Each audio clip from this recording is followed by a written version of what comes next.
Good morning, Wichita. Good morning, Wichita. And good morning, And good morning to all of you here at City Hall. We'll call this meeting to order. With us this morning is Reverend Ben Staley of Chapel Hill United Methodist Church.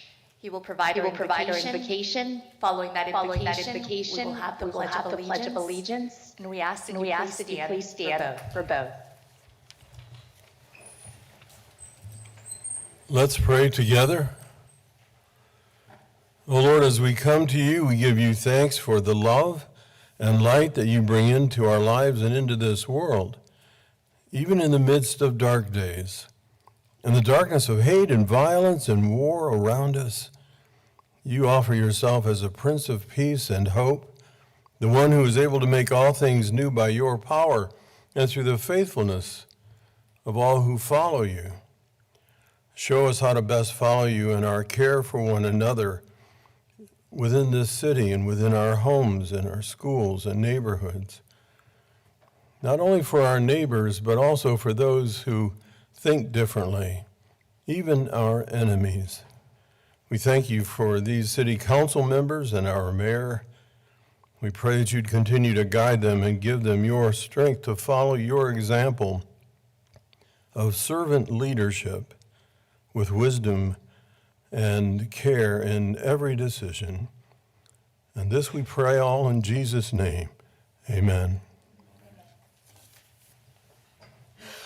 I pledge allegiance to the flag of the United States of America and to the republic for which it stands, one nation, under God, indivisible, with liberty and justice for all. Thank you, Pastor Staley.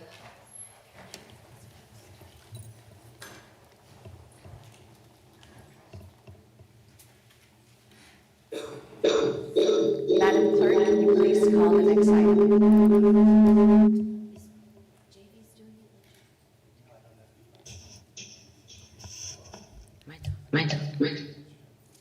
Approve the minutes of the regular meeting, September 9th, 2025. Council members, are there any items to be corrected from the minutes? I see none.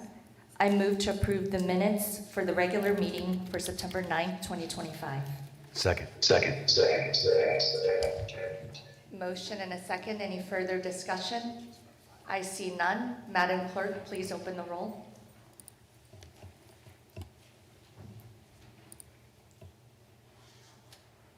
Motion passes 6-0 with one absent, and that absent is because Councilmember Hoheisel is currently representing the City of Wichita at Alta's and Laughlin Civic Leadership Tour in San Antonio, Texas.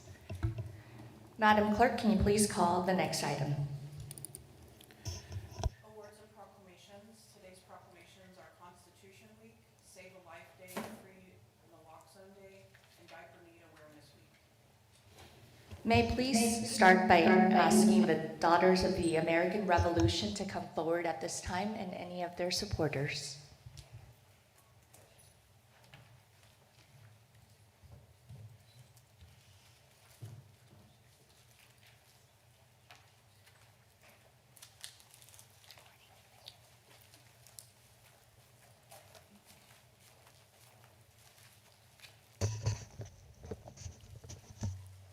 The proclamation reads, the City of Wichita, Kansas, founded in 1870.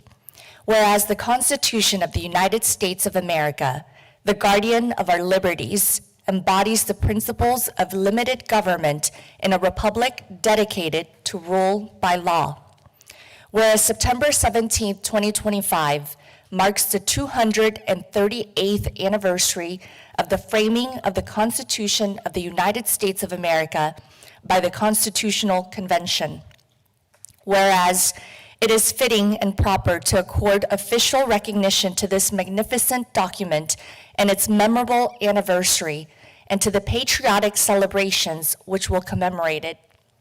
Whereas Public Law 915 guarantees the issuing of a proclamation each year by by the President of the United States of America, designating September 17th through 23rd as Constitution Week.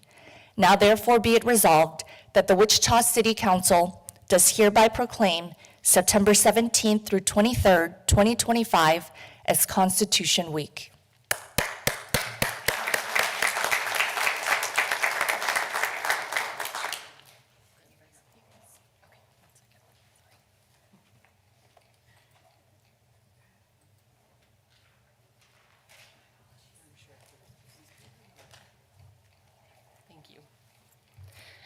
Thank you. My name is Mary Ayers. I am Regent of Eunice Sterling, chapter of Daughter of the American Revolution. DAR was founded in 1890 and is headquartered in Washington, D.C. We are a nonprofit volunteer women's service organization comprised of over 190,000 members and 3,000 chapters. We're dedicated to promoting patriotism, preserving American history, and securing America's future through better education for children. Encouraging others in our community to celebrate Constitution Week is one way to do just that. As we prepare for America's 250th celebration, let's make the study of our Constitution a priority. The United States Constitution, America's most important document, stands as a testament to the tenacity of Americans throughout history to maintain their liberties, freedoms, and rights. Thank you, Mayor, and all City Council members, for your time and for recognizing this important event in American history. Thank you.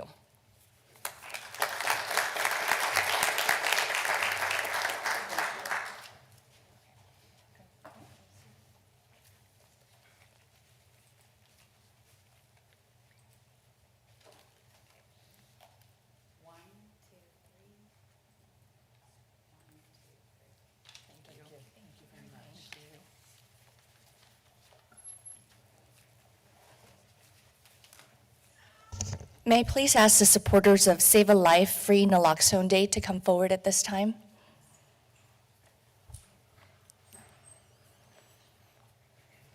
Good morning. Good morning. Good morning.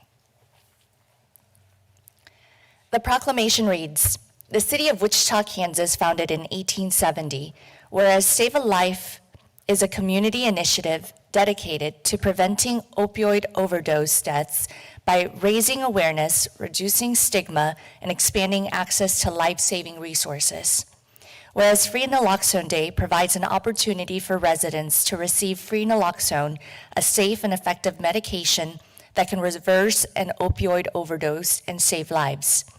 Whereas equipping community members, families, and first responders with naloxone empowers them to act quickly in an emergency, strengthening Wichita's commitment to public health and safety.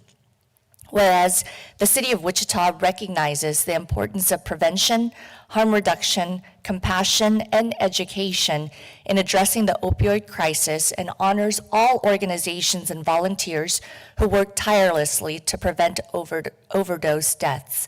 Now, therefore, be it resolved that the Wichita City Council does hereby proclaim September 25th, 2025 as Save a Life Free Naloxone Day.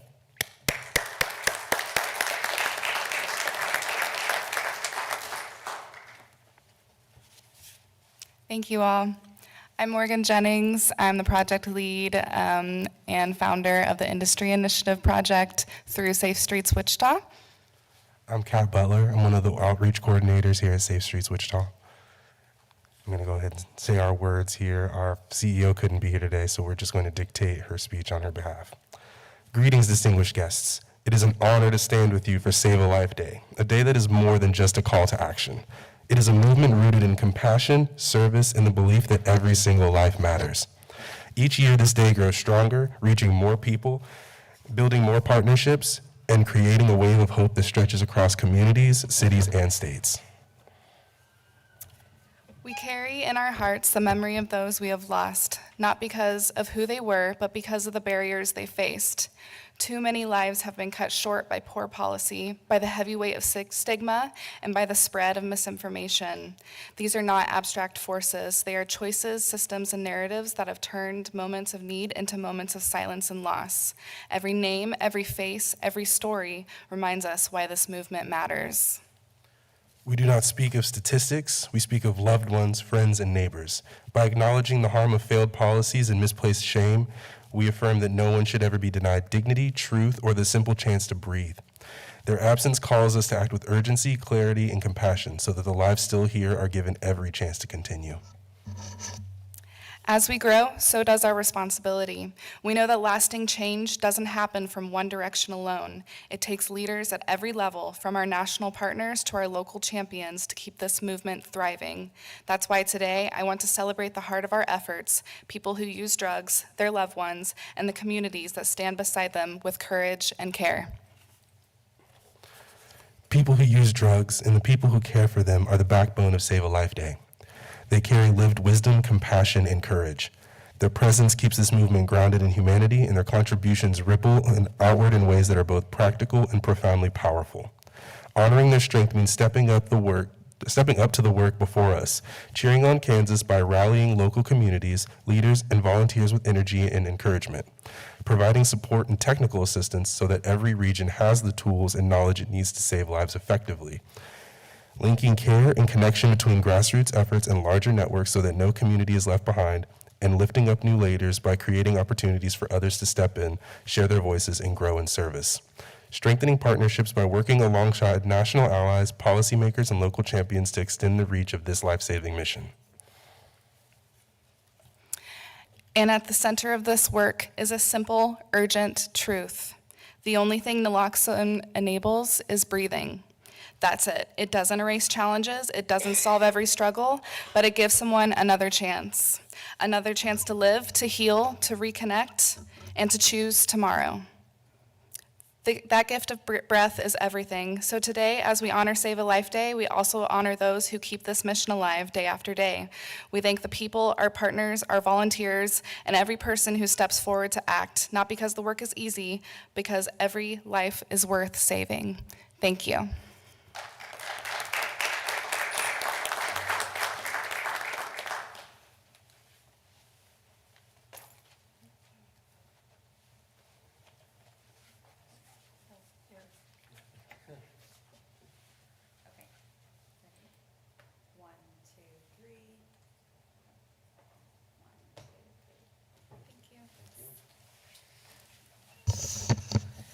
May I please ask the National Diaper Need Awareness Week individuals to come forward at this time.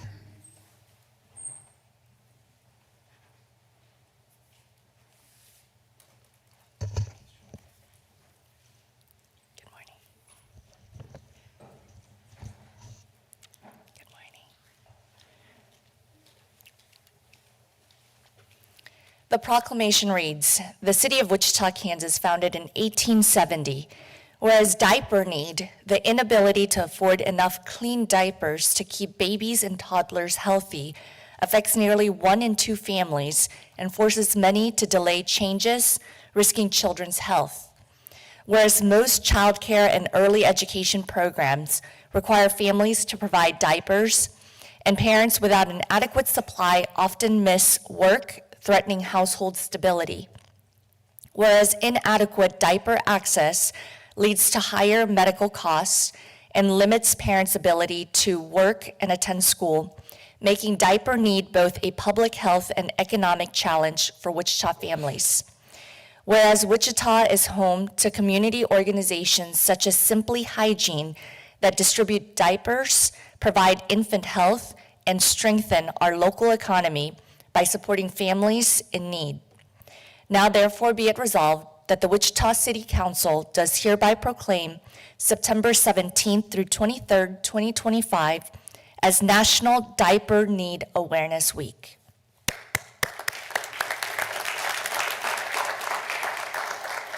Good morning. My name is Megan Keiss. We are here with Simply Hygiene. We are a local nonprofit supporting our community with hygiene essentials. We serve over 200 schools locally and over 100 nonprofits. I'm really believing that having free access to hygiene essentials helps with dignity, hope, better health, opportunity, and really just strengthens our community. February of this year, we were thrilled to launch our new diaper program. To date, we have distributed over 180,000 diapers to our community. Thank you to the City of Wichita, Mayor, and the City Council for recognizing this need in our community. We are hopeful that by distributing diapers to our families, that we're helping our littlest friends stay dry, clean, and healthy. We're helping families get to work. We're helping families being able to take their child to daycare. And we're also helping them, to be able to provide more for their other essentials like utilities and food. So we're really grateful for the support we've received from the community and hopeful that we are making a dent, at least in the diaper need in our community. So thank you.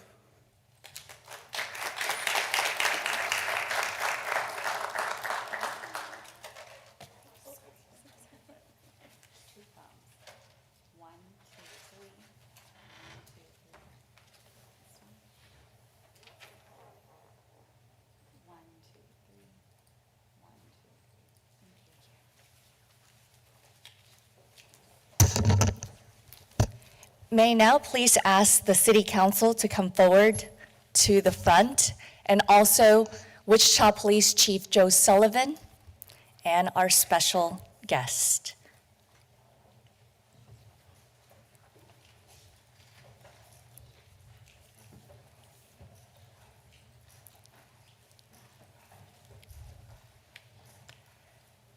Good morning. Good morning. How are you?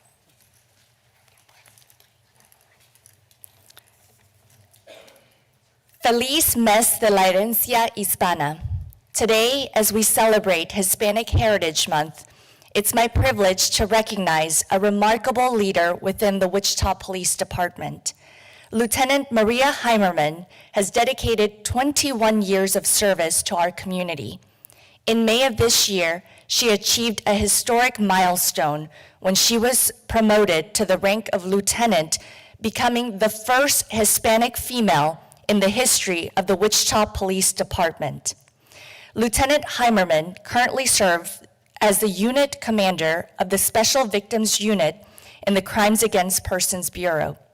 Over the course of her career, she has been a Spanish language interpreter for the department, served on the Dignitary Protection Team, spearheaded trauma-informed interview training for officers investigating sexual assault, and personally worked countless cases to bring justice to survivors and hold perpetrators accountable.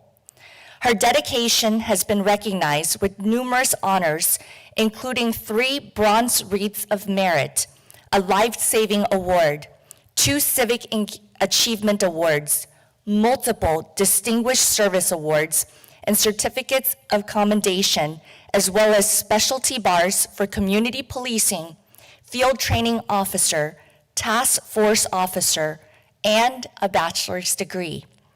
Lieutenant Heimerman's career reflects not only professionalism and courage, but also compassion and a commitment to justice that inspire us all. Please help me congratulate Lieutenant Maria Heimerman on her historic promotion and her outstanding service to the City of Wichita.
Madam Clerk, can you please call the next item? Public agenda. The public agenda allows for 5 speakers to have 5 minutes each to address the council. No action will be taken relative to items on the public agenda other than referral to the city manager for information as necessary. Speakers will please state their name and address for the record. A time clock will display the speaker's remaining time to speak. Order and rules of decorum will be observed. The first speaker is Arthur Stokes, Black Mold.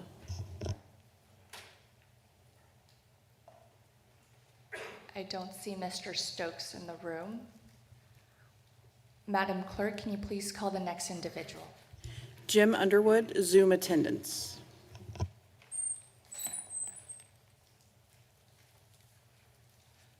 Jim Underwood, 142 South St. Paul. Mayor, members of council, my remarks will be short this morning.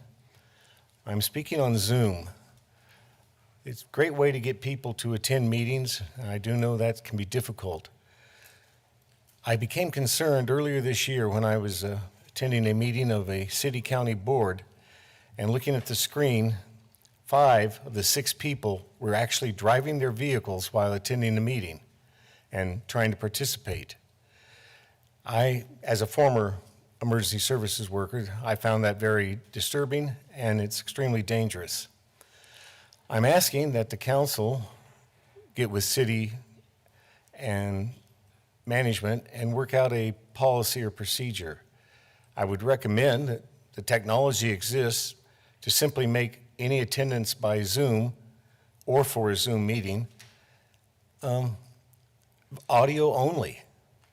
And if that is not possible, take the next step and say any attendance by Zoom shall be on votes automatic abstention. This might take the desire of people to try to drive and attend at the same time, because when you're working on a cell phone, you can't see the displays that are put up at the meetings clearly and accurately without taking your eyes off the road and concentrating on the phone. Again, dangerous. Mayor, members of council, that concludes my comments this morning. I will answer any questions council may have. Jim, thank you for your comments. I will ask the city manager what the protocol is regarding Zoom attendance by staff. In addition, I'd like to know what board you were speaking of that you mentioned 5 out of the 6 people.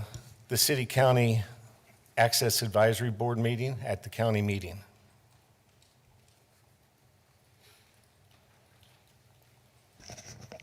Mayor, we do allow for member participation by Zoom or Teams usually, and I don't think we have any guidelines regarding their behavior when they're on a meeting.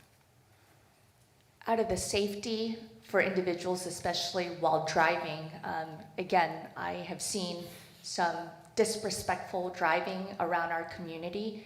I would like us to take the lead as 3,000 people work for the city of Wichita. If there could be anything regarding staff about their attendance via just audio versus on video, can you please address what can be done in regards to the 3,000 employees? We can put out a guidance for our employees and remind them once again about the importance of being safe when they're participating in meetings remotely. More than happy to do that. I think Mr. Underwood's issue goes farther than that, as that is for volunteers that are actually serving on boards and commissions. And it would probably take some direction from the council for us to go ahead and provide guidance to boards and commissions if that's what you wanted. I don't see any other council members speaking on this topic. I would like to see, since the only real authority that is given to the city manager is his 3,000 people staff, if there could be a guidance for the staff, whereas the volunteers, again, they're volunteering their time. I don't know if we can dictate what they can or cannot do, but if we could also send it out to volunteer board members just as a guidance that we want safety first, and making sure that that is what is emphasized. Mayor, what we'll do is the guidance that we provide staff, we'll send out just for information to boards and commissions. Thank you very much. Thank you. Madam Clerk, can you call the next individual? Oh, we don't have any more individuals, ma'am? We have room for 4 individuals who would like to address the council on any topic. I see none. Madam Clerk, please call the next item. Consent agenda items 1 through 22. Council members, are there any items to be pulled?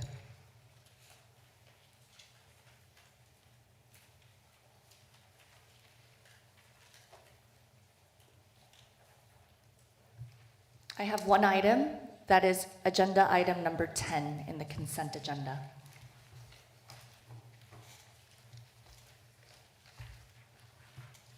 I move to approve the consent agenda without item number 10. Second. Motion and a second. Any further discussion? I see none.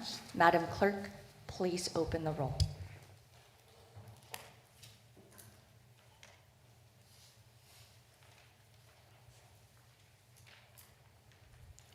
Motion passes 6-0.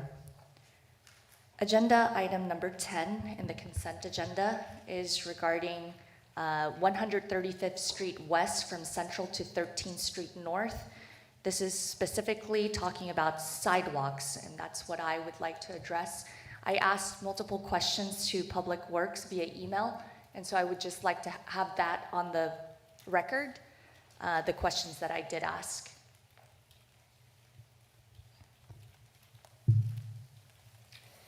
Good morning, Mayor, City Council members, Paul Gunsman, Public Works and Utilities for the record. Paul, I had several questions that I asked of you, but I'm not going to focus on all of them. I specifically wanted to know about sidewalks and when we changed from what we typically see around our community, which is 4 feet sidewalks, 4 to 5 feet sidewalks, to now 6 feet sidewalks, and also now 10 feet sidewalks. Can you please address when did we move to the 10 feet sidewalks? So between the bench right here where I'm sitting to where you're standing is about 11 feet from the front of it. So just a little under that 10 feet. Can you please address why that change? So I think it goes back to, and I tried to look through some history. I would say within the last 25 years, we had migrated from 4-foot sidewalk to 5-foot and then to 6-foot. And I think we transitioned to, looking at past records, to 6-foot walk in the 2008/2009 timeframe. Regarding the 10-foot multi-use paths, we had, looking again back at some records, I think a lot of those we had installed a few of those before 2013, and then many have been installed since 2013 as part of implementing the 2013 bicycle master plan. Can you address if there can be a list or where we can find all the 10 feet sidewalks, because these are not typical as you drive around the intercity, and I just would like to see over the last decade, again, we've switched to 10 feet multi-use sidewalks, which can also fit. It's so wide that it could even fit a golf cart.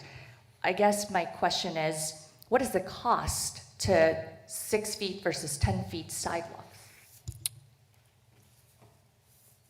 Let me address your first question maybe first. We don't have an all-inclusive list of the multi-use paths. However, looking at GIS records, I did go back to the 2013 plan. I believe it had indicated some of those existing multi-use paths on the map, and then it needs to be updated. I recognize some of them that have been constructed since that time are not listed on the plan, or on the map on GIS layer.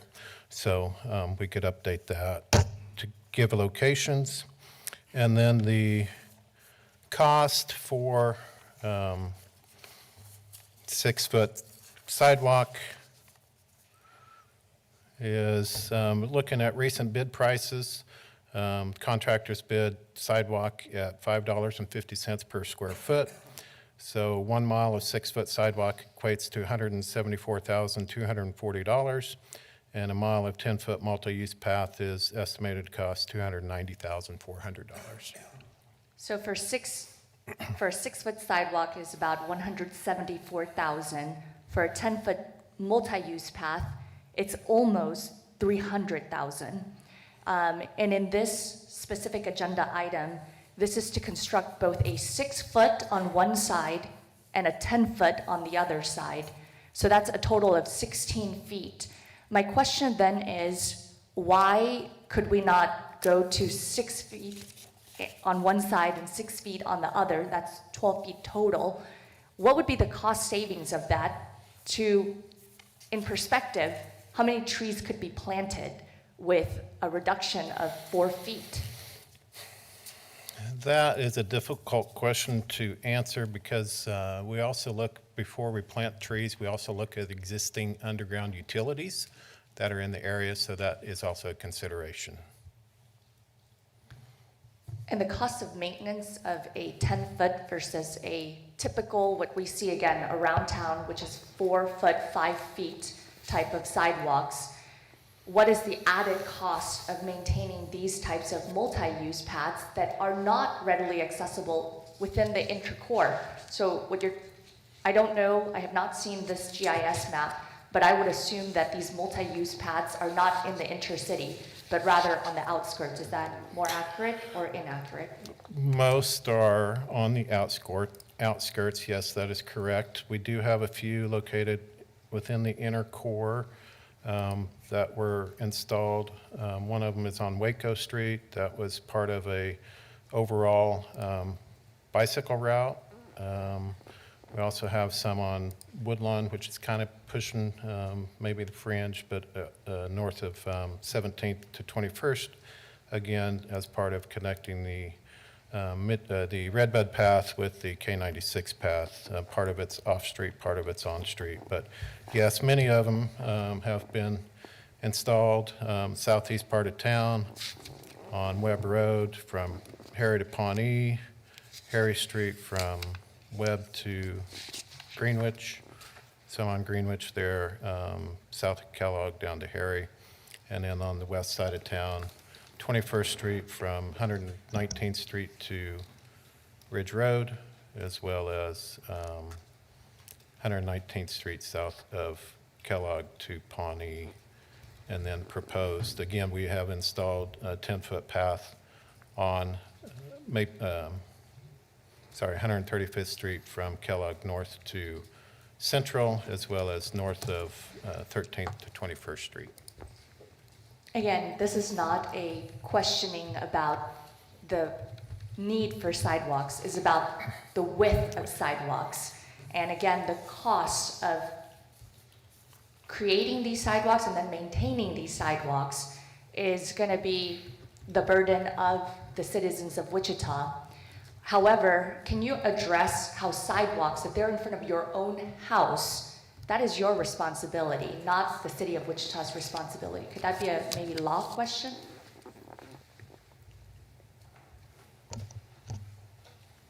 That is correct. Sidewalks are the responsibility of the owner under state law. Under state law, sidewalks in front of your home are your responsibility, not the citizens/city of Wichita.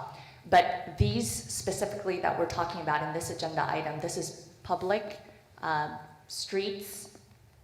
So this would be the citizens of Wichita having to pay for the maintenance of it, correct?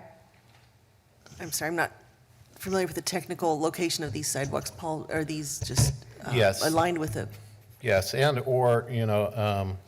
I've seen some homeowners associations pay for that as well. If there's a homeowners association, any repairs that need to be made, they've made that.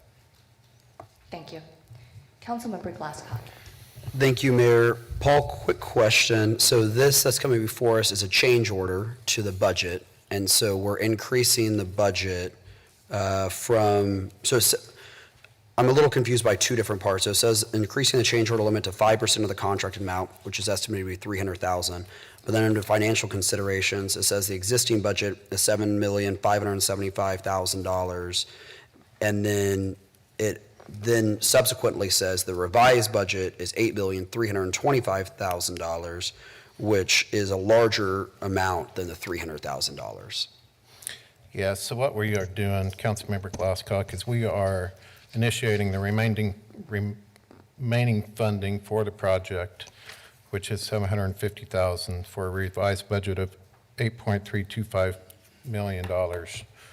And then in addition to that, we are asking for a change order amount up to 5% of the contract amount to provide us any change orders that we can do within So that. we're looking at the possibility of going over budget by 5%? No, that we are, we will be, if we get a bid within the 8.325 million, that is what we will award the contract for that amount. But then any unexpected items that we might require a change order, then we would have that up to 300,000. So change order not going over the budgeted amount? Correct. Not over the 8.325 million. It's Okay. within that. So if, let's say, the mayor brings up the point about the 10-foot to 6-foot, if it were to go from 10-foot to 6-foot, you would save $116,160 estimated? Estimated. We could, however, that is a missing link for that multi-use path. We have it south of there from Central to Kellogg, and then we have a section north of 13th Street. So this is filling in a gap, and it is also implementing the 2013 as well as the 2024 bicycle master plan. And I know we've discussed multiple times that I think 10 feet is excessive on a couple projects across the community. So thank you. Vice Mayor Johnston. Thank you, Mayor. Paul, I believe the roads are all improved. 135th is all improved from Kellogg all the way to 21st, except this one stretch. That is correct. Is that correct? Yes. And this stretch is somewhat challenging because it's where the drainage all goes. And so the cost maybe is a little bit more than what was expected. Was that fair to say? We have drainage as well as some utility relocation as well, yes, within the corridor. Yeah. And just to reiterate your point, there's a 10-foot sidewalk north of this and south of this. That is correct, yes. So it would tie both of those together. Yes. So it makes sense. I will also point out that the Northwest Y is at 21st and 135th, highly used, highly traveled. Housing is exploding in this area, and it's a good way for people to get to the Northwest Y, including the new sports fields that are at the Northwest Y. So this is a highly used sidewalk area for sidewalks. My wife walks this sidewalk every single day, and she sees tons of people on this sidewalk, walking their dogs, walking for activity, speed walking, everything. So I think it's an important addition that's long overdue for this 1 mile stretch of road. So thanks for your work on it, and I do appreciate it. Councilmember Tuttle. Thank you. Thank you, Paul, for all you do and for answering some questions today. Just to clarify, we do have policy that says we have sidewalks on both sides of the road, the street, correct? Yes, that's correct. And then I was part of, and thank you to Alan from Bike Walk Wichita for being here, and I used to attend the Bike Ped Advisory Boards as much as I could, and now I can't because of my dad. But there was a lot of community discussion years ago about having 6-foot path, the paths versus sidewalks versus 10. And some of it was to make sure that, exactly what Vice Mayor said about, people walking, biking, also ADA compliance. If there was a wheelchair and a bike, you need to make sure that the sidewalk is large enough for both. Could you maybe just talk about the community discussion that has been had about this topic? Yeah. Thank you. And we do, as you know, each project that we do in the CIP, we do go out to the district advisory boards and present the concepts to the public. So in the past, we have received comments, appreciating the 6-foot sidewalk. It allows, folks to walk side by side. So yeah, we have gotten support for the 6 foot. Mayor, And if the I 10 could, foot- oh, sorry, go ahead. I'd like Gary Jansen to talk a little bit more about the history and why we have the 10-foot standard. Thank you, Mr. Manager. Mayor, council members, Gary Jansen, Public Works and Utilities. So I might go back in time with some history on where this comes from, because to Councilmember Tuttle's point, there actually is an ordinance that says we're going to build sidewalk on both sides of the street. Mayor, to your point, there are not sidewalks and paths generally this wide in the core area. There are along the river. There are where we've been able to provide the opportunity for connections. I can go back to prior to even 2008 when Paul talked about, and we started talking about this notion of complete streets and addressing what was the desires of the community for more connectivity for pedestrians and bicyclists. And since that time, with the initial bicycle master plan in 2013 and the update to that just in the last 2 years that the council approved, we hear from the community often about connectivity, about the value of sidewalks, about wider sidewalks. 4-foot width is from a bygone era, and communities, whether our size or smaller, I don't know that anybody's putting in 4-foot wide sidewalk anymore. So 6-foot wide makes sense. We've heard that people like that. You can watch activity on sidewalks and see that it's much more comfortable. People with strollers, with wagons, whatever it might be. The 10-foot paths didn't just come out as a result of the bicycle master plan, but even prior to that, in looking at connectivity of our trail systems, this has been very important. Getting bicycles off the streets. There are many people in our community who ride bikes for more than just leisure, for more than just getting to work. They want to be able to ride on the streets. They want the on-street paths. We also hear from a lot of folks that want to get off of the streets. They want to take their kids out riding bikes, and the last thing they want to do is ride on the streets. These multi-use paths provide a tremendous asset for getting bicyclists off the street also, and they can be used by pedestrians at the same time. I would tell you, in all the years that I've gone out to public meetings and we've talked about these types of projects, Paul mentioned that we present these to the District Advisory Board. We speak about them with the Bicycle Pedestrian Board, amongst many other community groups. We probably hear in neighborhoods and in areas of growth of the city, especially new developments, we hear more about speeding than just about anything. Always looking for ways to work with the police department and through proper design, smart design, street design to help with traffic calming. Second thing we hear the most about is sidewalks and connectivity.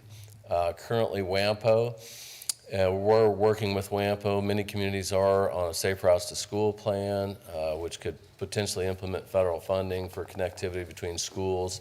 I've spoken with many of you over the years about the desire for connectivity between schools. And those wider sidewalks, it's not just the sidewalks, as you said, as connectivity. That wider width we have found has really been a value. Anytime we can find room for 10 feet, it's going to make more sense in the newer areas, the newer platted areas, where we can build that in with the design of the new streets. It's really bringing a lot of value, what we've seen, to the neighborhoods, to the areas, providing connectivities to schools, to retail areas.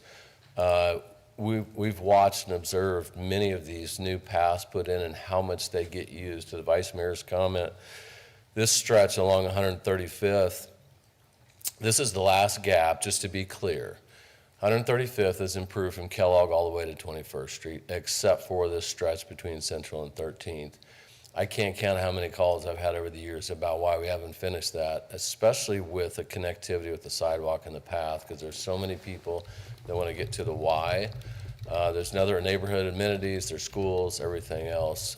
So I think our formula is working well, that anytime that we can do this, this is really what we're looking at going forward, and if we can make that fit, there's always cost implications to that too, but we have heard from so many people that they like the ability to have that wider path and the connectivity it provides. And ultimately, if you look on our website with the bicycle master plan, and it shows the connectivity of on-street and off-street paths, we really are developing a system for connectivity of pathways that are wider for all users. Thank you very much, Gary. And again, this is not a criticism against sidewalks. I am in favor of sidewalks. This is really a consideration of the width of these sidewalks, because there is a cost. Can you tell me, do you have to buy some right-of-way in order to have these 10 feet wide sidewalks? It varies. If you look at projects like this one, and generally in areas where we're starting to get more to the fringes, there's almost always necessary right-of-way acquisition, but it's not to build a 10-foot sidewalk. That doesn't change. We could still build these walks within the necessary right-of-way that we need to improve the street and provide drainage. We could build 6-foot sidewalks. We could build 2 10-foot sidewalks within the right-of-way that we acquire for the street project itself. Gary, again, one more time. I appreciate that there's an ordinance that makes sure that we have sidewalks on both sides. However, as I've been going around to some of these district advisory board meetings, I've also heard some folks that question where exactly you would put these 6 versus 10 feet sidewalks. And in this situation, it makes sense. I think you've justified it. Vice Mayor Johnston has justified the high traffic in these sidewalks to get to the YMCA. However, I've seen it in other DABs where there are areas that are low density and doesn't require 2 sidewalks. So I guess I'm questioning these because I want us to be prudent with these tax dollars. And if it is a high traffic area or a highly utilized area, I can understand the reasoning.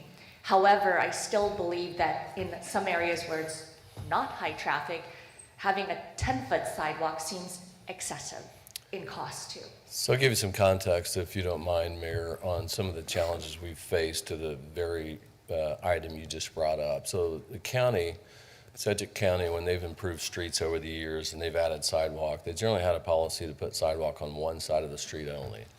Ultimately, we end up annexing those street sections quite often. And the first thing that we hear every single time is, when are you going to put sidewalk in on the other side of the street? You pick winners and losers when you're trying to put sidewalk in on one side. I wouldn't know where to begin generally. There's other factors involved with that. The county bridges along those stretches of roadway have sidewalk on one side. It's tremendously expensive to come back later and add a sidewalk to another side of the bridge. The same thing can be said as an area starts to develop. Adding sidewalk at a later point can be a real challenge to the neighborhood. People have added landscaping. Trees have had the opportunity for more growth. Then we're challenged with the idea of trying to meet the desires of that neighborhood to put in any width of sidewalk. We're trying to navigate through trees. We're taking out trees. And you can imagine how that goes. I believe from what we've seen over many, many years, we are better off being proactive, knowing that the areas are going to develop. We look at growth patterns. We look at traffic counts. We look at areas that are platting. When we make these improvements to 135th Street, to West Maple, to East Harry, to 143rd Street, that is based on the fact that growth is happening in those areas, or we wouldn't be making the street improvements to begin with. To put the sidewalk and the multi-use paths in at the same time up front is going to be the best value every single time. I'm absolutely confident of that. It's going to create less conflict later, less challenges, less stress for the folks who live there, so that we've got that there going forward. We can continue to make those connections to our systems throughout the city. I'll allow more comments, but I have a few more for you. Councilmember Johnson. Thanks, Mayor. I was just going to say I agree with Vice Mayor Johnston that I not only support this project, but I support the ordinance. For the last 3 weeks, I've picked one day to go walk the Redbud Trail in the mornings. And you would think at 5 a.m. when it's dark, nobody would be there. But even this morning, there's groups riding bikes on one side, and that's a 10-foot wide trail, and people walking on the other. The distance is great because there's no safety concerns of hitting folks. A lot of people utilize that space, and the connectivity that we're talking about today is very important in these different areas. I think that the city needs to continue planning for the future and not just the moment right now. And planning for the future, you would continue to build 6 foot on one side and 10 on the other for connectivity purposes. You never know how an area will develop. And using the Red Bud as an example, when Councilmember Williams really pushed for that and that project was complete, the density in Fairmount wasn't what it is today. Now there's 4 new complexes over there of apartments. You see people utilizing that even more than before. And if we hadn't planned for the future and done something like that, I don't know what those folks will be doing. And people complain about sharrows all the time. So if there's a way to have these paths where people, whether it's on bikes, walking, as you talked about, strollers, all can be in these spaces, I think it's incumbent on us to plan for the future and have that infrastructure built. And as you said, it's cheaper now than going back later and trying to add to it. So I'm supportive of it. I think the width is great. And, you know, if folks will get out there on these paths and just kind of see how easy it is for people to navigate walking and biking together on a 10-foot path, it makes a lot of sense. 6 foot's better than 4 foot as well. It's a little tighter, but I support this. I think it's good. Sometimes there will be a cost of getting easements and all of that, but again, there's a cost of improving the infrastructure of our city, and it just makes us better. So I'm supportive today, and I'm supportive of the ordinance and policy.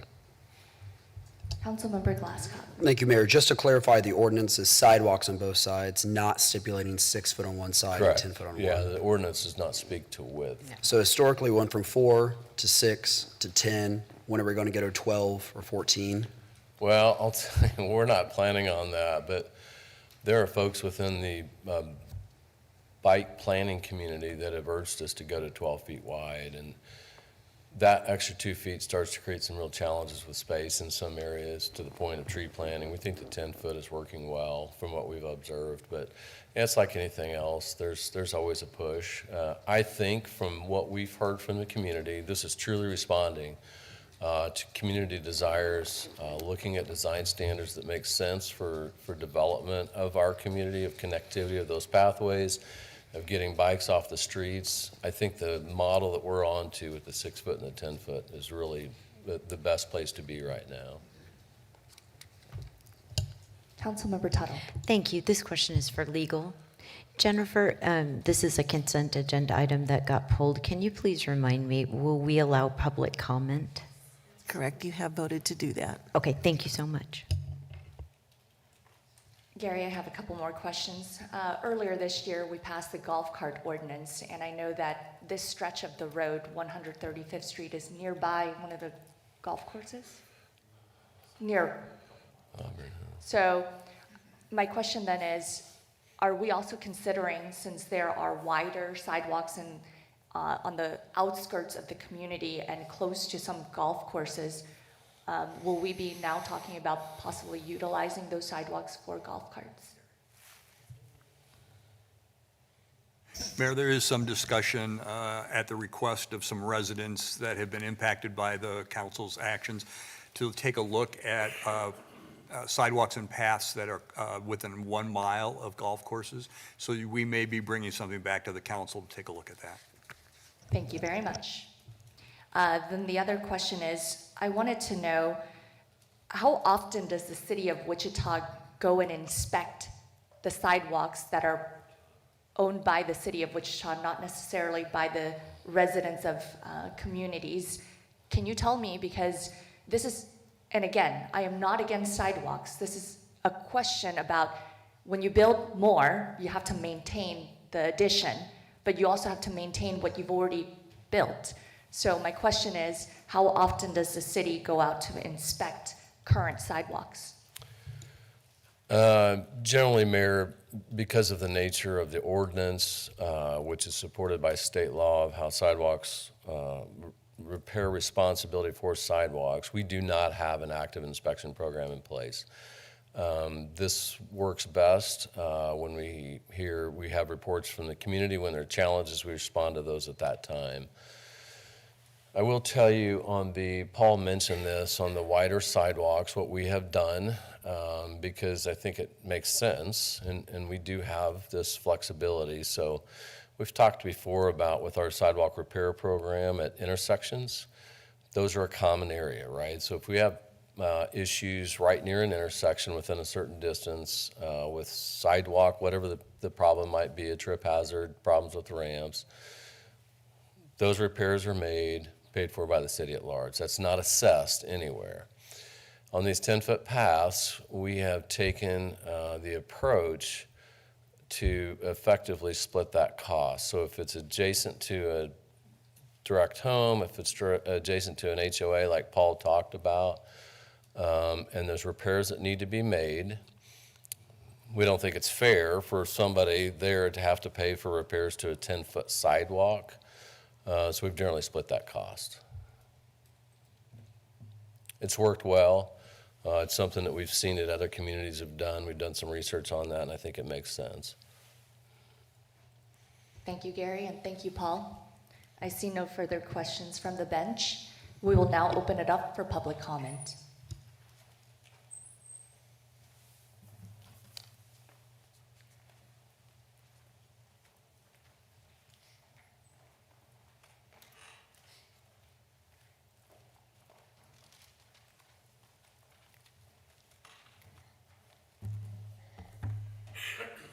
Good morning. I'm Alan Kaler, and I am here on behalf of Bike Walk Wichita. I'm also the vice chair of the Bicycle and Pedestrian Advisory Board. And I'll try not to repeat all of the points that have been made by staff and some of the council members that I appreciate. Probably the best way to start this out is with a couple of stories rather than statistics. This past weekend, I had a couple of friends in from out of town. Took them on a bike ride out to the Prairie Sunset Trail, which is one of the gems of the city, along with the Red Bed Trail, which we also biked on. Probably the most dangerous part of our trip was riding back along 135th. As the Vice Mayor has pointed out, this is the only 1 mile section in that does not have a 10-foot path on one side. It's a narrow road. The traffic is going at least 40 miles an hour. And, it's can be a little intimidating depending on the amount of traffic. A second example regarding the having the sidewalks on both sides of the street. I live on West 21st, west of Ridge Road, and there is the 10-foot path there on the north side of that road. But there are no sidewalks on the south side of the road near where I live. There are several businesses there. There's a restaurant, there's a salon. There have been different businesses there over time, but there's no way that I can walk there across the street because there aren't any sidewalks there, and the grass there is often muddy and so forth. You essentially have to drive. I have to drive to cross the street there.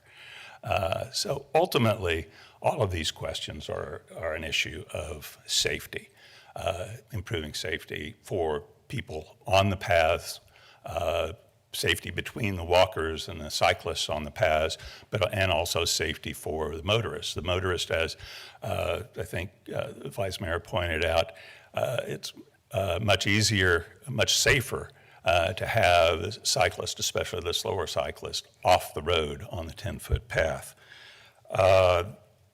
Regarding the width of the paths, the bike plan that was adopted earlier this year by the council calls for an all ages and abilities network covering the city. And the area along 135th is one of the areas that's specifically identified in the bike plan as being part of that network, and calls for a 10-foot path along there. The 10-foot width of the path is almost universally accepted as the minimum width for 10-foot paths. During the discussion here, I was trying to look at what various government organizations and so forth recommended, and everyone that I looked at recommended a minimum 10-foot. For example, the U.S. Accessibility Board recommends the 10-foot path for safety of all the users on the path for a shared use path. And ultimately, as I said, it is just a question of what is the safest for the people using it. As Councilmember Johnson pointed out, when there are walkers and cyclists and wheelchair users and others on there, the 10-foot path is not at all excessive. Regarding having the sidewalks on both sides of the street, there is active development going on the east side of 100. That right now, the design is for the 10-foot path to be on the west side and the sidewalk to be on the east side of 135th. There's active development going on 135th for the safety of the people on that side of the road and their access to the north and south there, to the Y, to the golf course and other places. It makes sense to have the sidewalk on that side, on the east side, as well as on the multi-use path on the west side. Otherwise, you'll be forcing them to cross the street at an uncontrolled intersection in order to use the path on the other side of the street.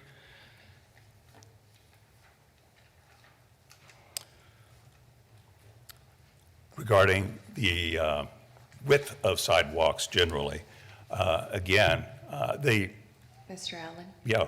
5 minutes. Okay. Sorry, I wasn't paying attention to that. Okay. But, yeah. Any questions?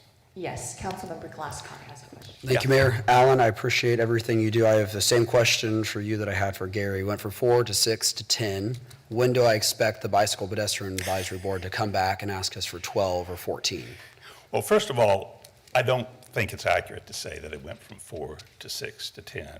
As far as sidewalks, generally, I think that the 6-foot makes sense. I was going to say before my time ran out that really the difference between the 4 and the 6 foot is really just a historical fact that we used to build them for 4 feet, and now as standards and usage has changed, the 6 foot is the standard. 10 foot is a standard for multi-use paths, not for sidewalks generally. I think there may well be situations like the Redbud Path. The design that was done between K96 and going east from K96 has a 10-foot path, but it also has a path on the side for runners that they find very useful, both because of the surface and because it gets them off of the paved path that the cyclists are using. That may well, be appropriate for other parts of the Redbud Path that are extremely popular and that sometimes they get crowded. Generally, though, I think the 10-foot path makes sense. It's only if it gets, more use, then a wider path would become appropriate. Okay, I'll look back at this meeting if we get a request for 12 foot. So Okay, thank you, very good. Any other questions? Thank you. We'll continue with public comment. I see none. I'll bring it back to the bench. Again, this was a discussion because I think it's important to be transparent with community when it comes to projects, especially as I drive around our inner city and sidewalks are at 4 feet. And so the very first question I asked was about 4 feet sidewalks, and is that out of compliance since now the new standard is, I guess, 6 feet or even 10 feet for multi-use? And the answer was no, they are not out of compliance. So it would actually be inaccurate to say that they're still not doing 4 feet sidewalks because you still have to repair the 4 feet sidewalks. So they are still doing 4 feet sidewalks. So anyone who has 4 foot sidewalks in your neighborhood, you're not out of compliance. And you do have to repair it if it is in front of your home, and it is unfortunately on you, the homeowner, to repair that. And so again, I wanted to bring this topic forward because I think we've had individuals who've asked questions about sidewalks in particular. Whose responsibility is it? And again, I have to be prudent when we are building more sidewalks that, again, if it is going to be the responsibility of the citizens of Wichita / the city of Wichita, then we are cognizant that we still have a wide network that we still have to maintain. And now, in addition to, we'll be maintaining new. And having heard all the discussion and the background, I appreciate knowing that now there's going to be a connection, the missing piece, I guess, on 135th. So I'm not against this project, but I would like to see moving forward, if there are places that we're only doing the 6-foot plus 10-foot sidewalks on each side because we think that is going to be what residents want, I think it's important to have counts. When we say there's congestion, I'd like to know, when is that congestion? At what times are we seeing traffic on sidewalks and multi-use paths? Because again, if we're only doing it for exceptions rather than the overall normal flow of traffic, are we really being prudent with the dollars that we are supposed to be stewards of? And so again, this questioning is not regarding necessarily 135th Street, but rather, again, as I've gone around to some dabs and heard the feedback from community asking, is it prudent to have 2 sidewalks, especially one on each side in very vacant or low density areas? So again, I'm going to be supportive of this specific project because it does finish out the remainder of that 135th Street gap. But again, moving forward, I'd like us to be more prudent when we are thinking about 6-foot plus 10-foot when it comes to these sidewalks. Because again, if we would have reduced overall 6-foot on each side, you would have had a cost savings that could have planted more trees in our community. So it's, again, it's a trade-off. And I think we need to be prudent about trade-offs. Councilmember Ballard. Thank you, Mayor. I have to say I'm a little surprised that we've taken so much time on this item, but I appreciate the conversation and wanted to add my 2 cents. I'm absolutely supportive of the 10-foot sidewalk. I don't think we can just talk about wanting a more walkable, rideable, adding more connectivity through our community without providing the infrastructure. So I think this is really important. We all know how much traffic, and not just cars, that area is already using. I can't imagine when it's a wider, safer path, how many more people will utilize that path as well. So for that, I will be supportive of the sidewalk. Councilmember Johnson. Thanks, Mayor. Just want to add in an additional 2 cents. I think that we should be prudent, but as a city council and many councils, we've committed to a more walkable, bikeable community. And I think that building that infrastructure is a commitment to that, and we should keep it. When we look at that area, or again, even Redbud, that type of infrastructure leads to more investment. It leads to people saying, you know what, I can build over by this wonderful walk path, these wide sidewalks, we can get to and from safely. That type of, again, public investment brings about the private investment, and we see the usage continue to go up. Even if we look at traffic data that shows that something's not there now, our team continues to put projects in the CIP to expand things that at some point will develop. You look at, 37th and Hydraulic in District 1, that project, there was some businesses out there, not completely super busy, but that was a project that we are completing now, and it's a real benefit to the businesses that are out there and anyone who wants to locate out there, because you're gonna have a newly paved road with expanded turn lanes, some improvements on the side. So again, these investments that we make and planning for the future, I think, make our community better. And as we look at places for people and the nodes that we want to see investment in, it may cost a little more in developed core areas, but again, it's an amenity that our community really benefits from.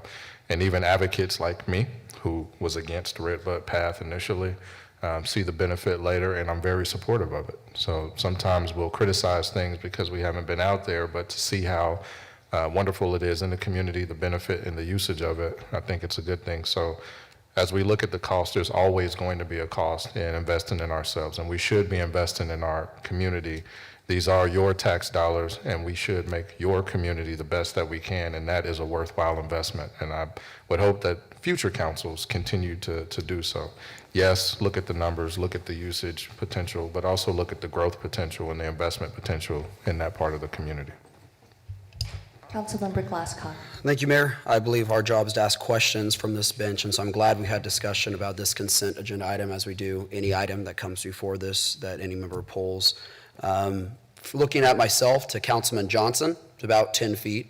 There are probably 5 times that I have crossed a path with another human on a path this large. And so I think we're building out too much, and so I'll be very interested when we do get lobbying for 12 feet at some point to come back to this conversation.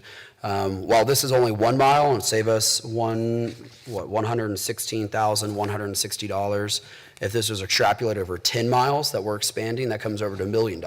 And so while this may seem like a small bucket in terms of how much we're spending on this project, we extrapolate this out to 10 other miles in the city, we're looking at over more than $1 million.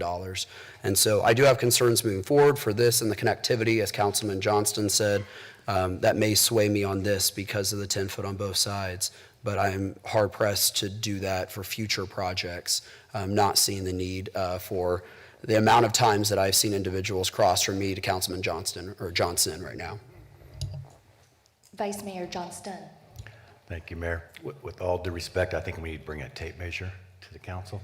I think that's a lot more than 10 feet there. I measured it, so I actually have the amount, the length. So it's for, yes. From actually, you or from the front of From the front of the speaker's bench area. To the front of here? Here. Okay. It's 11 feet, so just take 1 foot off and that's 10 feet. Okay, I think you stated that it was from you where you're sitting. Okay, that makes more sense, so thank you. My wife and I also ride the Sunset Trail. We're cyclists, go there at least once a week. The most dangerous part for us is going down Maple on a 4-foot sidewalk and down Maze on a 4-foot sidewalk, where trees are overgrown, you have to duck to get through trees and stuff. It's not very good, so I really appreciate the wider 10-foot sidewalks make it much, much easier to navigate and to get there safely. So I like a walkable, bikeable city. I think it's important to our city, and I think this is a big part of it. Thank you, council members. And again, I pulled this item not because I am not in support of sidewalks. I completely understand why they're there and why they're useful and why they can be utilized for both walkers, bicyclists, and potentially, I guess, in the upcoming weeks, even golf carts. So I also believe that we do need to invest in ourselves, but I also believe in investing in what you currently have. And knowing that maintaining what you currently have costs a lot of money, and maintaining what we have sometimes can get us, if we don't maintain it, it can get us into trouble. That's why I'm emphasizing the importance of maintaining. I don't want buildings falling apart. I don't want sidewalks causing people to have accidents. And so maintaining what we have should be the top priority first and foremost before you build more or new. And so again, I have understood the conversation and knowing that there's a gap on 135th that is dangerous. Thank you, Alan, for pointing that out, especially with your stories regarding this weekend. And I know that Vice Mayor Johnston, you mentioned your wife utilizes that stretch. And again, I want people to be safe, and especially if there's a gap right now that has already been built, but there's just a section that is missing. I have been swayed to say yes to this item. However, moving forward, I really want us to be prudent, again, on maintaining our sidewalks. So the question I asked about how often does the city go out to inspect sidewalks that we currently have, that the city is supposed to maintain, should be a top priority versus building new. So with that, since I pulled this item, I will move this item. I move that the council approve the revised budget, change order limit adjustment resolution, adopt the amending resolution, and authorize the necessary signatures. Second. Motion and a second. Any further discussion? I see none. Madam Clerk, please open the roll.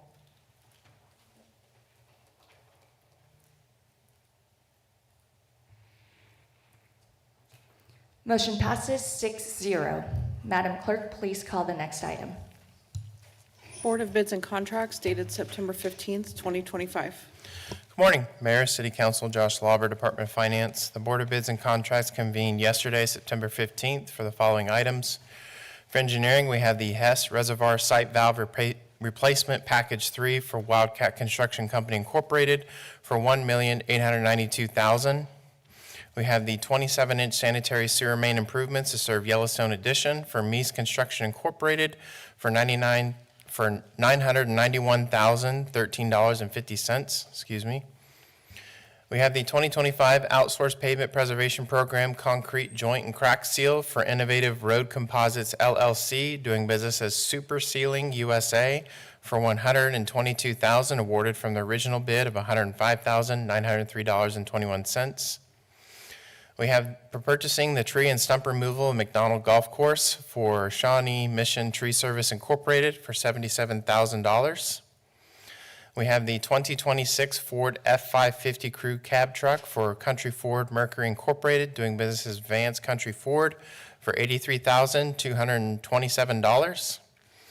We have the pre-employment physiological testing for fit for duty assessment, recommending redirection of award to Molly Allen, doing business as Wichita Psychology LLC, for an estimated annual usage of $36,000.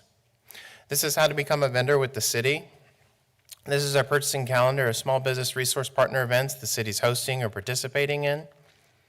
And these are open public opportunities out on the street today. And I'd be happy to try to answer any of your questions, and I recommend your approval. Thank you, Josh. Any questions for staff? I see none. I move to approve the Board of Bids and Contracts dated September 15, 2025. Second. Motion and a second. Any further discussion? I see none. Madam Clerk, please open the roll. Motion passes 6-0. Madam Clerk, please call the next item. Public hearing and request by Enclave West LLC for approval of a letter of intent to issue multifamily housing revenue bonds.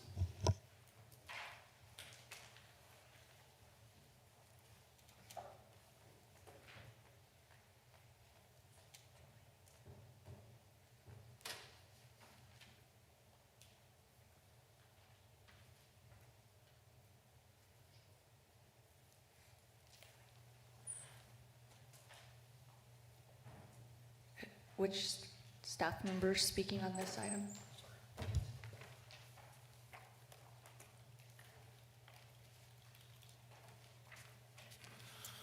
Sorry about that. Troy Anderson, Assistant City Manager.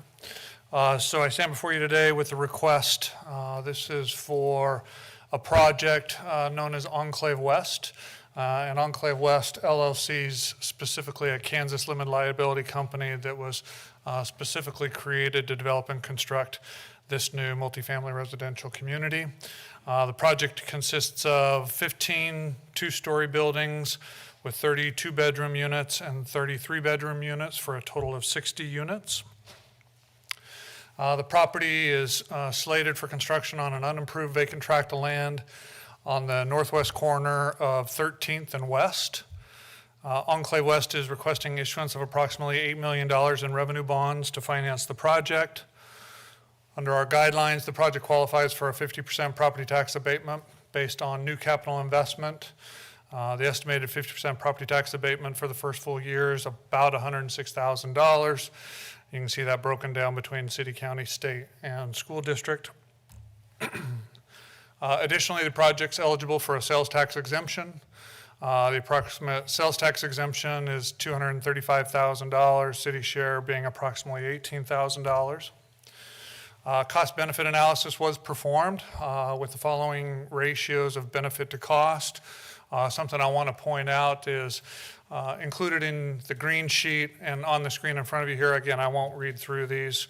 We're going to start including not only the 10-year cost benefit analysis ratios, but also the 20-year cost benefit analysis ratios. But those are all included not only in the green sheet, but on the screen here in front of you as well. So here's our standard disclaimer around revenue bonds. Revenue bonds are a mechanism for achieving a sales tax exemption and or property tax abatement.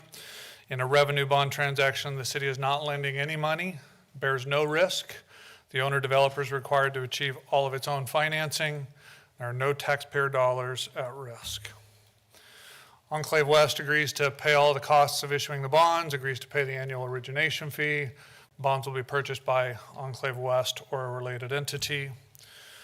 Bond documents required for the issuance of the bonds will be prepared by outside counsel, but ultimately those will be reviewed and approved by the law department in their final form at the time of issuance.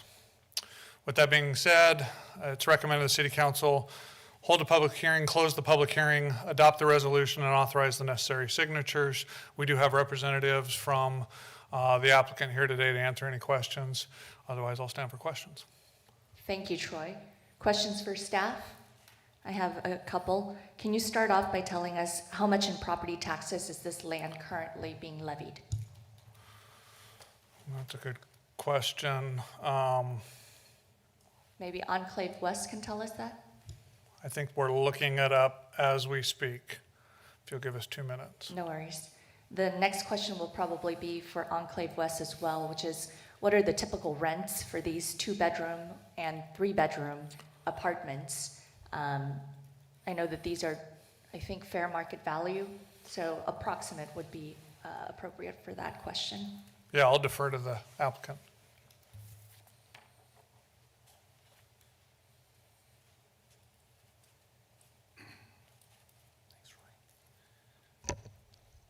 Good morning. To answer your question, $1,250 is the rent on. We're thinking $1,250 to $1,300 on the 2-bedroom units, and $1,350 to $1,400 on the 3-bedroom units. So we would call them falling in the category of a workforce housing, and we're checking on the taxes as well. Thank you. This is an area that I'm very familiar with, as I used to work for a television station by 13th and West Street. Can you talk about the reasoning behind choosing this location for the next, 60 units that will be able to house individuals and be able to walk around there? Sure. We like infill projects, much like I think you guys can appreciate. They're good opportunities because of what you just mentioned. There's walkability to them. We know there's residents that want to live there because there's other neighborhoods around it. This land has been vacant for a long, long time. We feel like it's a good use. But yes, the fact that Dillon's is across the street, Genesis Health Club is walking distance, there's restaurants, there's retail, there's those type of things. Also, the product around it is fairly aged. Some of the newest product around it is, 20 years old. So and our rents are typically not far from what some of that aged product is at, which gives people an option for something a little bit different, a little newer, and some variety. So. Thank you. By any chance, do you have the property tax dollar?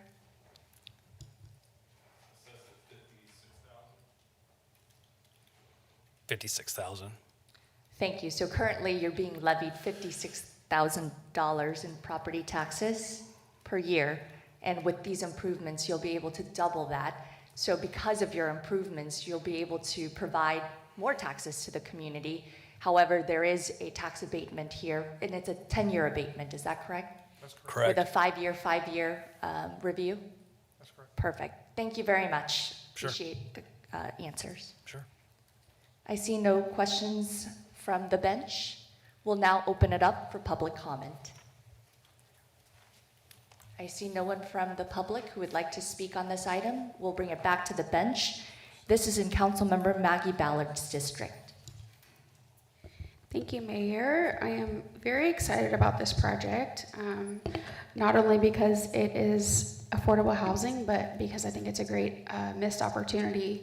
It's been vacant for a long time, and I'm very familiar with it. My bar used to be catty corner from there. I've spent a lot of time over there for a long time. So with that, I would like to take staff's recommended action, recommend that the City Council close the public hearing, adopt the resolution, and authorize the necessary signatures. Second. Motion and a second. Any further discussion? I see none. Madam Clerk, please open the roll. Motion passes 6-0. Madam Clerk, please call the next item. Application to the Kansas Water Office Water Projects Grant Fund. Good morning, Mayor, Council. Lindsay Banaco with the City Manager's Office, here with an exciting grant opportunity with the state of Kansas on behalf of Botanica. A little bit of background, the State Water Office offers several grant programs and opportunities for special projects that reflect Kansas's commitment to addressing longstanding water challenges, as we're all well aware of in our community. The State Water Plan Fund specifically was designed to provide direct financial support for infrastructure and capital projects to secure, conserve, or enhance water resources. And a little bit of background about Botanica specifically. It's operated with a public-private partnership. The City of Wichita owns the land and the facility itself, and we provide some general operating support. But general operations, programming, and fundraising are led and governed by the nonprofit Botanica Inc., a local 501c3 nonprofit. So we work in tandem with the nonprofit to meet the mission of the organization. Botanica, in partnership with the city, is seeking this grant opportunity as municipalities are the required applicant for this grant. And the goal of this grant opportunity and the project is to extend the current footprint of Botanica into Sim Park to develop what we're calling a water learning center. A little bit about the proposed project, which is very much in the proposal state itself. The Water Learning Center will be designed as a hands-on educational hub for K-12 students and the general public who visit Botanica. The center will feature visible water pipes, channels, and a reservoir system to demonstrate the movement, conservation, and the reuse of water itself. Attached to the facility will be a conservatory and a greenhouse complex of some sort, providing growing environments for all sorts of different plants that are currently on display at the gardens, and also serving as a flexible classroom space and learning space for students. Regarding financial consideration, this is a grant application. The grant awards up to $8 million per project. I will say the total fund available is $12 million, but we're going all out here with our application. So the total amount requested for this project currently is $7,295,000, and there are no matching funds required for this project. The Law Department has reviewed and approved the application as to form. I will note that should the city receive the grant, we'll likely need some sort of supplemental agreement with Botanica Inc. To figure out the project itself and ensure the proper use of the state funding. And with that, I'd like to recommend approval of the grant application and authorize the necessary signatures. I would like to just point out we have staff in the room from Botanica. Executive Director Dr. Lynette Zimmerman is here if there's any questions about the project itself. Thank you, Lindsay. I just had one quick question. Can you go back to the financial consideration? Yes. That total amount of $7.295 million is for the entire project, is that correct? I believe so. Staff say yes. Thank you. Councilmember Ballard. Thank you, Mayor. I'm very excited about this. Couple questions, and I'm sorry if I missed it. What does the time frame look like? Do we know? The application is due at the end of this month. It's 2026 funding. They haven't listed a date of notification, but we should find out by end of this year. So projects can begin in 2026. And is this a grant that is new, or obviously new to us, but has it been around for a while for other communities? I'm just curious. I'll defer to staff. Thank you. Good morning, Lynette.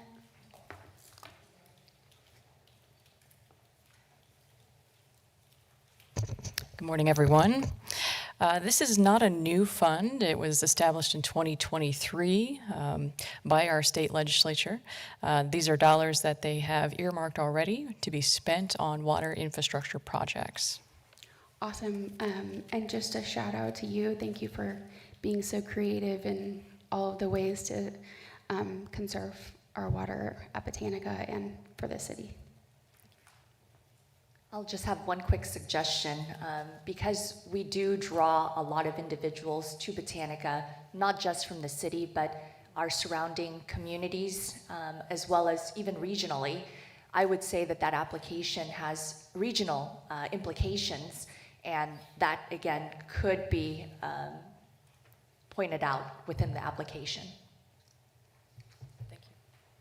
I see no further questions for staff. Thank you, Lindsay. We will now open it up for public comment. I see no one from the public. We'll bring it back to the bench. And again, this resides in Councilmember Ballard's district. Thank you, Mayor. I would like to take the staff's recommendation. It is recommended that the City Council approve submission of the grant application and authorize the necessary signatures. Second. Motion and a second. Any further discussion? I see none. Madam Clerk, please open the roll. Motion passes 6-0. Madam Clerk, please call the next item. False alarm registration and management services contract.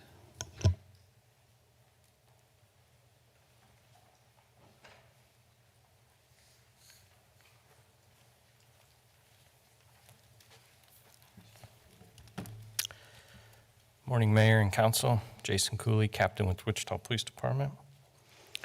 We have the false alarm registration and management service. Background on that is the City of Wichita adopted a false alarm ordinance in 1999. The goal was to reduce emergency personnel from responding to false alarms.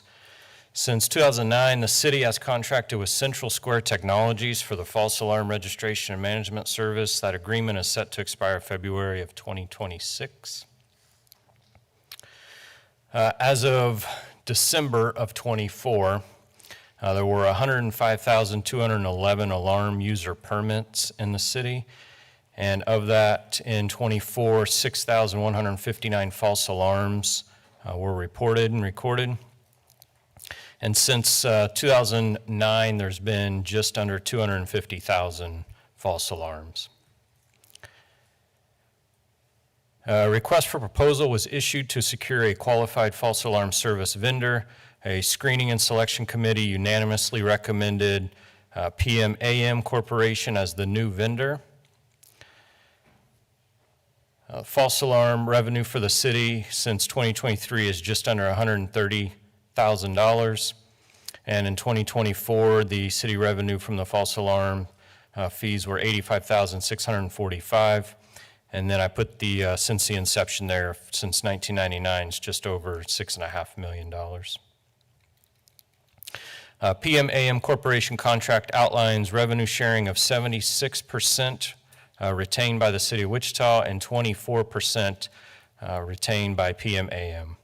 The proposed contract is for a one-year term with 3 one-year renewal options for a total of 4 years. And 2025 adopted budget for the alarm vendor is $130,000. It is recommended that you approve the agreements for PMAM Corporation and authorize the necessary signatures. I will stand for questions. Thank you, Captain Cooley. Councilmember Glasscock.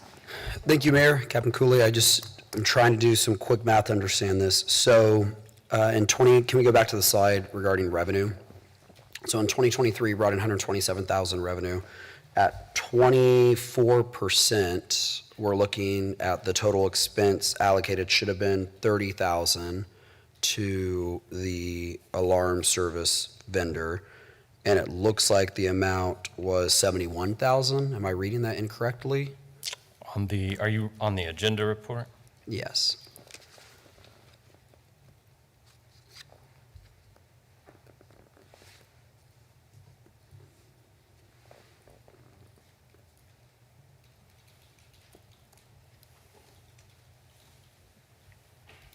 Pam, are you able to answer that?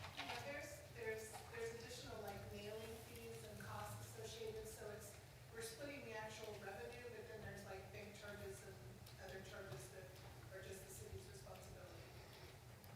Okay, so in 2023, the city only, it looks like brought in, I'm just trying to do the math again, 71, looks like $56,000, would that be correct? In 2023? In terms of, and we include the $127,000 in revenue and the expenses as $71,000. He's trying to net it out. Is this actual revenue at 127,000 or is it net revenue? That's the city's revenue, so that's not the net. That's the total revenue without before we took their expenses out. That's what the council member is asking. The 127, my understanding is that is what came into the city. Before our cost. No, So that that's is net the revenue. city's revenue, yes. Then there's a separate revenue that was given to Central Square, or Cry Wolf. Okay, that's not clearly identified in this, so those are for my follow-up questions. It looks like the 2025 adopted budget for this service is 130,000, but in 2023, we only spent 71,000, and then in 2024, we spent 48,000. And so, and it looks like the budgeted amount is 130,000 in 2025, which is a significant increase from $48,000 budgeted or even the $71,000 budgeted. Why were we budgeting, nearly 3 times as much as in 2024? Yeah, so that's part of why we went back out to another bid or proposal. We did not feel we were getting timely and adequate service from the current vendor. We would ask for some data request, and it would take 3 to 4 weeks to get some of those back, which slows down the billing, slows down the notifications to the residents or the businesses for false alarm. We have spent the last couple years trying to streamline that, even then pulling data from 911 to provide. There was significant delays in that. So that's why the amounts are much lower than the budgeted amount. I did not go back and look, historically in 2019 and 2020 and 21, were we around that 130? But I will tell you, because I think what you're getting at is there's too much budgeted. Correct. Okay. So I will tell you that holistically as a department, I'm going through all of the budget to seeing where there is extra. I don't want to call it waste, but where there's extra, where things can be reallocated. I have not made it to service contracts or software yet, but we are going through all the equipment and everything else that we do right now to reallocate funds where they're actually supposed to be. So I can't say that that's not over budgeted because I haven't made it to that. But I would imagine, looking through the budget, that at some point 130,000 was the adequate amount that was being paid forward to them, which is why the budget was set at 130. It just seems like a big jump from Yep. 48,000 to 130,000, even Yep. when the subsequent year was 71,000, to have a 3 times increased budgeted amount. That's the 2025 budget. Do we have the 2026 budgeted amount that was just approved? I'd have to look They it up. had but to look. Just a reminder, you adjust the budget at mid-year. When you approve next year's budget in August, you'll approve a revised 2026. In there, they'll have estimates, and if it's over budgeted, that money can be swept and usually is identified as available for other uses in the budget to help balance the budget, or or will it be excess at the end of the year. So there's plenty of time to do that. The more important thing is to focus on, I think, where you were originally, and that is on the expense level and the revenue level, because that's actually what's controlling this, not the budget. And so just to confirm, the 127,000 is the net revenue to the city Correct. each year? Okay, Yes. thank you. Yes, so that's the 80% that Cry Wolf had. Yes. Vice Mayor Johnston. Thank you, Mayor. Captain Cooley, I was going to ask the same questions as Councilman Glasscock did, but just review for me what I believe the first one is free, a warning on a false alarm, and then you start charging after that. Can you kind of review that? Yeah, so the first one is no charge. We give them a notice that, hey, you had a false alarm, and then there's subsequent ones after that. If they are a significant repeat, we will flag them as a do not respond. There is a seasonal business that comes every season around this time that routinely has false alarms from things just moving in their business. They routinely get flagged as a do not respond.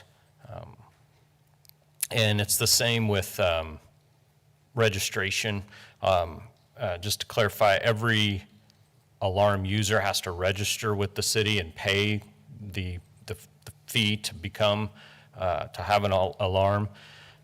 We manage those, but at the end of the day, we just want you to register your alarm. So if you don't register it and there is a false alarm, you get billed for that registration. If you don't pay it, there's a much larger fine on top of that.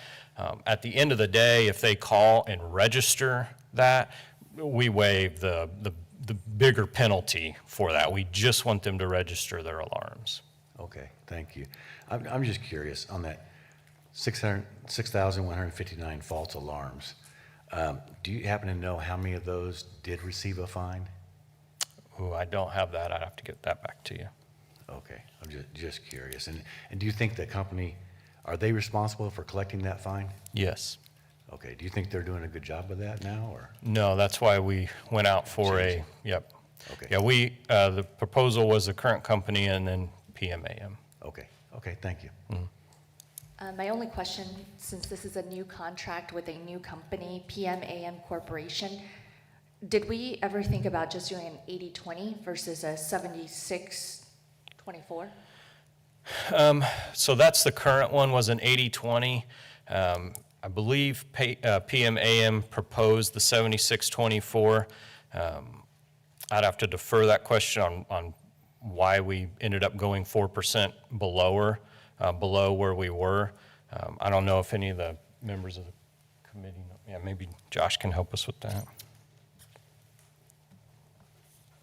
And again, as a comparison, the previous company versus PMAM, which is the proposed new company, are they charging us less for the maintaining of the system?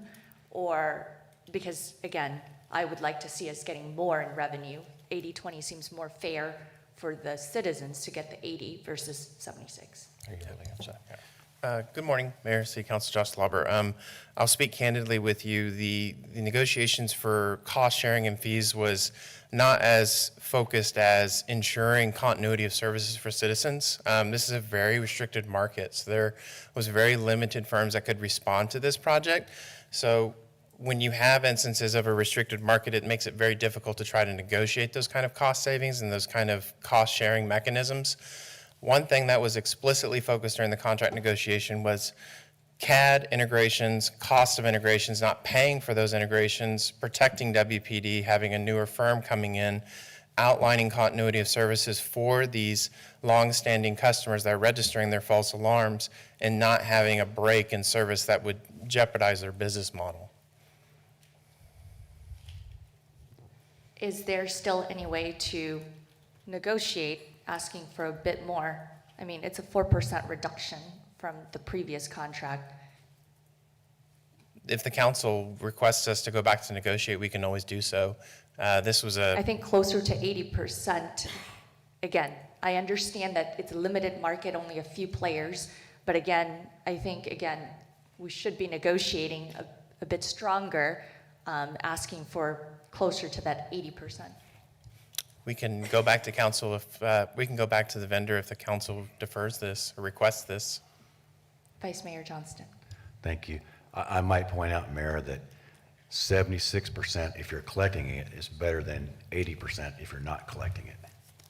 So there's probably a reason they're not collecting it. It's probably they don't have enough in it to take the process to get it collected. So the extra 4% probably is their cost to do a good job. I'm just guessing. I know in a collection agency, 30% is a very low fee for a collection agency, and this is very similar work to that.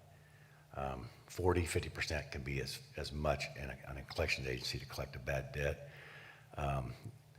I just think it's probably a fair contract, and I think if we nickel and dime people, we won't get the service that we want, and that's why we're looking to change right now. I'm not nickel and diming, I'm actually asking for accountability, and also I would like to see, again, great service. They are working with the citizens of Wichita, and that's my expectation of anyone that does business with the city of Wichita, that they are wanting to provide a good and quality service for the citizens. But again, I think that when we negotiate, we should also be negotiating in the best interests of the citizens of Wichita. And again, if they were the ones that proposed 76%, we could have even pushed back just a little and said, how about 77%? That's how negotiations go. Someone gives you your low ball and you're supposed to ask for better terms for yourself. And in this situation, it's not yourself, it's the citizens of Wichita. So I see that nobody else seems to want to renegotiate. So this is presented as is. And it just, again, frustrates me because we are working with the dollars that the taxpayers are giving us to utilize. And so when you are working with the citizens of Wichita, I already expect you to provide good quality service. That should be basic level expectation. Then again, when we're negotiating, I think if someone says, I'm only gonna give you $50 because that is what I want, in this situation, you're working with citizens' dollars, you should ask for more of that back for the citizens of Wichita for other services. So that's just some point of view. Vice Mayor Johnston. I have a business perspective, and we're not getting good service at 80/20 right now. There's a very limited market that will do this. There's probably a reason for that. There's probably not much money in it, or else there'd be a lot of people doing it. So only 4% more, I think it's a pretty good deal if they do a good job. So, and I presume they vetted that to see if they did do a good job. Is that true? I won't speak on behalf of WPD, but as a member of the evaluation committee, I can tell you there were references reviewed, there was references discussed, the interviews were completed, and the only comment I would provide within contract management as a whole is the formation we're discussing about with back and forth of items. We're happy to facilitate as you desire, but the biggest concern for me as a project support for WPD was ensuring that the services were stabilized, that there was very big concerns with the operating department of services being rendered to citizens, and also wanting to go to bat for the taxpayers to not have to have instances where we're paying for interfaces. There was extensive contract negotiations. I won't speak for law, but law was very supportive of this in terms of helping me negotiating the contract, and it was not a very easy contract to get to the point where we were at. We will facilitate as you desire and request. That's part of this process, but we were very satisfied with the ability to protect WPD having to pay for a new vendor to integrate, having to disrupt services for citizens, and ensure quality customer service. Yeah, I would like to thank you for doing that. I'd like to thank WPD for looking into this. I think it's more revenue for Wichita, for the citizens, so I think that's a good deal. I just would like to thank you very much for looking into it and get a better deal, and we'll get more revenue. I appreciate that. Councilmember Johnson. Thanks, Mayor. My only two comments is I agree with Vice Mayor Johnston, and two, I just think it is, it's not fair to the taxpayer to hear at the bench that negotiations did not happen. Anything that comes to the bench to us has been negotiated, whether it's the settlements that we have, a number might be in the agenda that people see and we don't talk about that, but there's always a back and forth between the two parties before it even comes to the bench. We may not be happy with the number, and that's one thing we can talk about, but I know just from the different things I've sat on over the years that staff always negotiates. It's never someone says, this is what I'm gonna give you, and we just say yes to it. It's always a negotiation, and again, council may not like that, and we can go back, but I think in this case, again, and the parties may not ever all say where we started and where we ended up, but I know extensive work goes into this stuff before it comes to the bench. So I just wanted to chime in for anybody watching the meeting, like staff always negotiates. It may not be the deal that we as a council like or you as a taxpayer may appreciate, but these negotiations do happen. And to the Vice Mayor's point, if we are able to collect more than we are now, then 76-24 is actually good for us because we're collecting more revenue than we had been. It may feel better to have 80-20, but 80-20 of less money still is less money. So I'm supportive of this item. I agree with the vice mayor. And again, just for the public, staff always negotiates, and sometimes, depending on the item, at least one council member's in the space as well. So those things do happen. I just want to make sure people understand transparently that negotiations do happen. A follow-up question to that, just so full transparency, what was the beginning then? If it ended up at 76%, where did we begin? Within the contract negotiation processes, the proposal reflected the percentages submitted to you today. What was focused on was the vendor had very aggressive terms that outlined indemnification and ability to not be held accountable. That was a big concern for me specifically with the Wichita Police Department and working with our law department. I don't want to get into legal analysis, but the focus was primarily of how do we ensure that we mitigate any risk to the city utilizing our standard contractual exhibits A and B and having consideration of not paying for any interface costs, being completely offset by this new vendor who had expressed during conversations that they would support Wichita Police Department in transition. So that was the focus of the negotiation. For explicit answer, there was no change in the percentages because we were focusing on not having an interface cost, not accepting indemnification liability rejections in the contract, and protecting the taxpayer. So again, thank you for the full transparency. The number was presented as 76%, and there was no negotiation on the 76%. Is that correct? Correct. Thank you. Councilmember Tuttle. Thank you. I just want to thank you, Josh, for all of your hard work. I've always seen you demonstrate excellence, and I really appreciate that. I know you take what you do very seriously.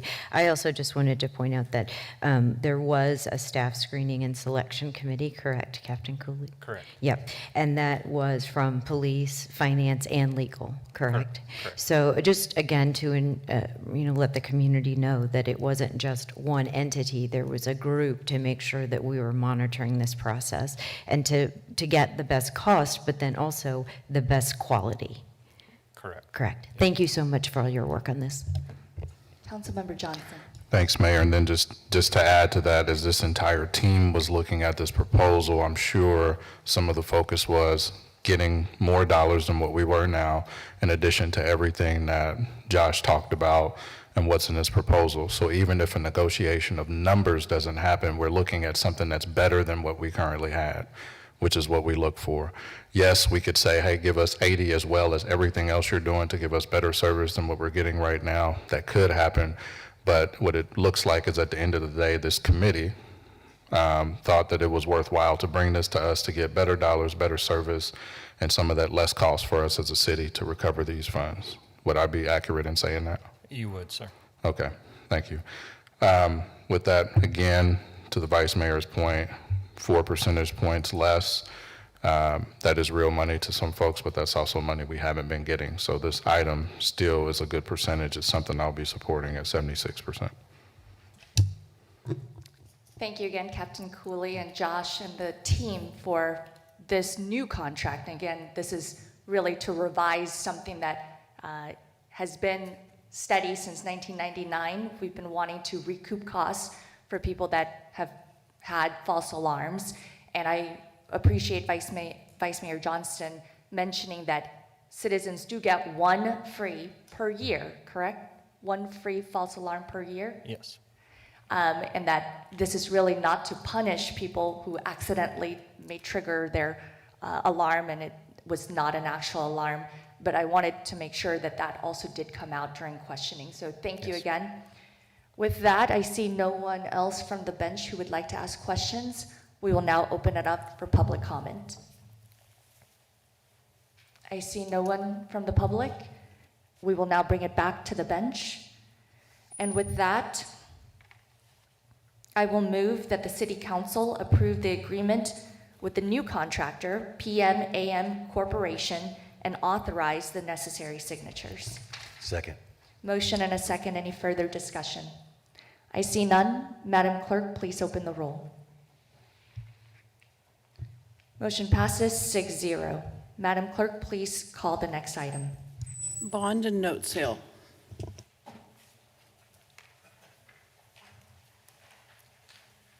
Good morning, Mayor, members of the City Council. Mark Manning with the Department of Finance. This morning, I want to present to you the results of our most recent bond and note sale. So just background, as you may remember, we issue notes typically twice a year, and those notes are very short-term debt instruments, and we typically use those to finance projects that we're in the process of building. Typically, those will be 6-month or 1-year maturity. Today, the notes that we're selling have a 1-year maturity. And then when we complete those projects, we typically take out any notes, and we're going to do that either by paying cash for the project or typically by issuing bonds for the project. And so you'll see a couple sales of bonds this morning, and that's why we're selling bonds. So that's generally how we finance our capital improvement program. So just a timeline on our bond and note sale. We always come to you first and seek your approval to hold the sale. That occurred on August 19th. The actual sale was last week on September 11th. And then we're here today to seek your ratification of the approval of that sale. And then finally, we actually closed the sale in about another month or so on October 15th. So let me go through the note and bond series. There were 2 bond series and 1 note series. Series 322 of notes was in the neighborhood of $95 million. I'd point out that about $65 million of those notes are for special assessment projects. We've had a lot of special assessment activity in the city, which is generally a good thing. That shows a lot of development occurring, and you can really see that reflected in this note sale that we had. About $30 million was just for general obligation at large type projects. Those are things like park projects. I think there's a little bit on the multimodal facility over in Delano and a few arterial type projects. We received 6 bids. That is very, very good. We like lots of bids. That tells us that we're very well received in the capital markets. We would recommend the bid be awarded to JP Morgan Securities, LLC. Their rate was 2.25%. That is a very, very good rate. Last time we sell about once a year. We sold at about 283 about a year ago. In fact, this is the lowest rate since 2021. Which, of course, we know the environment there was materially different, but this is a very attractive rate. We also sold 1 series of special assessment bonds, Series 836. That was a neighborhood of $25 million.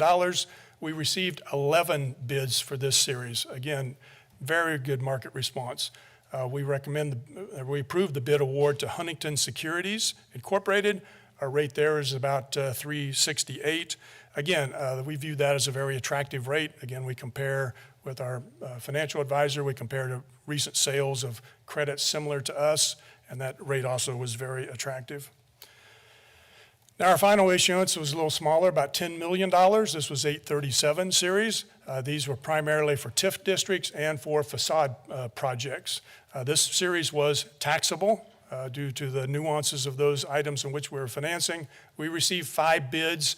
The bid was awarded to Robert W. Baird and Company Incorporated, and that rate was 4.41%.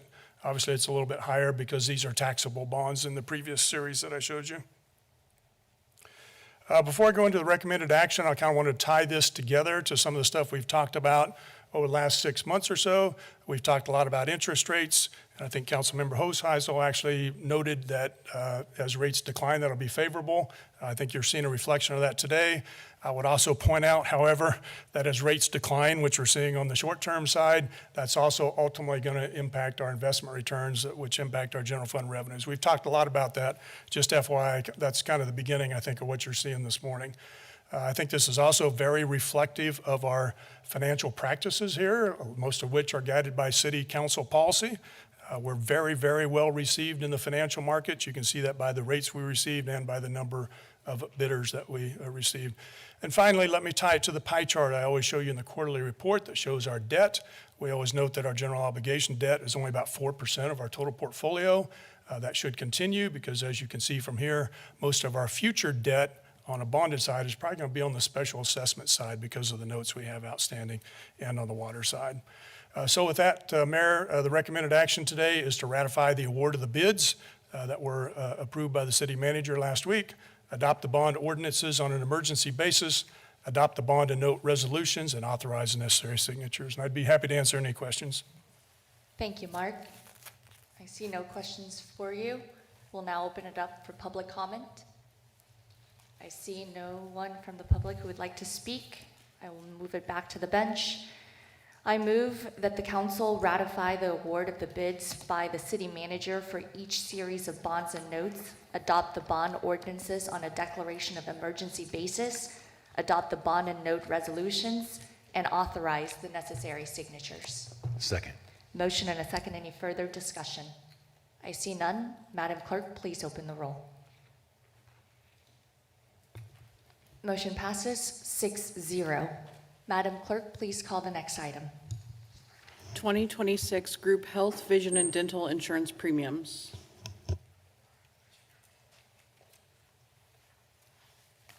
Good morning, Mayor and City Council. Heather St. Pierre, Department of Finance.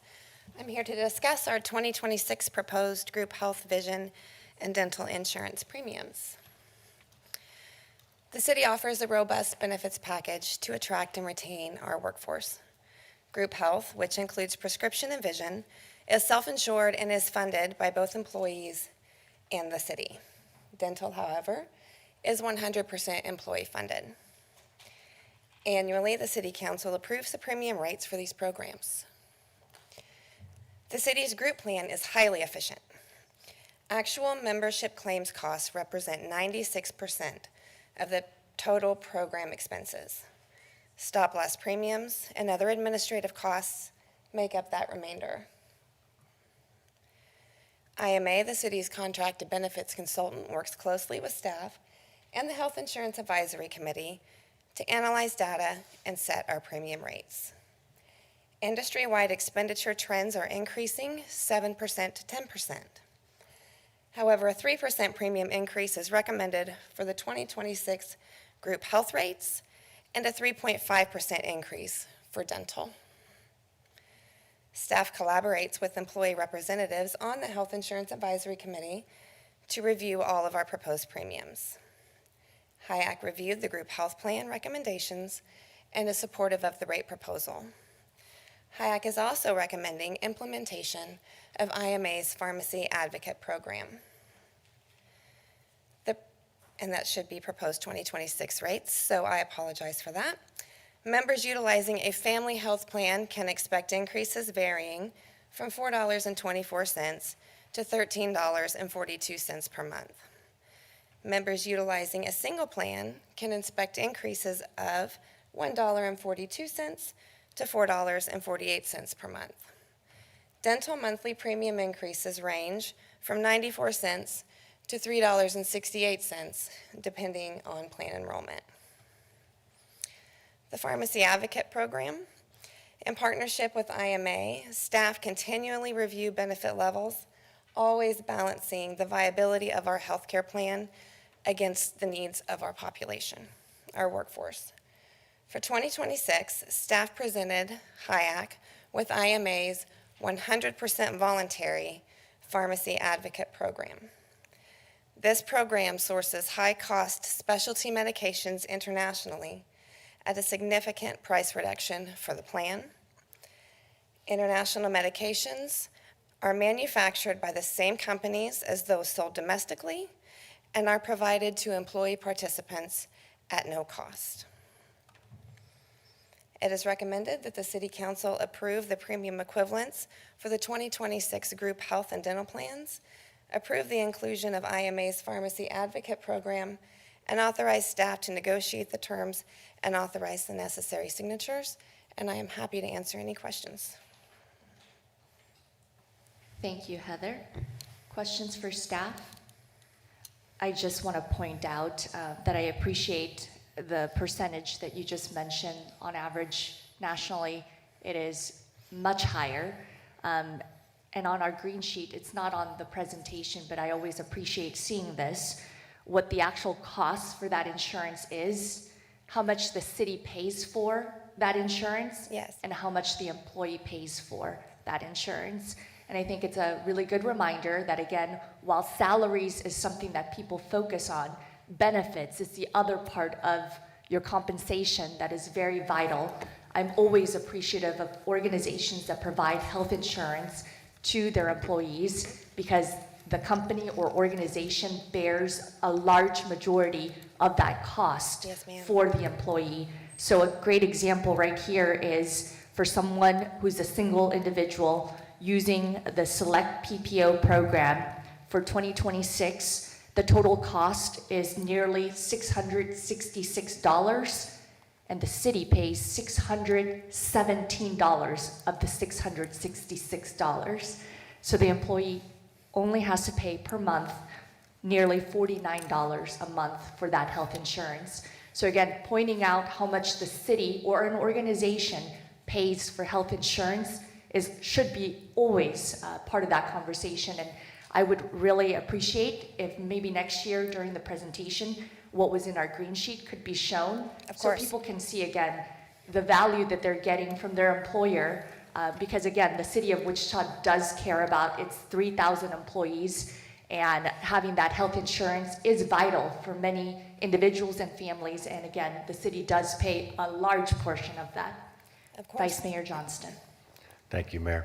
Heather, maybe for you or maybe for City Manager Bob, when did the city self-insure? When did they start that and basically start the plan they have now? Wow.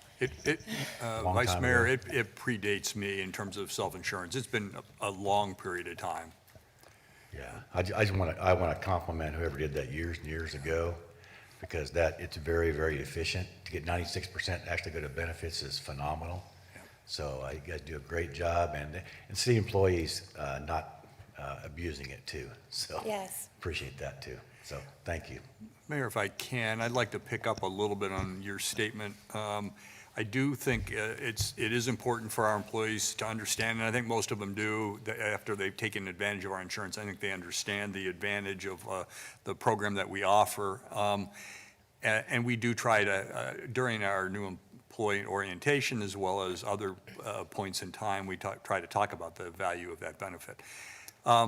Two things I wanted to mention. First of all, I've talked to the council about this before. We are going through a discussion with our employee groups this coming year about maybe a different mix of benefits that will be tailored to the employee needs a little better, and the possibility of maybe going to some kind of flexible plan or cafeteria plan. Don't know what that will look like. We're not going to do it in a vacuum. We want to make sure we're meeting the needs of today's employees, not 20 years ago, which is probably when we designed a lot of our program. Second thing is, I do want us to go into the discussion for our next year realizing that there's a lot of pressure in the market right now. We're fortunate because our losses, our experience rating has been beneficial. However, we're hearing from our consultant that the times of low increases for health insurance premiums may be behind us, and that because of a lot of things happening in the industry, and if you follow what's happening across the country with public and private employers, you're seeing 9, 10 or more percentage increases year to year. So it's great for next year. Really appreciate where we're going. Appreciate the work done by staff as well as with the employee committee. But I don't want us to be too euphoric about our health insurance trends. May maybe ask this question to Mark, because this is something that, again, we just passed the budget for 26, but in 27, just as the city manager pointed out, how will you be projecting, I guess, and budgeting that into proposed budgets, these possible larger increases? This is just a 3% increase, thankfully, but again, nationally, 7 to 10%. Well, like the manager noted, we budgeted 3% in 2026, so this action today would be consistent with what we have in the 26 budget. We also went to 3% in 2027. Again, health insurance expenditures, we review them monthly. Our outlook was pretty favorable when we made that recommendation 3 or 4 months ago. The manager's exactly right. The trends are not working in our favor. What has helped us here at the city of Wichita is for 10, 15 years, we have constantly re-evaluated our program. We've realigned Our pharmaceutical contracts, one of the things Heather mentioned this morning, is another great example of things we are constantly trying to do to keep the cost low for both the city and for our employees. But having said that, based on what we're seeing, and the manager's right, what we've learned from our consultant is we are an anomaly in the health insurance field. Our rate increases are significantly lower than what others in the market are seeing, locally and nationally. And whether we'll be able to maintain that is, who knows? So to your point, Mayor, yes, it is possible next year when we revise the budget, we may be looking at higher health insurance rates that we'll need to incorporate in the budget. So we'll definitely take a look at that between now and next year, and would not surprise me if we have to come up with a recommendation to do that. Knowing that information, I would err on the side of conservative and having that already in the 27 budget, that it's more than likely not going to be 3%, but probably a bit higher, even 1% higher. That would be ideal, but ideal would be lower, but it does not seem to be the actual trend of these costs. So again, just so that we have the 27 budget, as we're thinking about that, that will have to be part of our conversation. And again, that's why I pointed out that salaries might not just be the only thing that people focus on, but rather also the benefits, because the city of Wichita does provide really great benefits to its employees, to 3,000 plus individuals.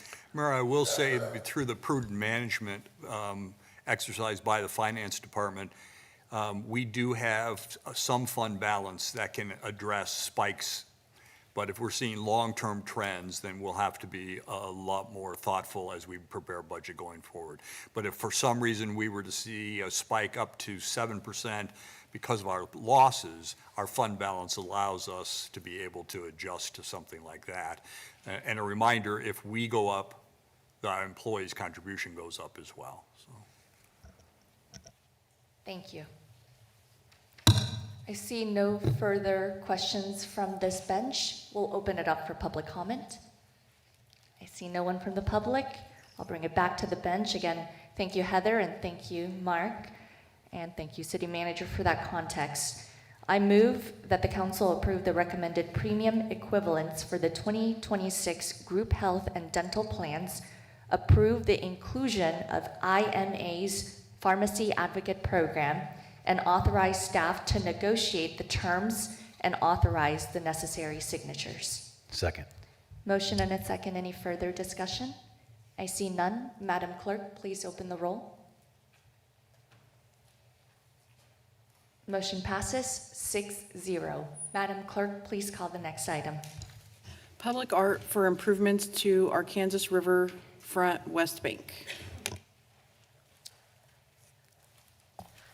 Hello, good morning again. Lindsay Banacco at the City Manager's Office. I've got the next few agenda items for you with 30% design concepts for a few different public art projects. The first one being improvements to the Arkansas Riverfront West Bank, and this resides in District 6. Just a general reminder, because this is a relatively new process for us, bringing designs early in development to City Council for approval. So highlighted is where we are today. The designs are coming at 30% design concept. So what you're seeing is not a completed design. It's really just the concept. This was approved by Design Council a couple weeks ago. And from here, it'll go into further development, refined collaboration with the design team, the art consultant in particular for this project, and the whole scope of project as it evolves over time. The design will go back to Design Council at 90% or final design before it goes into fabrication. If for some reason the Design Council rejects or has modifications to that final design, it will go back to them before it goes to final fabrication timeline. But this is when we've decided the projects will come to City Council for review. So a little bit of background on this project in particular. The Design Council approved the 30% design concept for public art on August 4th for this project, and the adopted CIP includes $700,000 in GO bonds for the design and manufacture of public art for this specific project. This project has a variety of vision and goals, as each project is a little bit different. This one is to continue improvements to the aesthetics, safety, and accessibility of the riverfront throughout downtown Wichita, specifically on the West Bank, to build upon the character and topography of the section of the riverfront and create unique experiences and spaces for the public, and complement and support the adjacent development in cohesive, seamless manner. This is right across the street from the ballpark, where there is a new hotel going in, along the riverfront pathway. So we want it to be a cohesive design, but something that's really inviting to the public. Some different themes involved here for the artwork are to enhance the aesthetics and the character, create unique and memorable experiences, foster a sense of community and place, reflect the natural and cultural heritage of Wichita, and of course be durable, safe, and low maintenance. Here's the project site that you see in full. Regarding the artist selection process, we have 3 different artists working on this project with 3 different sites identified. The process was led by Baughman and Company and our art consultant, Courtney Lederer, out of Chicago. The professional artists living in and working in the U.S. were eligible to apply, so this was an all call for any artist in the nation to submit. We had a preliminary application review. We had a selection committee that met and scored each applicant, and that was followed by a request for proposals with a selected amount of finalists. Here's a look at kind of how we narrowed it down. We had 159 total applicants, which is really favorable for a project of this scope, and for a national call, that's a really healthy turnout. We narrowed that down to 36. We had 9 finalists who then we interviewed, and ultimately 3 were awarded the project. So we have 3 different public art opportunities identified on this site, which we'll go into detail for each one, starting with location number 1. This is maybe one of the most challenging locations because it's highly visible, but it's also tasked with figuring out how to conceal or distract the electrical systems that are required to be in this site just by the nature of the site. So we want to utilize a beautifying moment with public art to conceal or distract from that electrical element. And of course, the sculpture or the art needs to be durable, engaging, appealing, and complement the surrounding environment. The artist that was selected for this site is Scott Hawking with his proposal of the Wichita lineman. And I've got several pictures for you here, so we'll kind of roll through them. This project is a little bit unique, or the submission was a little bit unique because this is an existing work within Scott Hawking's collection. This was created in 2020 for the Crystal Bridges Museum in Bentonville, Arkansas. Typically, our public art projects are designed specifically for the space. This one was created for Crystal Bridges, which is a unique opportunity for us. He's reimagining this piece that at the time was called I can't even say Arkansas without saying Arkansas Traveler was for Crystal Bridges, but for our purpose on the Arkansas River, he's entitled it Wichita Lineman. The reclining windmill sculpture has a lot of different homages that the artist has identified. It could be a reclining figure similar to a Henry Moore sculpture, a lounging farmer or a farmer at rest, and of course a nod to Don Quixote, but the list goes on and on about what you could take away from this piece. And as he reimagines the work as the Wichita lineman for Wichita, he really wants to connect the past and present, and obviously an homage to the Wichita lineman song, famously for Glenn Campbell, and to think about the history and evolution of wind energy from the iconic windmills across the Kansas landscape and kind of to the turbines that we see today, and especially along the natural element of the river. How can we connect nature to this industrial corridor as well? And of course, the utility screening imagery that's going to be used to surround the electrical elements is inspired by natural elements in the Wichita area. So here are a couple different proposals of colors that the artist wants to play with. Again, this is just concept design, but reimagining that sculpture into something specific for Wichita. Another angle and another view with another color, along with some of the materials identified, including galvanized steel, fiberglass, wooden utility poles that the windmill's reclining against. Of course, it will be powder coated, and a variety of Corten steel used for the screening or the fencing around the utility boxes. So that's Area 1. Area 2 is up at the top of the riverbank, which has some different elements of shade structures and seating areas as well. The assignment here was the structures should provide shade and enhance the visual appeal of the space. The artist should consider existing materials, sightlines, natural lighting conditions when designing the shade structures to not impede with views. Ivan DePena was selected for this project, and he's based out of Charlotte, North Carolina.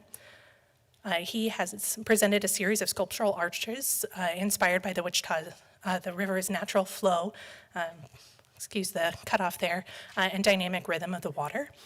It's a canopy-like structure that echo the curves and movements of water to provide shade. These organic shapes also go into the benches that cradle pockets of living plant life, fostering a directional connection with the site's natural surroundings and reinforcement between the relationship between the built environment and the local ecosystem.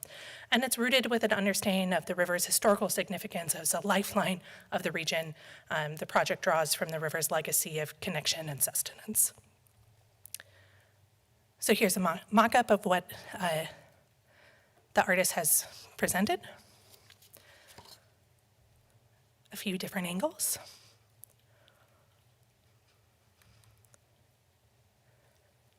Another angle with the river behind it. A nighttime view, and just to talk about the materials a little bit, primarily made of steel, along with a mesh material that will be in the shade structure itself, precast concrete benches, and some sort of integrated lighting that's yet to be sorted out just yet. Moving on to the third area in this project, the assignment here for the artist was to look at the walls that are available on the lower area of the river walk. So any way we could enhance them or beautify them in any sort of artistic way. So the artist is going to implement a solution that adds color, texture, light, and visual interest to the three locations on these walls. So there's three different sites along the lower river walk. Artist Chris Papan out of Chicago was awarded this project, and he's presented a really unique, something very specific to Kansas that we're really excited about, utilizing traditional ledger art and conza representation. The artist is Native American, and his affiliation with Kansas is very deep. His family has a long history along the Arkansas River, really in the Topeka area, but we're pulling that down obviously into Wichita for the sake of this project. But his family has generations of history working along the river and working as a part of the Santa Fe Trail and westward expansion. So he's very interested in working on this project. The imageries you see are actually part of his family that he's been able to capture through historical research. And so the mixed imagery placed on ledger, inspired by ledger art, will be used throughout his project. And it'll be mixed media imagery of historical elements of the Wichita area. So there's a mapping component with Native Americans placed in front of those maps. And then it will be printed digitally on glass, which I'll get to here in a moment. Here's a maquette of the proposal. And there's three different sites here. And then just referring back to the glass, this is a product that we've now successfully used in several public art projects. Pictured here is the Chester I. Lewis Reflection Park, where we have the digital images printed ceramically and then pressed between the two glass pieces. And it's very durable, very affordable, and it's been very successful in projects that we've worked on. So that's the materiality that we're looking at working on with this project on. And with that completes this project proposal for 30% design, and it's recommended that City Council approve the public art design concepts.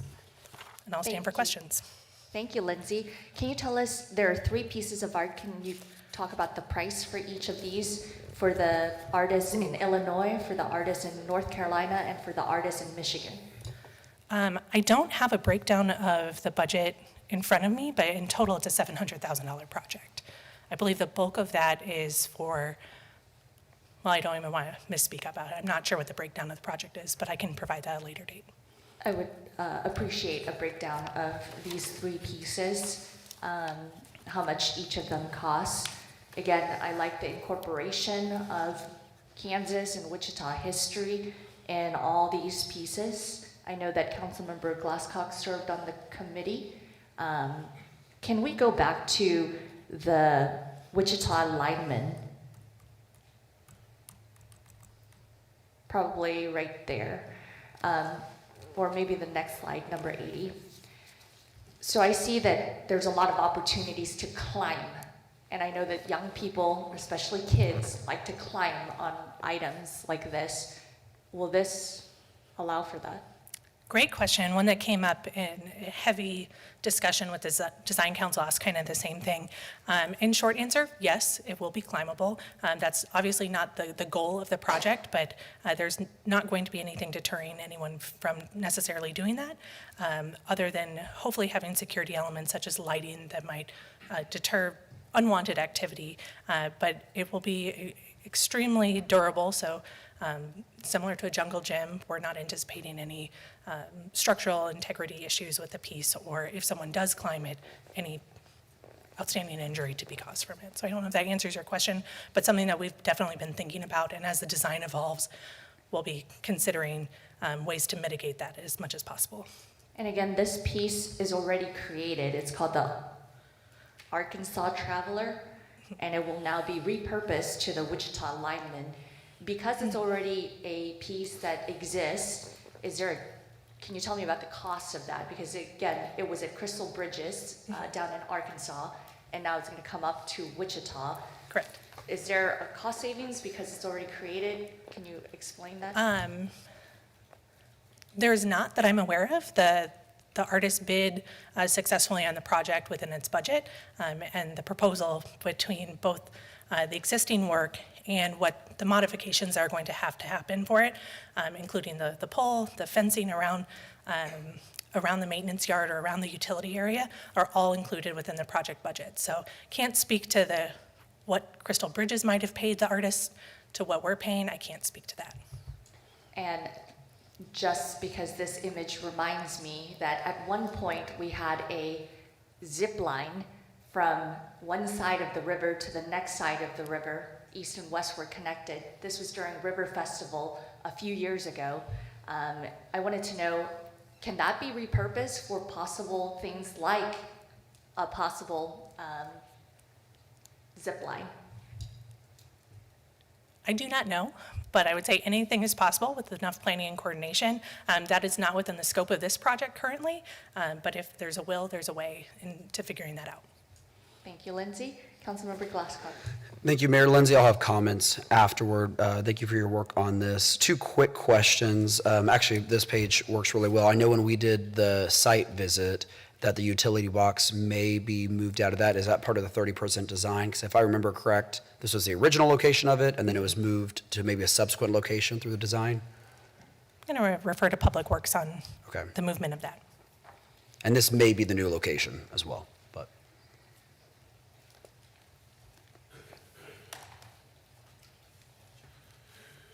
Paul Gunsman, Public Works and Utilities. Councilmember Glasscock, that utility box, I believe, is staying in place. There were some other utility boxes that were going to be removed or moved. This box contains other drainage for the Equity Bank Park field. So there's other stormwater components to this as well. So there were other utility boxes here that have been relocated a little bit further west? There were a few, yes. Okay. Yeah. Thank you. Quick question for you, Lindsay. On page 72 or slide 72, this is more of a just procedural thing, because this was the first I noticed this, of artists living and working in the U.S. are eligible to apply.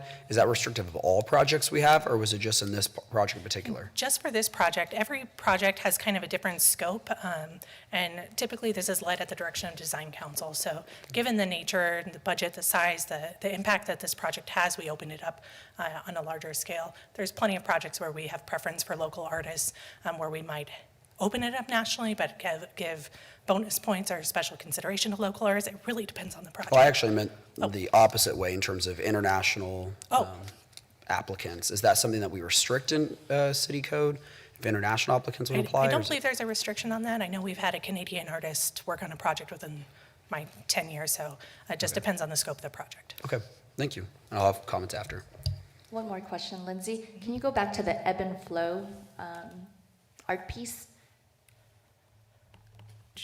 I know that there have been several conversations from Senator Oletha Fauska-Doe, who really loves to see Wizard of Oz and that theme represented here in the downtown core. I know she has really advocated for ruby red slippers. However, I wanted to know, because of this ebb and flow, and I think maybe another, maybe 84, shows kind of like a rainbow-looking, I guess, piece. The mesh, can you talk about the mesh and the mesh coloring versus maybe something that might be multicolored that, again, represents somewhere over the rainbow? Great question. I would say the color palette has not been refined for any of the works that you're seeing today. This is purely in design concept. If there are color recommendations, those could definitely be provided to the artist and would be further approved by the design council. Thank you, Lindsay. And then lastly, maybe this question is for Paul. What's the total cost of this project? I know $700,000 is being allocated for public art. Can you talk about the entire project itself? What's the actual amount? Yes, we had a $5 million base grant, and we had $7 million of general obligation funding plus the $700,000 art, so $12.7 million. And where are we at on the construction of the entire project? I know that I've seen a lot of work along the river. Can you just give us a little bit of a timeline on this $12.7 million project? Yes, I'm going to go back to see if I can find a slide here to help. So the seawall has all been constructed along the river's edge. They are starting on the north end, working south of the walls and the stairs there just south of Douglas Street. They've done a lot of grading throughout the corridor project. Had a meeting with them on Friday. They said they're about 6 weeks behind due to all of the rain that we have received. However, they thought they could make that back up. The other thing that affects the schedule a little bit is the schedule regarding the proposed hotel, and we will coordinate that work between the hotel, the east side of the hotel on the river's edge. So we might need to wait, remobilize once they get part of that done. But we have been in close contact with the private development as well as our project with Donlinger. Thank you, Paul. Thank you, Lindsay. And then I will go back to answer your previous question regarding the artist contracts. Hawking his contract price is $200,000. DePena is $270,000, and Papon is $100,000. Thank you. So again, $270,000 for the ebb and flow art piece, $200,000 for the Wichita lineman, and $100,000 for the Arkansas Nizuje art piece. Thank you. I see no further questions for staff. We'll now open it up for public comment. I see no one from the public who would like to speak. I'll bring it back to the bench. And again, this is in Councilmember Dalton Glasscock's district. We'll start with Councilmember Johnson. Thanks, Mayor. Just want to say, appreciate the presentation. I love seeing this type of public design. I think it makes Wichita even more unique. And now seeing this on the West Bank, if approved, I think will be really cool. Those are some really cool pieces and lots of things to have conversations about and take pictures of when you visit Wichita or go over to the West Bank. So I'm looking forward to that, seeing what the final design looks like and seeing it over there on the West Bank. And again, happy to see continued progress on the West Bank.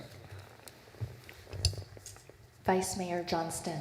Thank you, Mayor. Lindsay, quick question for you. Quick math, that's equals 570,000, and the budget was 700.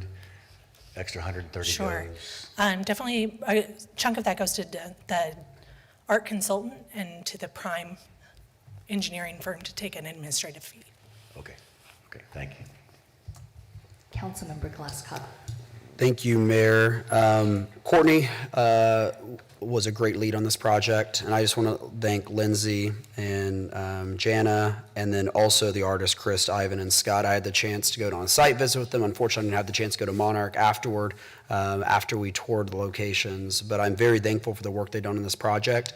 I think this ties in the cultural, historical, and environmental nature of our community in a very unique way, where I think it ties in the river, ties in the Kansas winds, and also ties in our historical heritage. And so I think the artist did a really good job at capturing Wichita, and I'm thankful for the selection committee as well and all the conversations that went as part of this.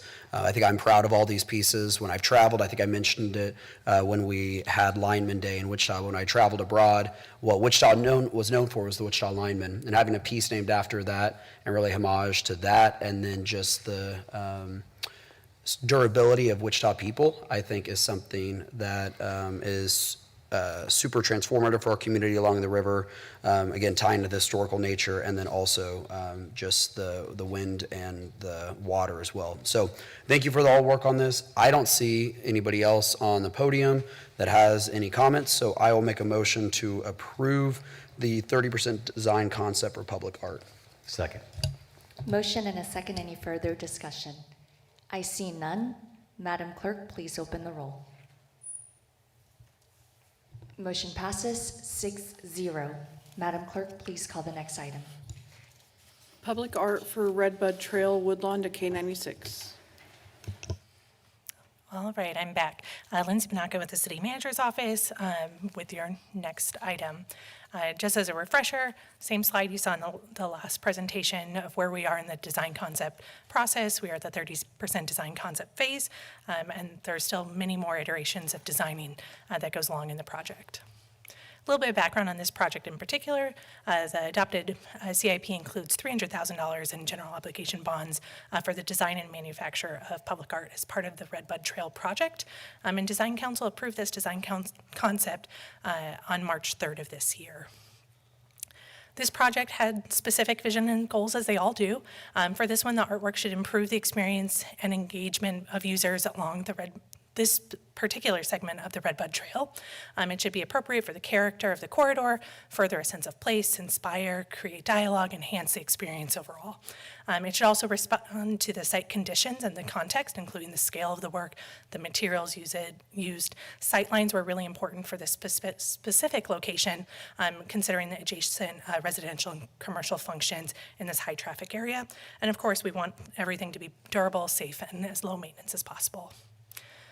We had a robust artist selection process for this project as well, led by a local company, Benish and Landwork Studio. The professional artists living and working in the U.S. were eligible to apply, so another national call.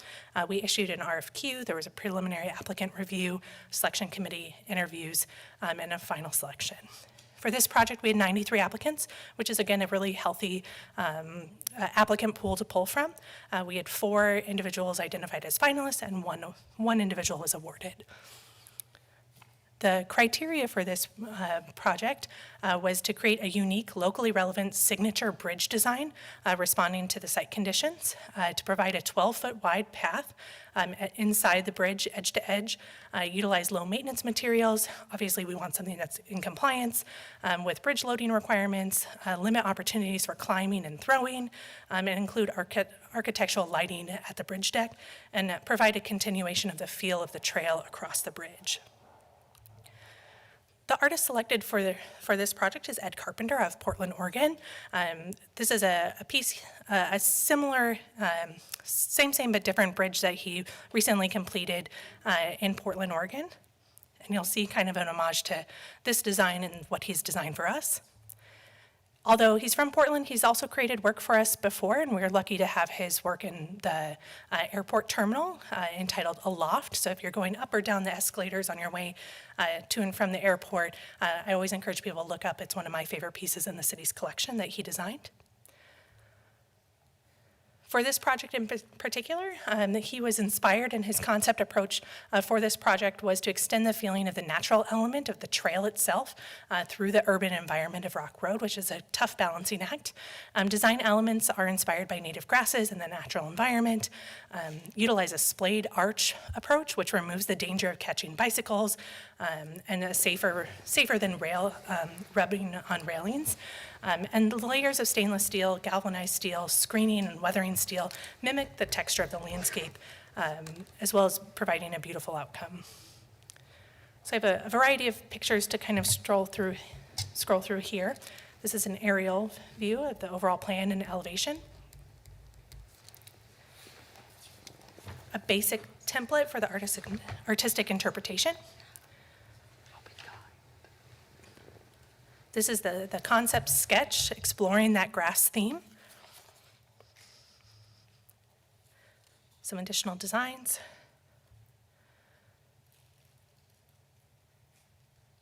An aerial view. Looking west from the pathway. Looking east from the path. Looking east again. If you're north along the road. An interior view if you're on the trail. Looking at the abutments and retaining walls. A nighttime view. The lighting, I would say, is still in exploratory phase for it, but this is a proposal of what the lighting could look like for the bridge itself.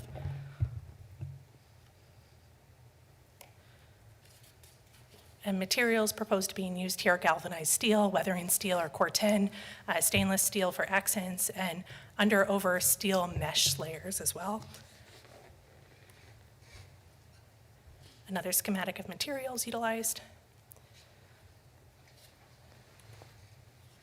Looking at the rock-faced welded, looking at the retaining walls themselves, the artist is proposing this rock-faced welded wire wall as an option. And that is what I have for you for this project. It's recommended that City Council approve the 30% design concept for the public art for the Redbud Trail project. And with that, I stand for questions. Thank you, Lindsay. Councilmember Glasscock. Can we go quickly back to slide 100? No.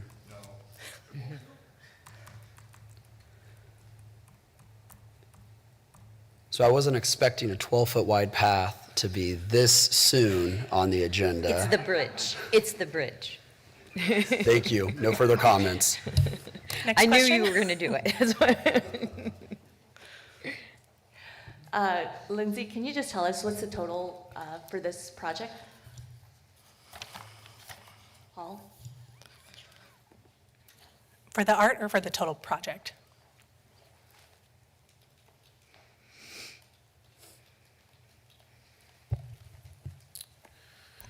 Yes, we have $12.1 million, and then in addition to the art funding, we have approximately $4.4 million of federal funding for the project out of that $12.1 million. Thank you very much. I know that this is one of the items that we advocated for when we went to Washington, D.C. last year. And I am grateful to see that, again, federal dollars are coming down to assist our city. So I appreciate this. Thank you, Lindsay. I see no one else on the board to ask questions. We'll now open it up for public comment. I see no one from the public who would like to speak. This resides in Councilmember Becky Tuttle's district. Thank you very much. Thank you to Lindsay and to Jana. I really appreciate all your help on this. The selection process was amazing, and to have 93 artists, it was like Christmas to be able to go through all of the submissions. So thank you for helping to shepherd me through the process. Also, thank you to the staff screening and selection committee. I was able to serve on that committee, and again, it was just a wonderful process, and appreciate all of staff's input. but thank you to Paul and to Gary and to James Wagner, who have been intimately involved in this, especially the path part and making sure that working with the artist, we wanted the bridge to be beautiful, but as mentioned, we also needed it to be extremely functional. We want to make sure that it's safe, that it's durable, as Lindsay mentioned. So a big thank you to Mr. Carpenter, Ed Carpenter, the artist, who has done other things in our community, but I think this has become a passion project for him. Rock Road is the most traversed road, arterial in the city, and so many people are going to see this amenity to our community, so we want to make sure we get it just right. And then I also want to thank the community who came out to the listening sessions. We had several listening sessions in District 2, not only at the District Advisory Board meeting, but other evening opportunities for people to come, and we heard such passion about finishing this project, the last 3 miles of a 30-mile trail, and how much people really want to see it completed, and the fact that we're going to do a pedestrian bridge so that we can ensure safety of our community as they're trying to get across Rock Road is just something that I'm quite proud of and excited to be a part of. So with that, I will enthusiastically move that the City Council approve the 30% design concept for public art. Second. Motion and a second. Any further discussion? I see none. Madam Clerk, please open the roll. Motion passes 6-0. Madam Clerk, please call the next item. Public art for improvements to Douglas from Seneca to Meridian. Good morning still. Lindsay Banaco at the City Manager's Office. Just as a quick reference, this item was pulled from consent agenda as you've seen it previously, but we're bringing it back for additional consideration here. As another reminder to anyone watching at home, this is our concept design development timeline. In bold is where we are today, which is the 30% design concept approval with City Council. A little bit of background on this project. August 5th, 2024 is when this initially went to Design Council for approval. It came to City Council in April of this year. City Council, you requested additional public engagement, and we held a public meeting in July of this summer at the Advanced Learning Library to talk with artists and the general public on getting more feedback and refining the design, specifically on the secondary site or the second site for this project. And the adopted CIP includes $400,000 in GO bonds for public art for this project. WSP is the prime for this design project. Other design team members included Landwork Studio, who are serving as the LA, and then Kent Williams is serving as the art consultant for this project, and he's worked on several projects in the Delano area. The project scope is Douglas, Seneca to Meridian, and it was designated as a special consideration project by the Design Council and allocated $400,000 for public art in 2024. The artist selection process for this project is a little bit different than the two we just saw, similar but different. It was what we call a regional call, so Kansas artists and the neighboring states were invited to apply as well. We had 19 submissions for this project. There were 6 finalists that were interviewed and offered the opportunity to present a design, and there was a committee that reviewed and narrowed it down to two successful artists to receive the bids. The first one being Armando Miñares, local artist, and then George Peters and Melanie Walker out of Boulder, Colorado, were awarded the commissions for Site A and Site B. Looking at the site itself, here's an aerial view of the district and of the site specifically from Seneca to Meridian. The project approach was thematic and rooted in the Chisholm Trail and the deep history of Delano, while also reflecting and celebrating the Delano of today.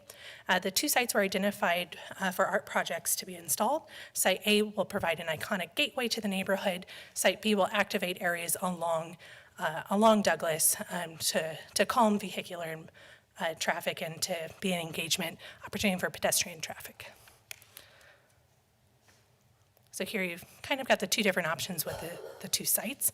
I will say the feather flight, we did just, I think, identified what I think will be the final location, which is slightly different than what you're seeing here, but it's reflected on a later slide. Another aerial view of the map.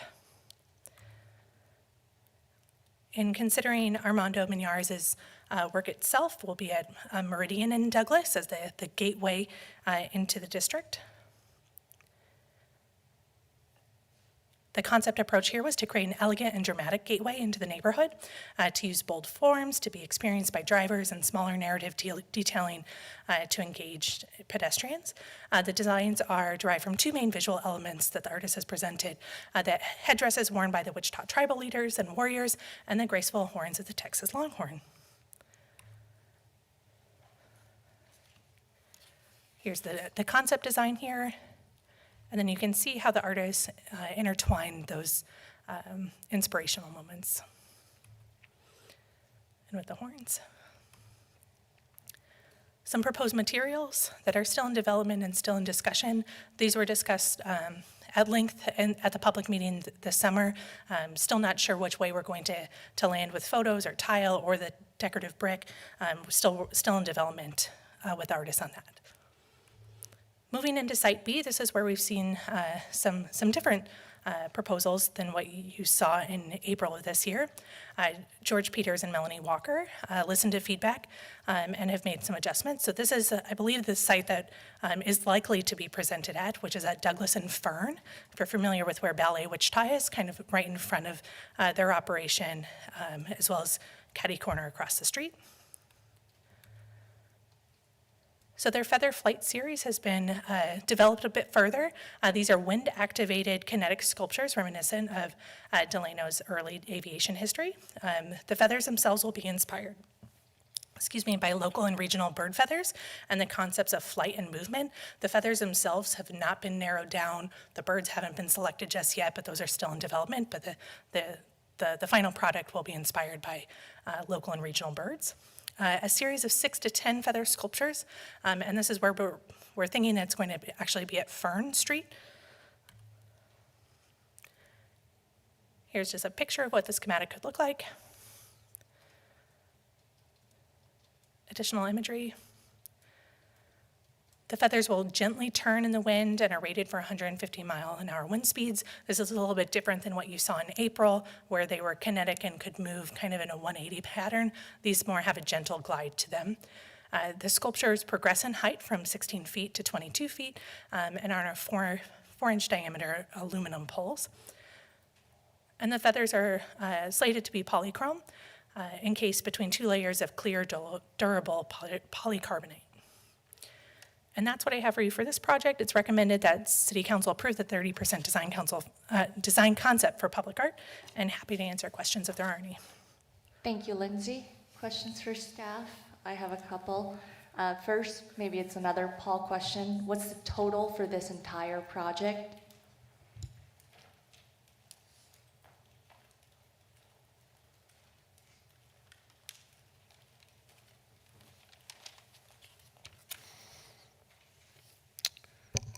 $11,897,000. And again, we have $3.9 million of federal funds within the project. And for the, just so that we're clear, give me the number one more time. 3.9 is federal funds of the? $3,912,000 of federal funding. And we have $11,897,000 for the total budget. Thank you. And of that, 400,000 is public art, is that correct? Just wanted to ask staff, can we have that within the financial considerations moving forward? I think it's helpful for community to see the total of the project. Again, this is not just for public art.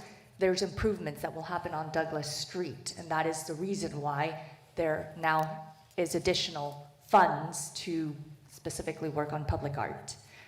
So that's one. Yeah, Mayor, I'm sorry, you've asked for that in the past, and that was part of our process. We just didn't get that included on these. Thank you, City Manager. And I just wanted to point out, can you go back to art piece A? Thank you.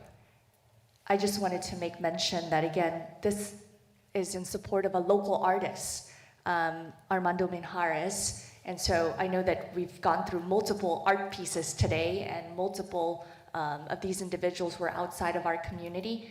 But this one in particular has a local tie, and I'm very appreciative that we're also supporting our local artists. And so again, just wanted to point that out. And then this is kind of out of order, but I mentioned earlier the ebb and flow piece along the river, and I mentioned somewhere over the rainbow. However, I do have a consideration. This is going to be completed next year, is that correct? I believe that's the goal. So next year happens to be America's 250th anniversary, and Lindsay and I were in a meeting last week on Thursday regarding America's 250th, and I'm on the infrastructure group, or capital improvement group. And so I was curious if the mesh could be red, white, and blue, which matches our Wichita flag as well as the American flag. Could there be consideration for red, white, and blue, and that could be part of our America 250th as well? Related to the ebb and flow piece, same answer, anything is possible. The color concepts have not been identified yet by the Artists or Design Council. I will say for that project in particular, we are looking at lighting elements, so that might be an alternative versus a permanent color palette that might only be thematic in the 1 year. Not that it's not always thematic, but something that we could change in the future. But we can definitely look into that. Thank you. Councilmember Johnson. Thanks, Mayor. Just to add to the conversation as a different perspective, I would love to see what the ebb and flow piece looks like as the artist wanted it, and maybe if we want to do something red, white, and blue, that just be some new thing that we put out in an RFP rather than permanently impacting that piece. I don't know what color the artist was going to make that, but I would assume ebb and flow, some shade of blue or something. I think that looks great as is, and we should try to ask for unique pieces for 250. I see no further comments from the board. We will now open it up for public comment. I see no one from the public who would like to speak. We'll bring it back to the bench. This is in Councilmember Glasscock and Ballard's districts. Councilmember Glasscock. Just one brief comment. I want to thank the artists for their work on this and also being flexible when we didn't necessarily like one of the renditions from this bench, turning it back to the artist for some additional consideration. And I think we came away with a better product. And so thank you for that, and thank you for the flexibility of the artist. Lindsay, thank you for all of your work on this. And I'm very excited about this project. So with that, I move to approve the 30% design concept for public art. Second. Motion and a second. Any further discussion? I see none. Madam Clerk, please open the roll. Motion passes 6-0, and I understand I just heard Councilmember Tuttle say it is lunchtime. However, there's one more item that I really believe that several people are here for that we should take on before we take a break for lunch. So, Madam Clerk, can you please call the next item? Park and Recreation Master Plan.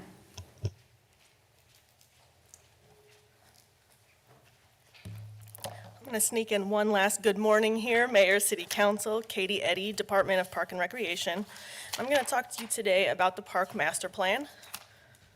So for a little bit of background, the Department of Park and Recreation developed our Parks, Recreation, and Open Space Plan, affectionately known as the PROS Plan, back in 2008, and we updated the plan in 2016.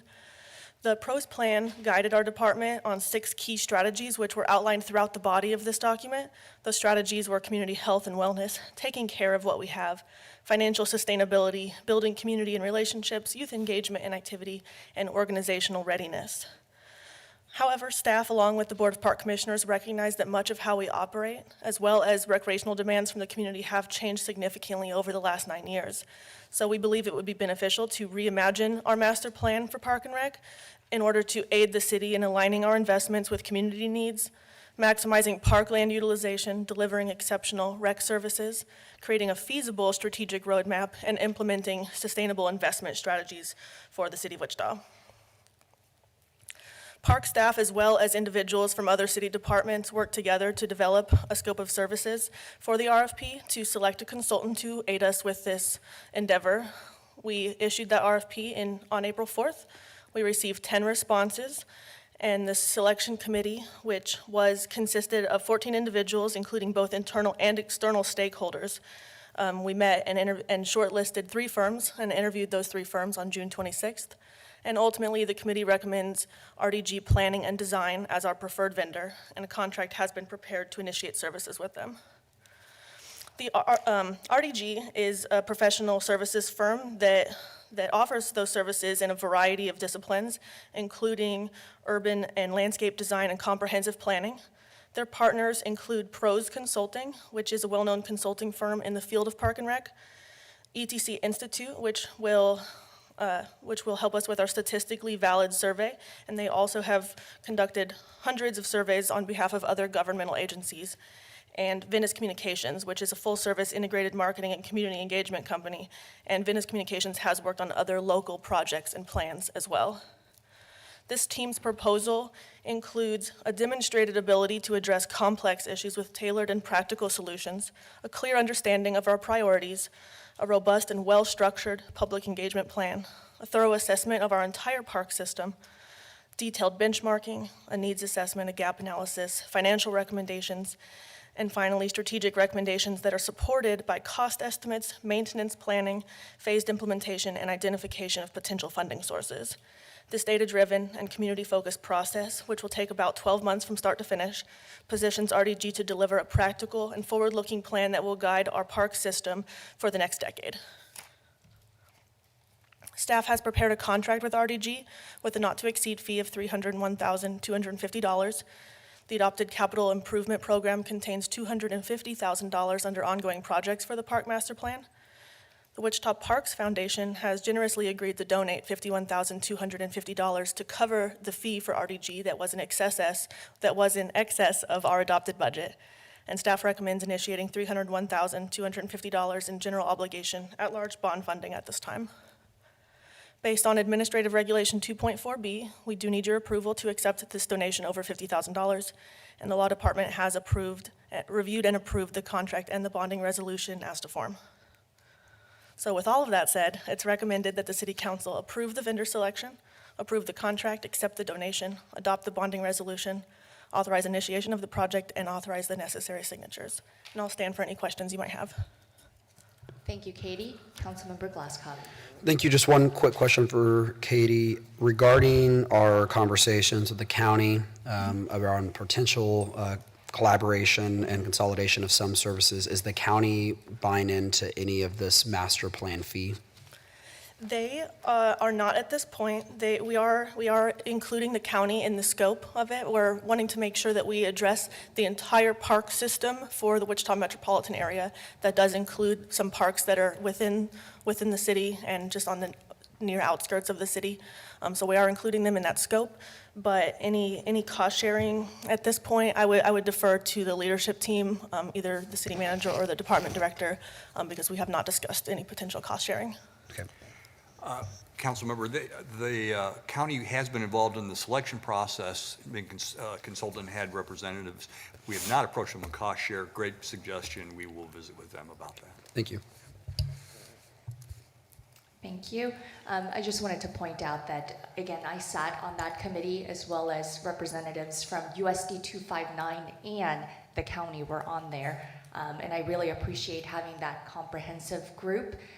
That's another step forward in again, talking about the spaces we have that can be utilized as public park spaces, even though they might be owned by the county or by USC 259. So I really did appreciate that, and I like seeing that moving forward, having those open conversations. I would like to point out that we also, in the scope of this work, would also look at neighborhood parks that are maybe part of an HOA. I'd like to make sure that we are very comprehensive in understanding how many parks we really do have in the city of Wichita, because again, we want to make sure that people have access to them, and also that we are comprehensive in looking at this entire plan. Thank you very much. With that, I see no one from the bench. We will now open it up for public comment. I see no one from the, oh, we have someone from the public.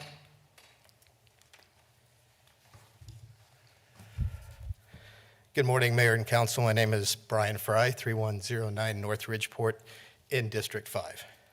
Today, I am here as a board member of the Wichita Parks Foundation. The Wichita Parks Foundation is a volunteer-led 501c3 charitable organization founded in 2011. Its mission is to enhance the quality while maintaining the heritage of Wichita's park system by assembling necessary resources through the development of partnerships and the fostering of community relationships.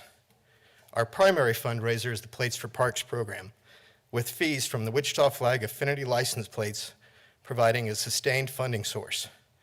Since the program began in 2019, the Wichita Parks Foundation has invested $336,000 into capital projects around the city. Some of our most notable projects include custom-made benches in all 6 districts, Chester I. Lewis Reflection Square Park, Swanson Park, and L.W. Clapp Park.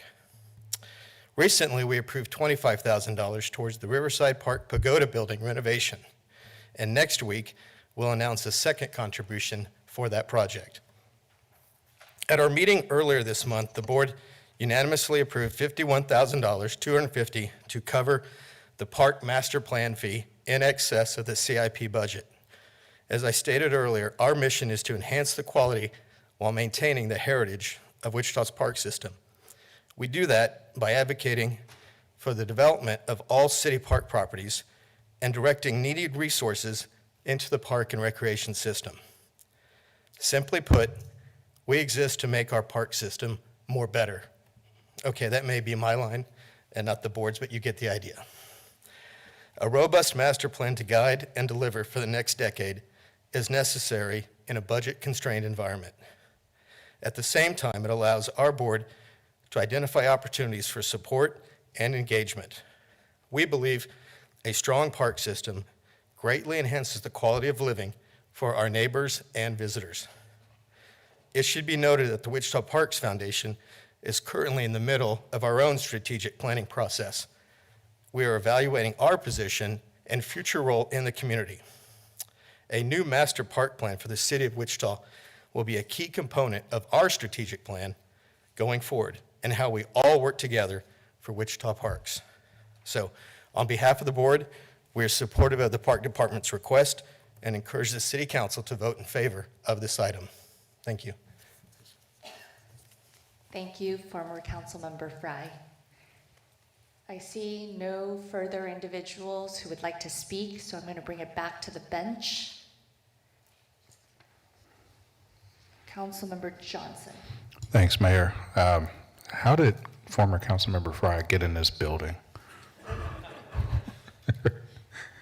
Councilmember, I did try to turn off his badge. Apparently, I wasn't quick enough.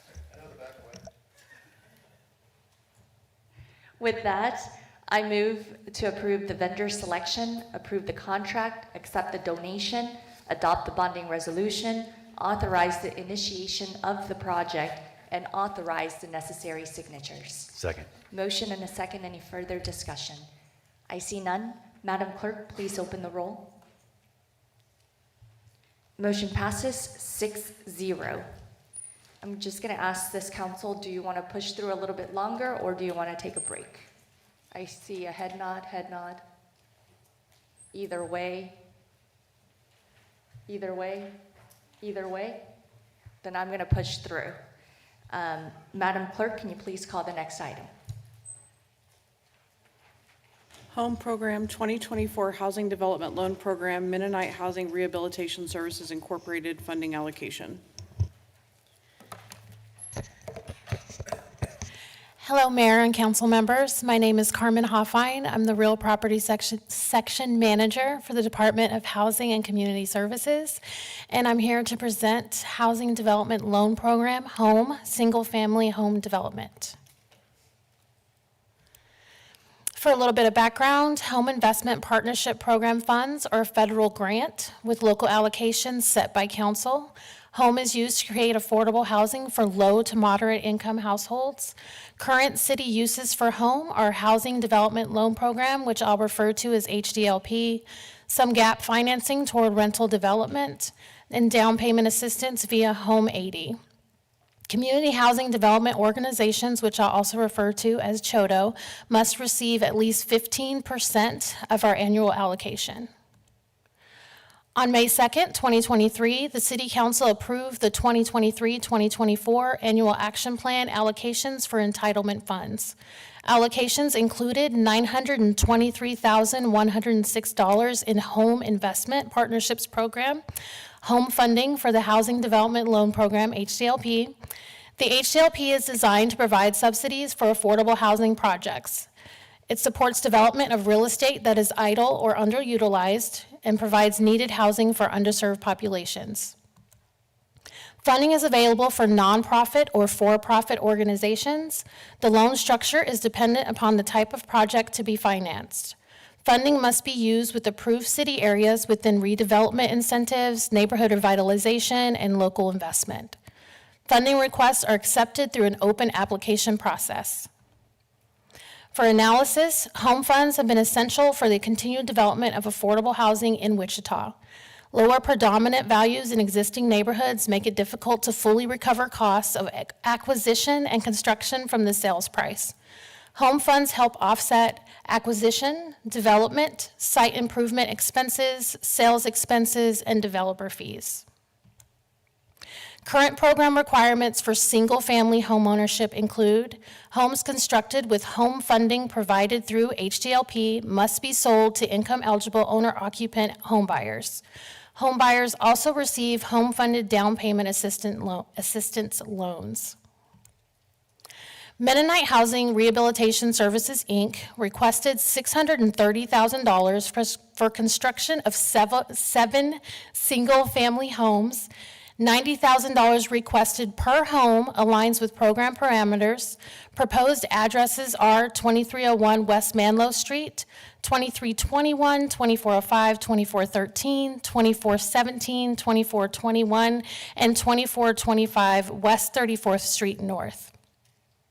Mennonite Housing is a community housing development organization, also known as a CHODO, and this allocation fulfills the city's required 15% CHODO set-aside. The proposed project, consistent with the city's comprehensive housing policy for affordability, availability, and neighborhood stability.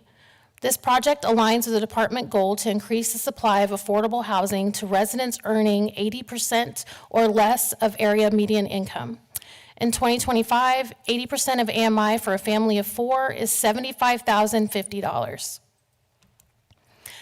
And next, I do have Angie Mendoza here who will present on behalf of Mennonite Housing. I did want to mention that there is an error on one of the slides. We did present for three units a couple of weeks ago for City Council, and one of the slides has 3 proposals and it should say 7, and that is completely my error. So I just want to let you guys know that. And now is Angie.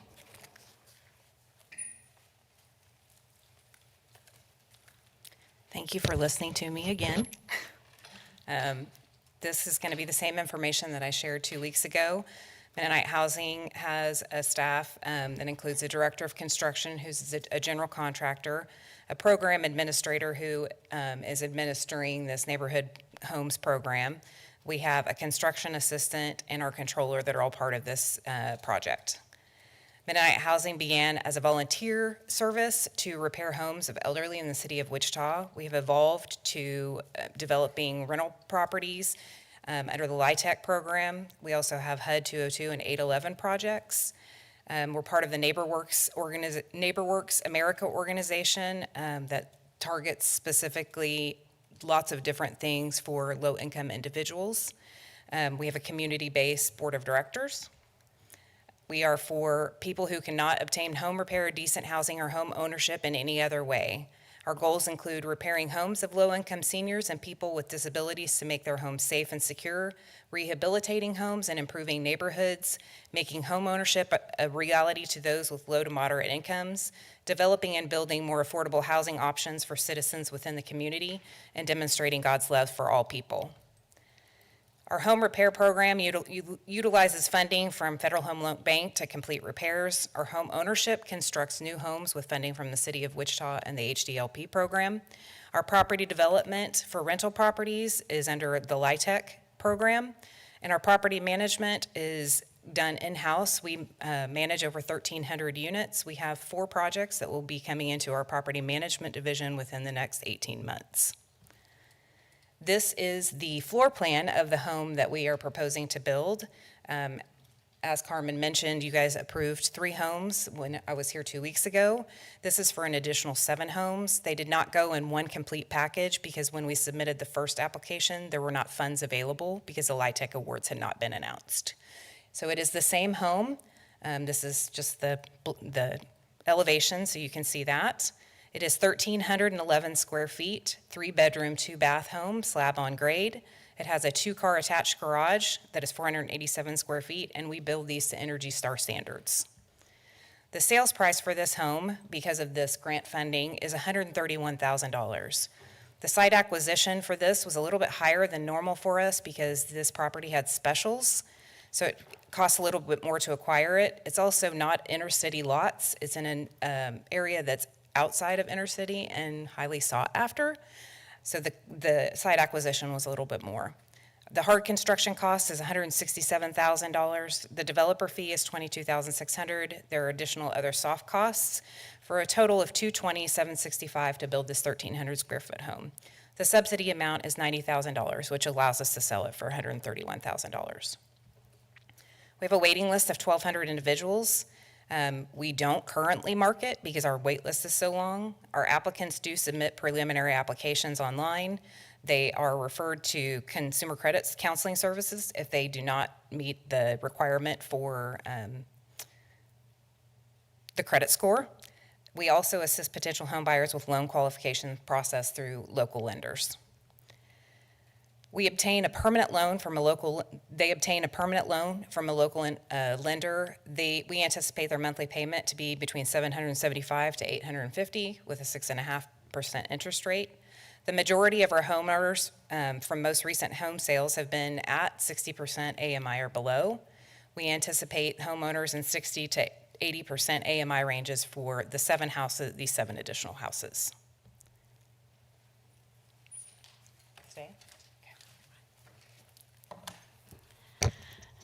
To continue with the analysis, staff and the developer, Mennonite Housing, presented the proposal to the Affordable Housing Review Board on August 25th of 2025. The Affordable Housing Review Board voted 3-1 with 1 abstention to recommend the proposal to council. For financial considerations, there is no impact to the general fund. Funding comes from 2024 home entitlement funds. $630,000 will be provided in the form of a 0-interest forgivable development subsidy loan to assist in building 7 homes for low to moderate income homeowners. Total project costs from all funding sources is estimated at $1,545,355. For legal considerations, the Law Department has reviewed and approved the funding agreement as to form. Recommendation is recommended that the City Council approve the Home Investment Partnerships Program funding allocation of $630,000 and authorize the necessary signatures.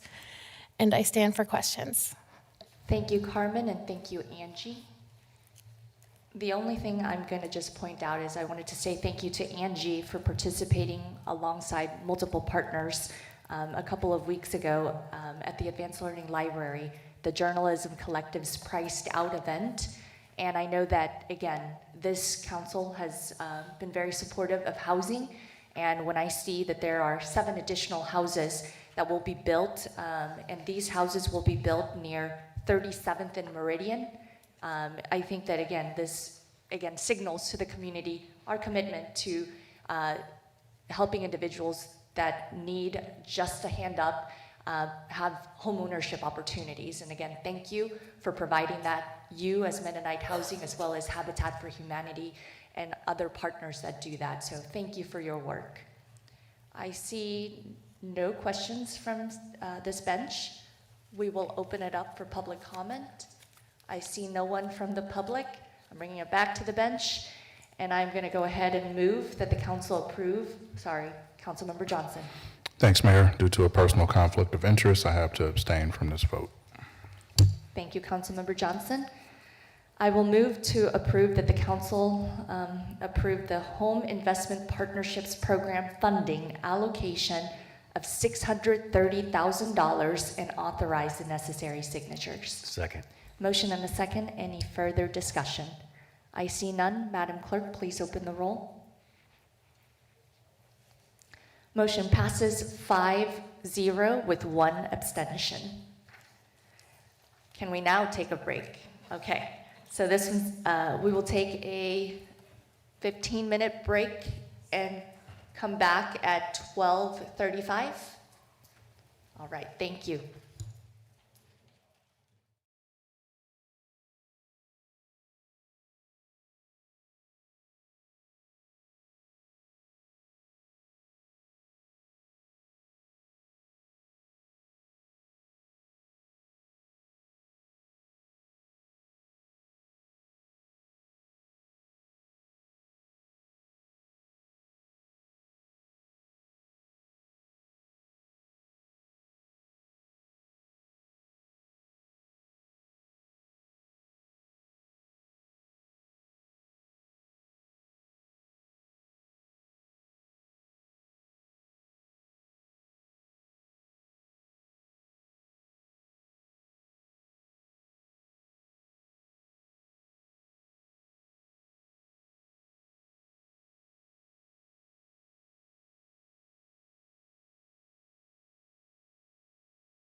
Good afternoon, Mayor and City Council. My name is Andrew Tyree, and I'm a management analyst with the Housing and Community Services Department, and I'm here today to present on the 2024-25 HUD Consolidated Annual Performance and Evaluation Report, otherwise known as the CAPER. Just some quick background information on the CAPER. As a city, we are required to prepare a CAPER report for accomplishments and progress towards consolidated plan goals. So this 24-25 CAPER, this is for the period of July 1st, 2024 through June 30th, 2025. And this is for Community Development Block Grant, the Home Investment Partnership Program, and the Emergency Solutions Grant. And I did want to say too, for the consolidated plan purposes, this will be for year one of the 5-year consolidated plan. So we're going to start with CDBG, just some performance highlights. So for 24-25, CDBG expenditures totaled just under $3.2 million. And before I get too much into these activities and accomplishments, I did want to just give a quick appreciation to our community partners, our internal city departments, and external partners that all come together and offer these services for our community. I know we as a department really appreciate them and the services that they provide in our community. So we're going to start with activities for public services. Just 1,630 youth were reached through some different programs here in the city. That's the YMCA's middle school after school program, Kansas Big Brothers Big Sisters mentoring program. We had Prime Fit Youth Foundation that offers mentoring and education services. And then we also had our Park and Rec department. They have the Colvin Kids Club that they operate before and after school program there at Colvin Elementary School. So we also partner with 3 different domestic violence services: Catholic Charities Harbor House, Stepstone, and Wichita Family Crisis Center. And then you see the totals there. They reached, between the three agencies, they reached 670 individuals there. And then also homeless services, 1,554. That's through United Methodist Open Door. That's their homeless resource center. Next, we have training and employment. This is the Way to Work program, our TWTW. I'm sure you all noticed some youth workers we had in the building in June and July. That they were a part of that program, and we had 145 youth that were served. Office of Community Services, we use CDBG funding to fund 3 CSRs and support staff there at Colvin, Atwater, and Evergreen. And through the services that they offer at those centers, between the 3 centers we were able to serve over 36,000 citizens. And then CDBG funds are also used to fund the 1 full-time staff we have for the Housing First program. Housing First this year was able to reach 116 individuals, and so those 116 individuals received rent and utility assistance through that program. Also for CDBG, we have the Home Improvement Program, or Home Repair, as y'all might know it as. We were able to reach 64 households with that program.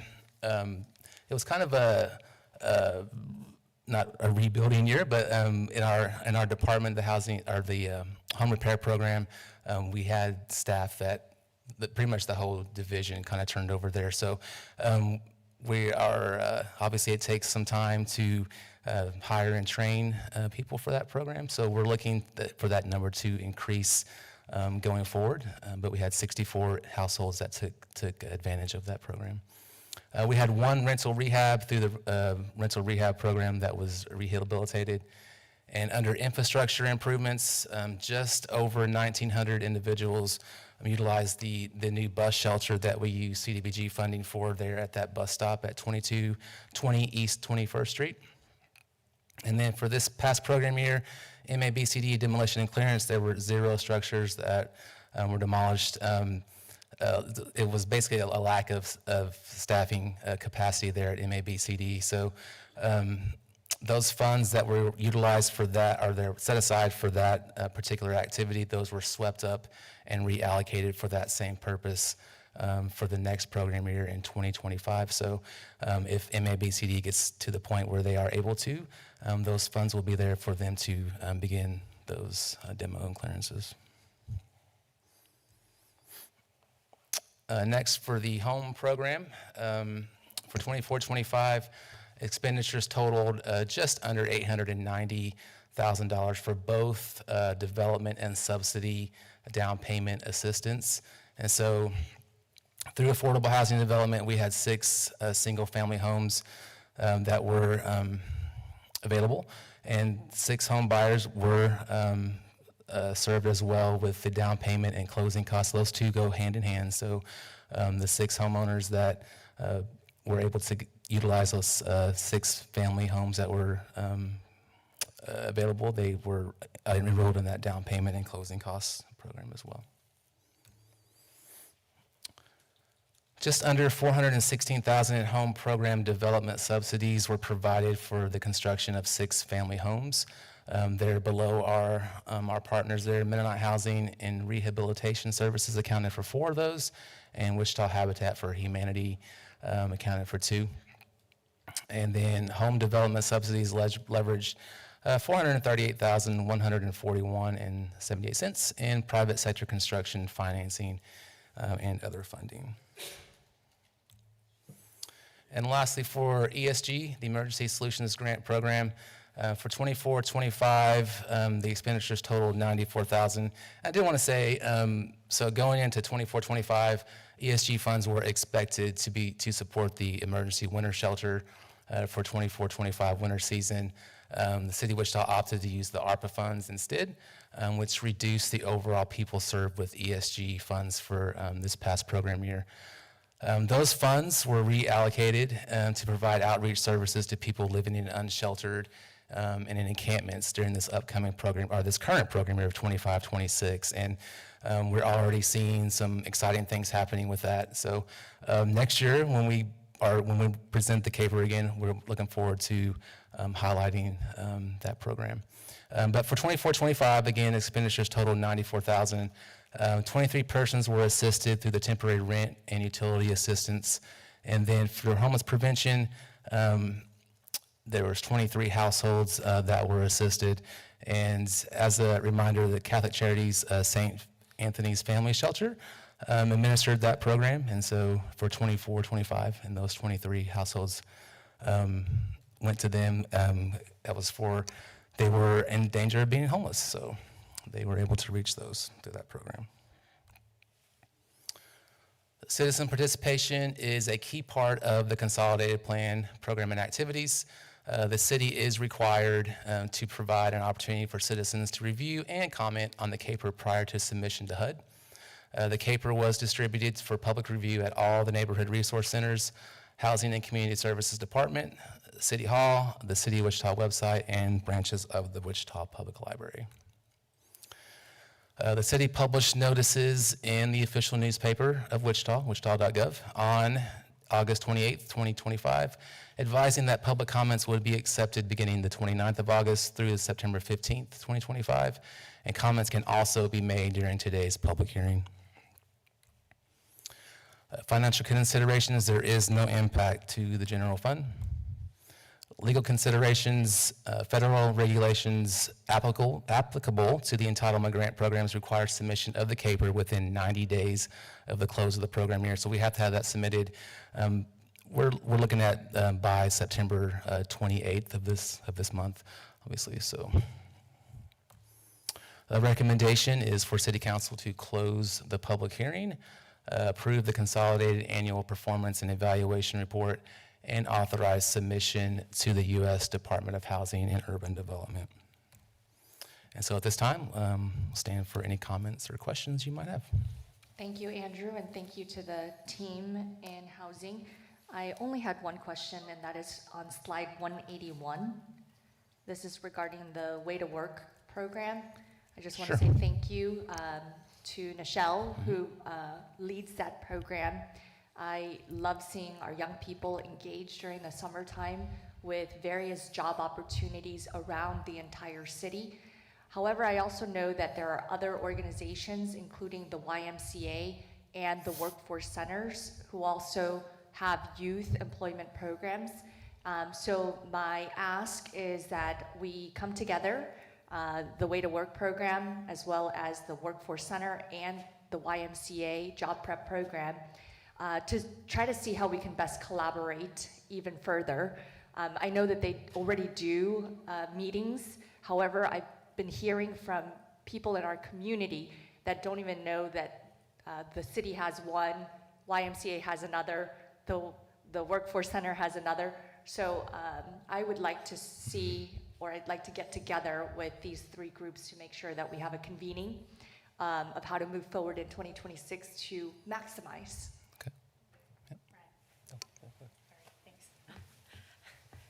Thank you, Mayor.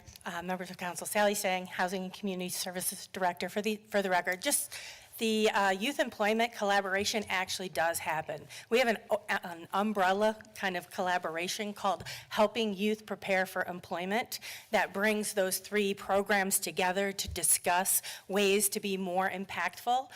We also work hand in hand, for example, with Workforce Alliance. Our program starts at 14.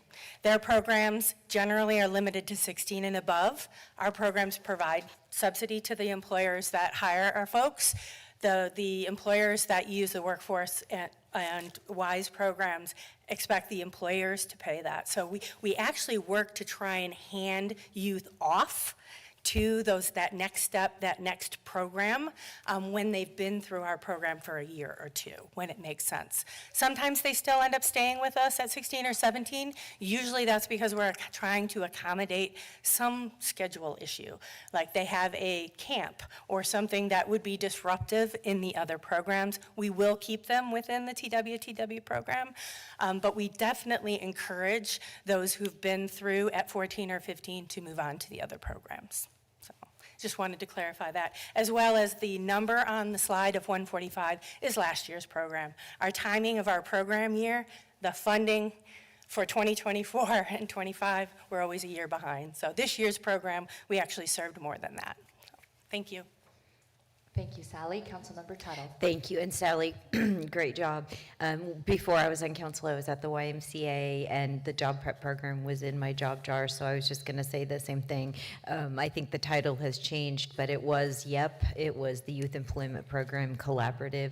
Keith Lawing really was instrumental in pulling all the entities together. And as you mentioned, there is so much collaboration going on, but the programs aren't all the same, and so they're not one size fits all. So I think the need has already been met. That group meets frequently, but for example, the WISE program just places kiddos in non-for-profit sectors, right? And there's also a curriculum they have to pass and whatever. So we've already got the problem taken care of. So thank you. I see no further questions for staff. Again, thank you, Andrew. We'll open it up for public comment. I see no one from the public. We'll bring it back to the bench. I will move to close the public hearing, approve the consolidated annual performance and evaluation report, and authorize submission to the U.S. Department of Housing and Urban Development. Second. Motion and a second. Discussion. Councilmember Johnson. Thanks, Mayor. Pushed my button a little too late. Due to a conflict of interest, I have to abstain from this item as well. Thank you, Councilmember Johnson. We have a motion and a second. Any further discussion? I see none. Madam Clerk, please open the roll. Motion passes 5-0 with one abstention. Madam Clerk, please call the next item. DER 2025-19, City of Wichita, Sedgwick County Airport Hazard Zoning Code Update.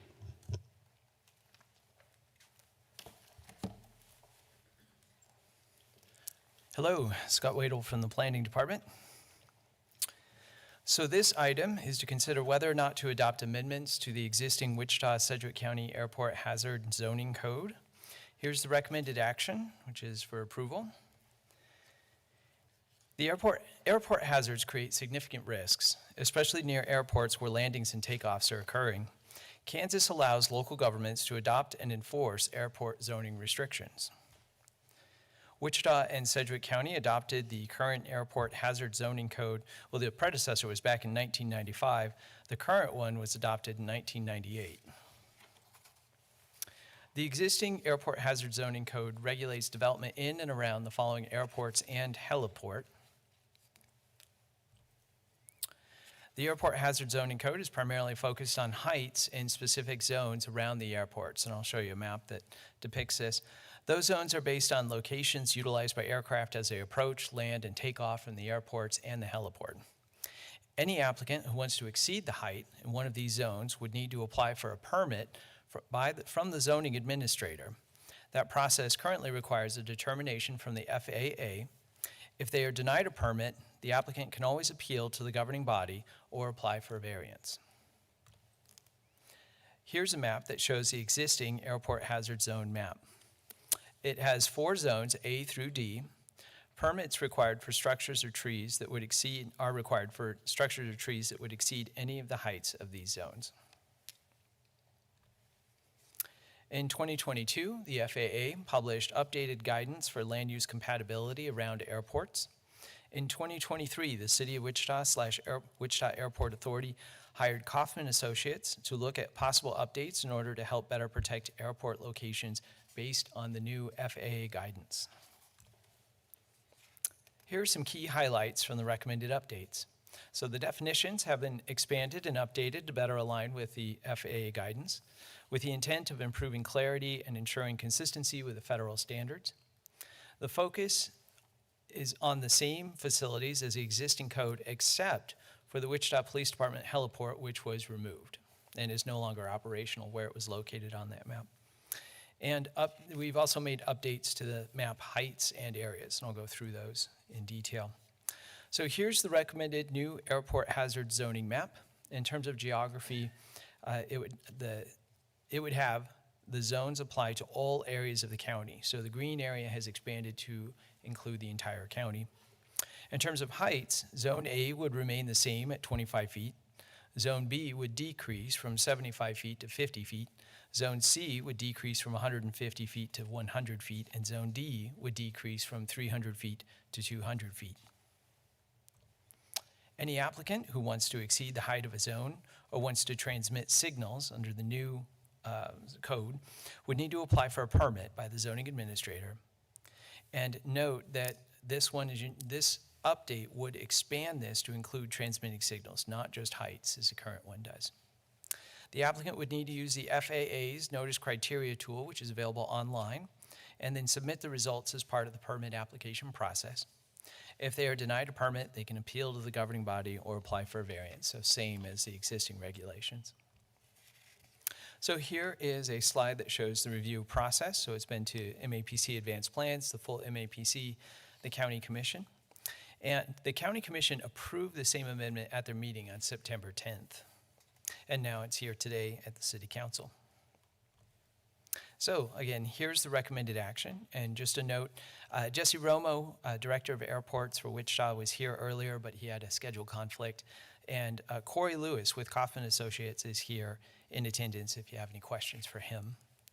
So, and just a note about the process, it's recommended that you accept public comment on this item because it is a code change. And with that, I'll stand for any questions. Thank you, Scott.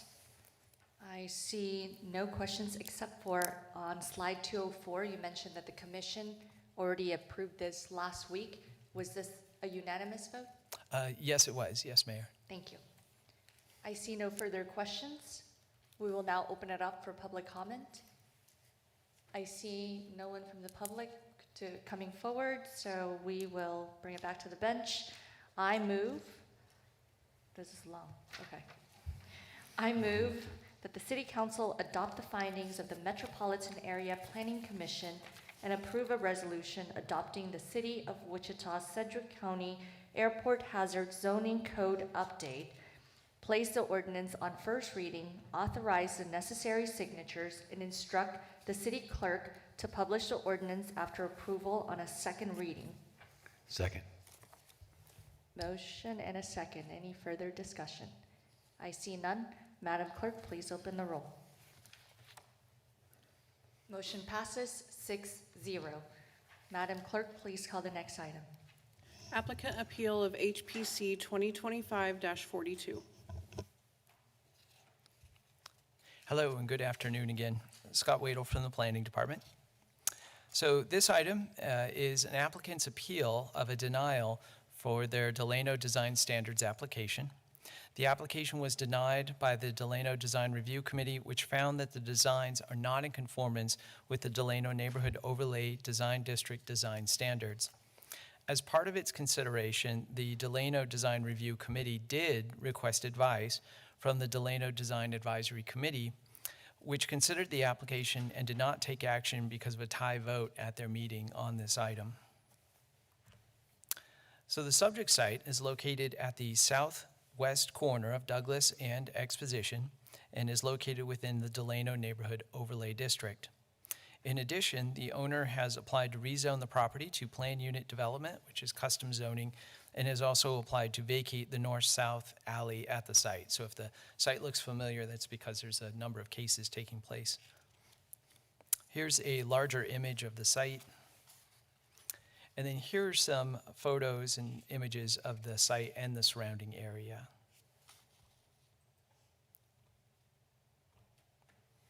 And then here are images provided by the applicant that show the proposed development on the site. This is the layout. Douglas would be to the top of this slide. So the Delano Neighborhood Overlay design standards include general standards that apply to every project. So this isn't for you all to read, but just to give you an example of what's in the code.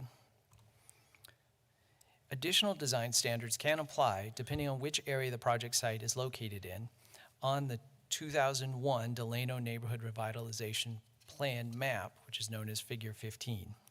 So here's what it looks like. The yellow arrow points to the site. So this subject site is located within an area recommended for commercial/mixed use. And here's an example of what the design standards are for that area. So the Delano Design Review Committee found that the proposed design does not comply with the design standards in a few ways.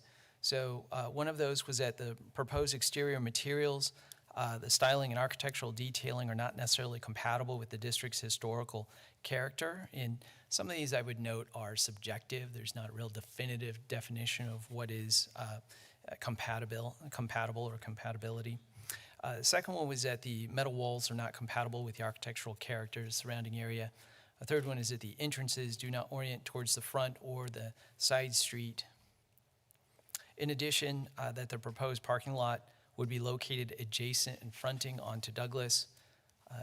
Also that the proposed design does not incorporate or allow common walls between distinct structures. And last, that the third story is not set back by at least 20 feet. So as was mentioned earlier, this item is an applicant's appeal of a denial by the Delano Design Standards of their application. It is recommended that the City Council accept comments from the applicant and open the item for public comment. And in terms of council actions, the council options include the following. You can deny the appeal and the application, you can approve the application, or you can approve the application with additional conditions. All of these actions can be approved by a simple majority vote. And with that, I'll stand for any questions. Thank you, Scott. Councilmember Tuttle. Thank you, Scott, for the presentation. I appreciate it. This is a new one for me. I haven't had something like this happen, and I've been here a bit. So the Delano Design Review Committee, yes, is it binding? I mean, if they say, no, we don't approve this, I mean, I understand we're here for an appeal, but just to compare this to me to like MAPC or explain like where this lands. Does that make sense what I'm asking? Sure. I would characterize this as maybe most similar in some ways to the historic preservation in terms of you've got a board that can take action, and unless the city council overrules them, then their action stands. And in this case, their action is to find that it's not compliant, so they are unable to pull building permits because they would not be in compliance with the zoning unless the city council overrides them for this particular design. Okay, so we would be potentially stopping an action, because we've supported this, right? Or Yes. for workforce housing. Yes. Yes.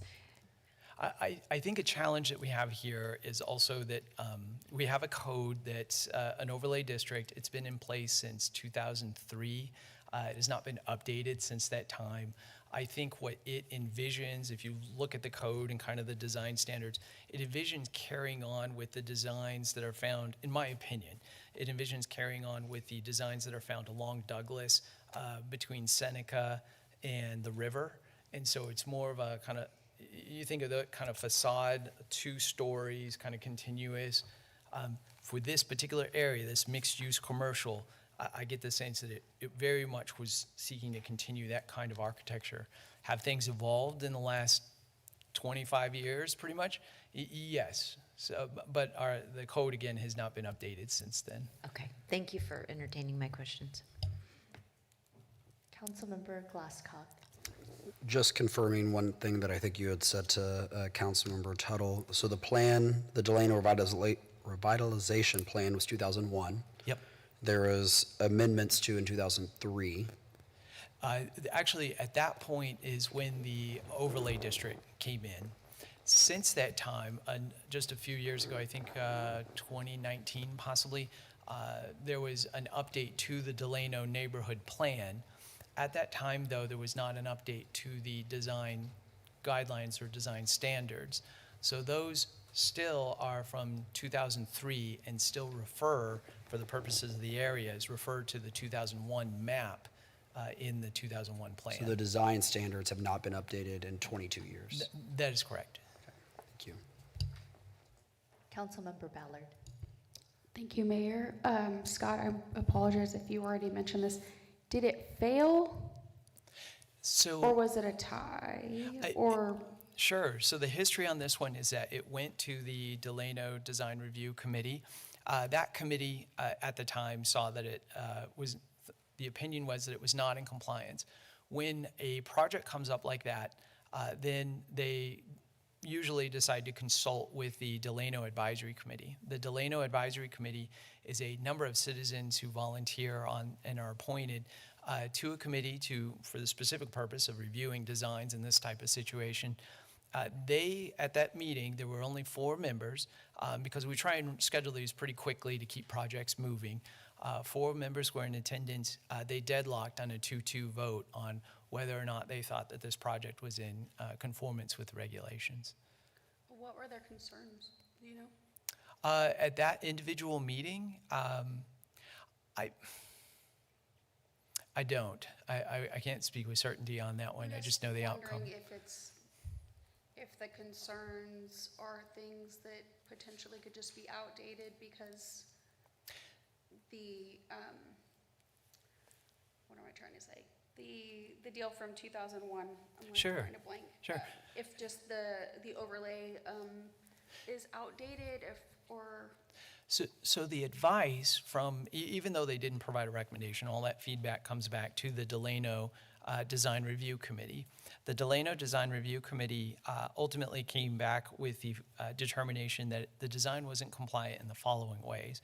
The first one is the exterior materials and whether or not they're compatible with the historic context. This building proposes to use mainly metal as the exterior materials. In this area, you do find some metal. There are the diner, there's a former thrift shop that do have some elements of metal along them, but the majority of the exteriors are brick. Now again, this is subject to interpretation, and I think the applicant has a little bit of a different take on this. So that was one of the concerns. Another one is style and architectural detailing. This building would be relatively unique versus what we see in the immediate area in terms of square kind of shape. You see some architectural detailing on the second floor that you maybe don't see on this one. Again, the metal walls, the entrances, how they're not oriented towards, they're more towards a courtyard, and I think there's a specific design reason for that, but the code calls for those to be oriented towards the main street or to a side street. In addition, the parking location, the code says don't put it on Douglas, and This has a building on Douglas, although the other half of the lot is used for parking. And so the location of the parking lot where it exits onto Douglas, the common walls, I think the issue of the common walls and third stories really does get back to the designs being back and reminiscent and thinking of what's already exists along Douglas in kind of the more commercial area, because it calls for there to be common walls between buildings. Well, this one's kind of difficult because it's a larger building and there's an opportunity to create some different facades to kind of give the illusion of a common wall, but how much and to what degree should someone have to do that? But the code calls for common walls. And then the third one is the last one is the third story. The code calls for them to be set back a minimum of 20 feet from the front facade of lower floors. Well, in this one, it's a straight height that goes up to the third floor. So that was another thing. I see no further questions. This does get public comment. Yes, We ma'am. will open it up for public comment. Oh, sorry, the applicant gets to address the council.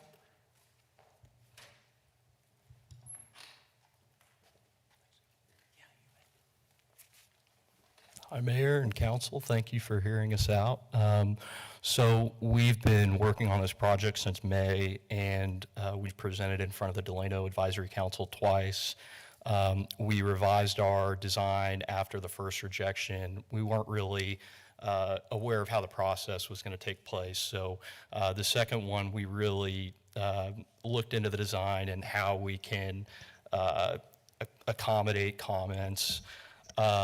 And so what Scott was saying about the guidelines is, if you review the commercial mixed-use guidelines, they really make sense for everything on Douglas east of Seneca. You got the two-story brick buildings, continuous facade, doors facing Douglas. It's oriented towards commercial use.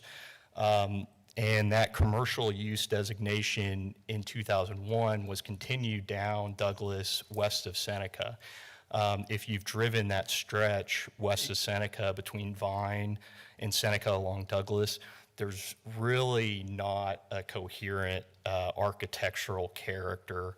Just stepping back from the guidelines, this has been a weedy field for a long time. It's been undeveloped. I think a lot of the area along Douglas, west of Seneca, has remained undeveloped. And I think part of that may be because the guidelines are, if we were to uphold the guidelines to the letter, it would make most uses completely infeasible. We've looked at the layout of the site to try to maximize our square footage for parking and for the units themselves. So everything about our design is intentional to maximize the footprint. And just as the guidelines sit, this site would continue to remain undeveloped. So, Mayor, if I may interrupt for just a second, we need to take him off the clock. I believe the applicant has as much time as he needs to make his presentation. I don't want him to have to rush through to try to cram everything into 5 minutes. So, all right. appreciate that. We think this is going to be great for the neighborhood. Like I said, just stepping back from the guidelines themselves, this is going to improve the area. It's good for the site. It's good for the neighborhood. We want to see this stretch of Douglas get developed, and so we're hoping for some leeway when it comes to enforcement of the guidelines.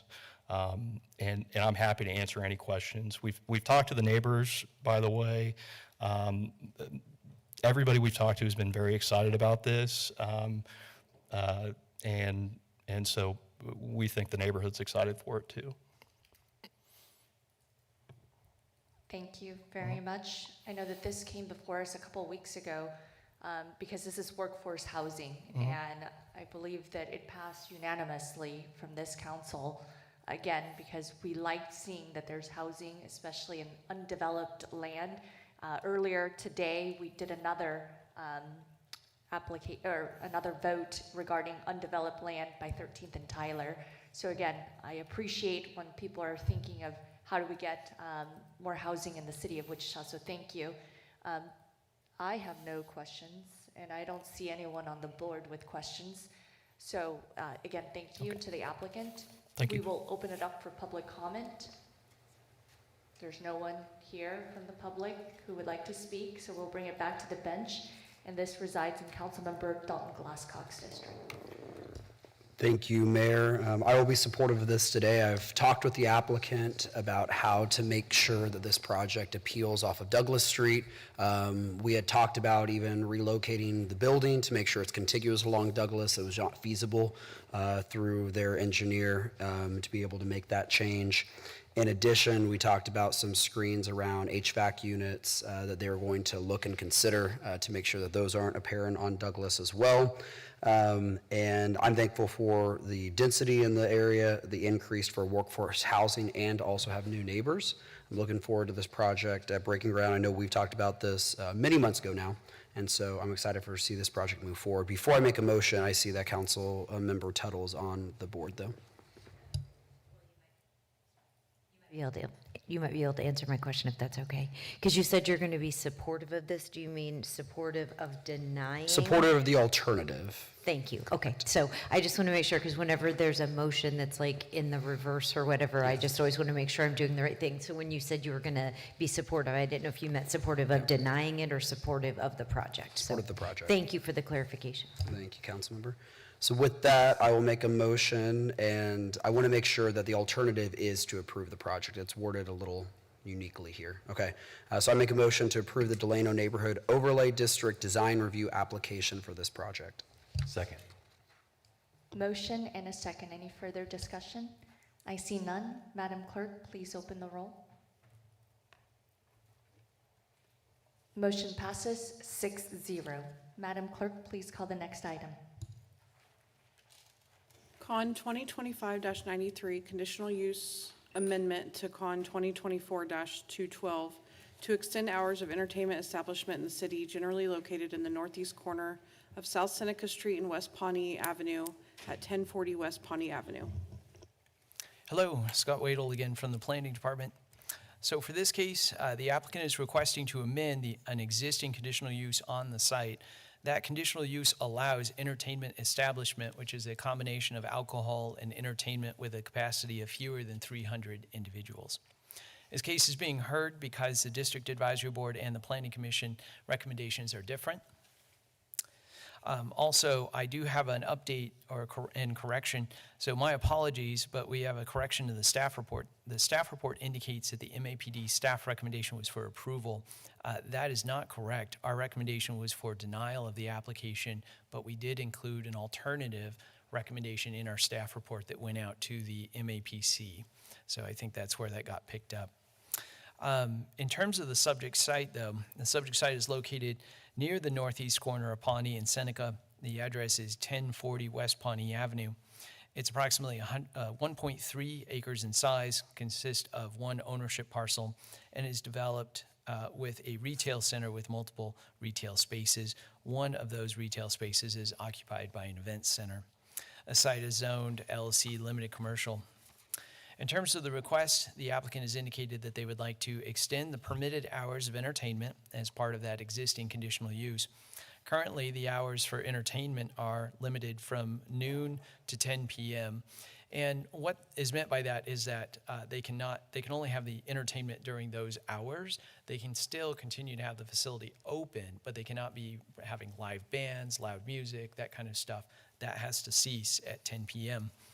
The applicant would like to extend the hours to be from noon to 1 a.m. on Fridays and Saturdays.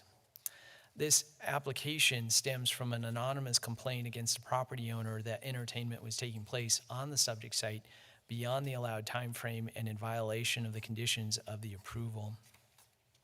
So in terms of context, properties to the north and east are zoned SF5 and developed with a church and single-family dwellings. So here's the zoning map. Here's the aerial. Property to the south is zoned SF5 across Pawnee and is developed with a single-family dwelling. And property to the west is zoned LC and developed with a vehicle repair limited business.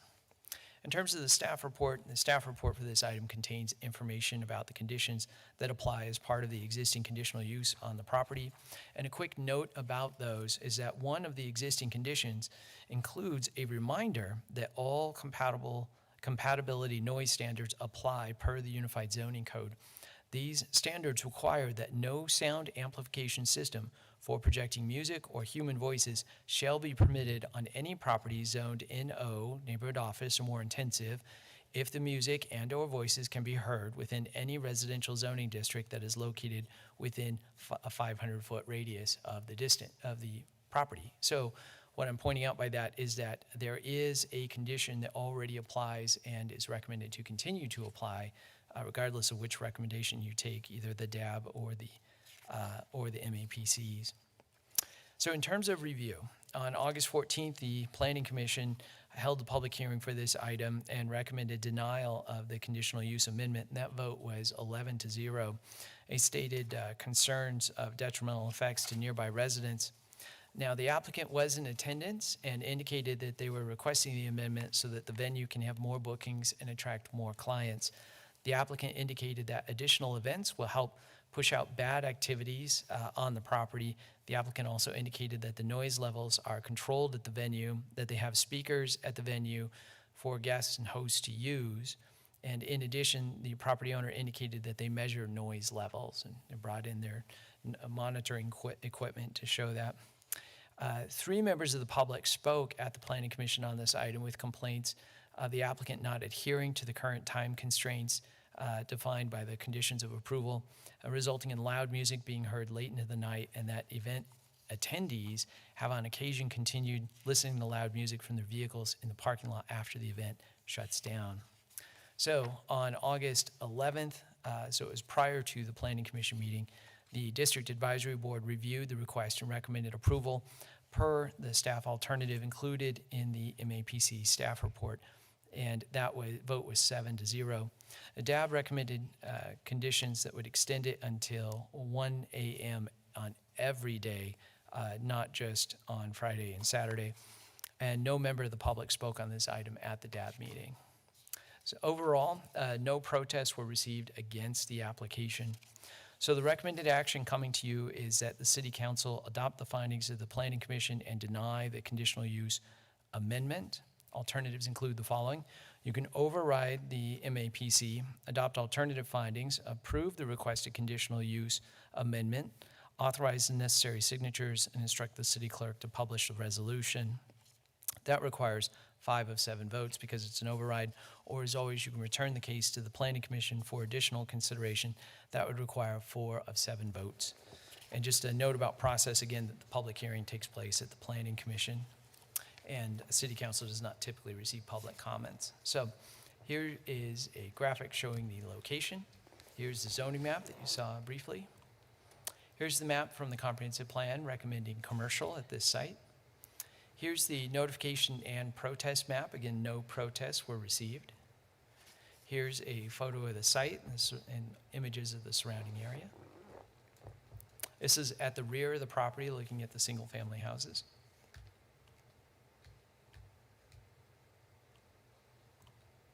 And with that, I'll stand for any questions. Thank you, Scott. Councilmember Glasscock. Thank you, Mayor. I'll have plenty of comments, but I have one quick question. So when we're looking at the noise level ceasing at 11, is there additional restrictions that I could put that they're required to vacate the property by a certain time as well? Yes, sir. I failed to get those to you. Yes. You could add a condition that guests are required to vacate the premise. I would say in typical, 30 minutes after an event ends would be fairly standard. It gives people enough time to kind of gather their stuff and get out. It does not require the host to leave because typically the host is the one who's responsible for the cleanup, but for guests to be required to depart. Okay, I'll likely be adding that to my motion. Thank you. Yes, sir. Councilmember Johnson. Thanks, Mayor. Scott, I was reading through the MAPC minutes. Have any of those claims of them going beyond 10 p.m. been substantiated with WPD? That was presented. As far as being substantiated, I do believe that our zoning enforcement was taking actions on that because they did have the records from PD on that. And so I think that's really what prompted this case entirely, was the fact that those had been substantiated by the police and zoning enforcement was taking action on it. Okay, and then the one, I don't know if they got this specific, but the one I read about maybe not the owner, can't remember which one, I should have highlighted, but the owner or operator said that there were only employees in there, but they were still playing music, like the party was still going on, and they said it was just employees and not members there. Do you know if that one was substantiated?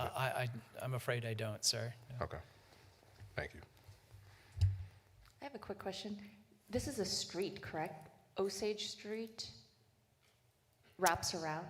Oh, it's developed more as an alley. I don't know that it shows up as a street on, I want to double check the graphics. So it's between the structure. So this is the one that wraps around in between the residence to the east and the subject site. And so as you can see, it's an alley. It's got the kind of the trash and utilities in that area. Thank you. I see no further questions from the council. This does not get public comment. Councilmember Glasscock.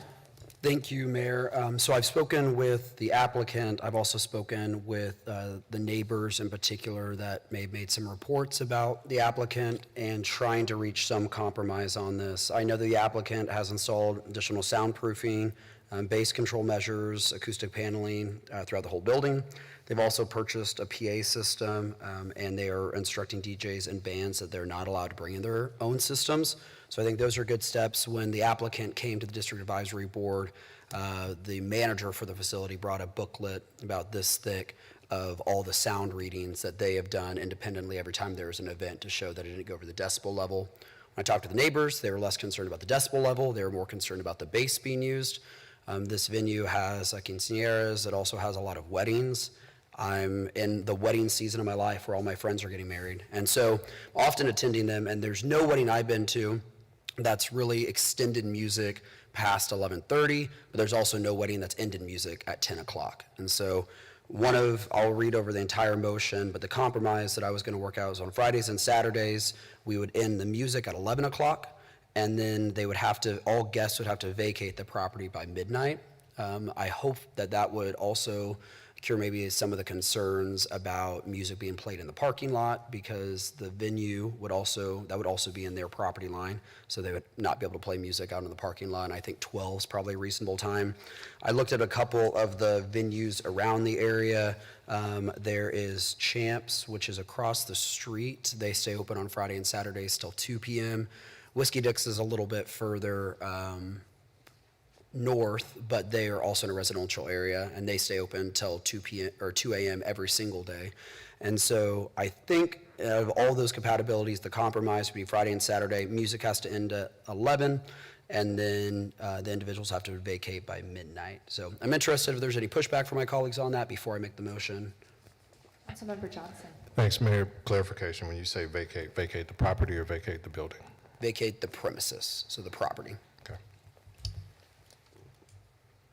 Okay. And did you mention that there are a lot of the event venue space hosts weddings and quinceañeras? Correct. So again, as you mentioned, you're in your wedding season. So by 11:30 p.m., most venues stop music. Yeah. So this one would be 30 minutes even. Be prior 30 to- minutes prior. Thank you. Okay, seeing no other comments, I move to override the MAPC, adopt the alternative findings, approve the amendment to the conditional use with modified conditions, authorize the necessary signatures, and instruct the city clerk to publish the resolution after approval. The modified conditions of approval are based on how the DAB recommended, except that the hours of entertainment are limited to the following: Sunday through Thursday, noon to 10 p.m., Friday and Saturday, noon to 11 p.m., and guests must vacate the premises or the entire property by midnight.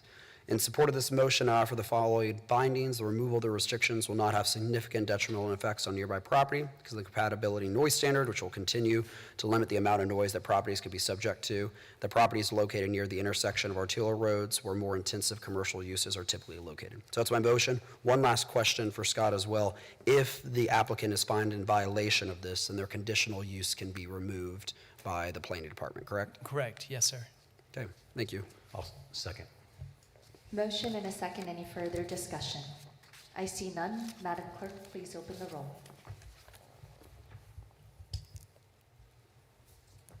Motion passes 6-0. Madam Clerk, please call the next item. Public Housing Recovery Agreement Status Report.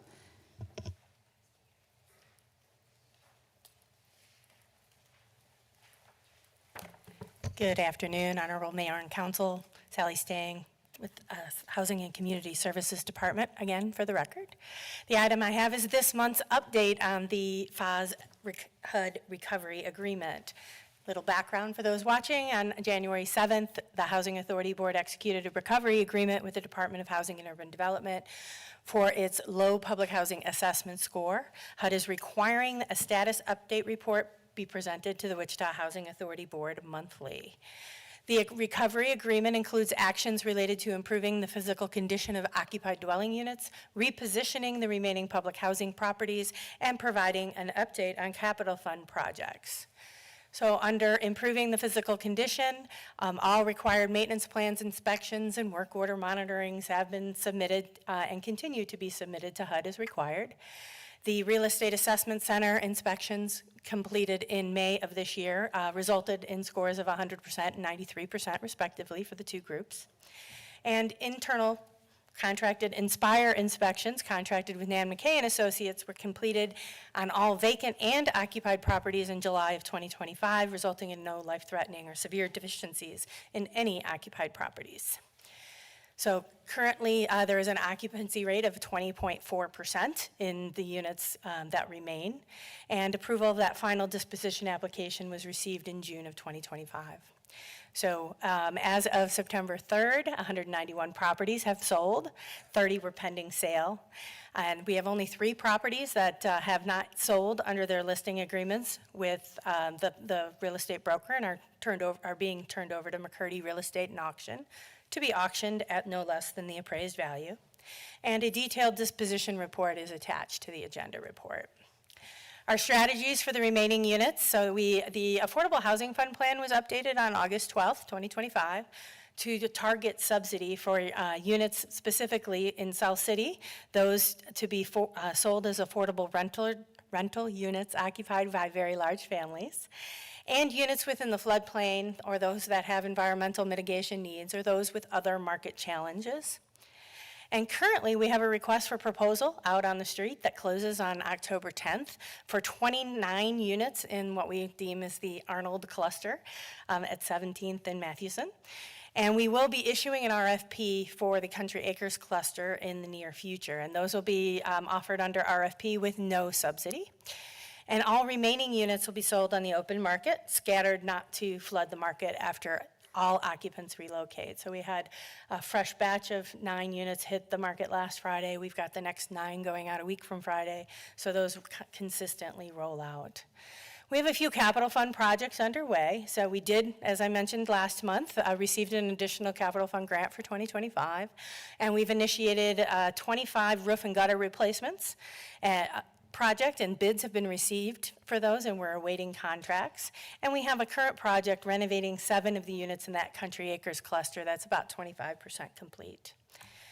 So there's no impact to the general fund, so there are no financial considerations there. The monthly update to the Housing Authority Board is required under the recovery plan, and it's recommended that the Housing Authority Board receive and file the recovery plan status update report for September 2025. And I stand for any questions. Thank you, Sally. Just one question. I wanted to know where you can find those listings if people are interested in buying them.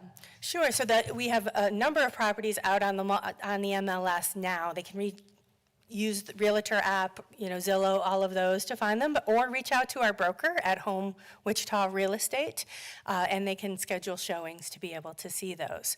The units that are under the RFP, we had them open every afternoon yet last week, and have had representatives from more than 20 organizations actually go in and take a look at those last week. So we're very excited to see what type of applications we receive.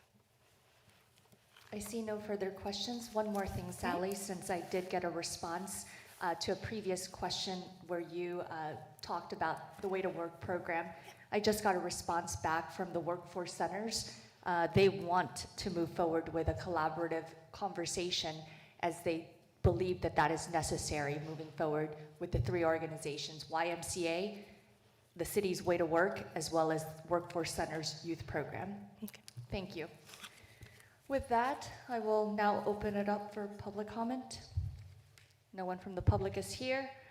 I will now bring it back to the bench and go ahead and move to receive and file the HUD Recovery Agreement Status Update and Public Housing Disposition Update Report.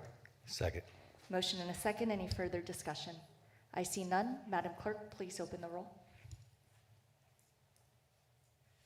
Motion passes 6-0. Madam Clerk, please call the next item.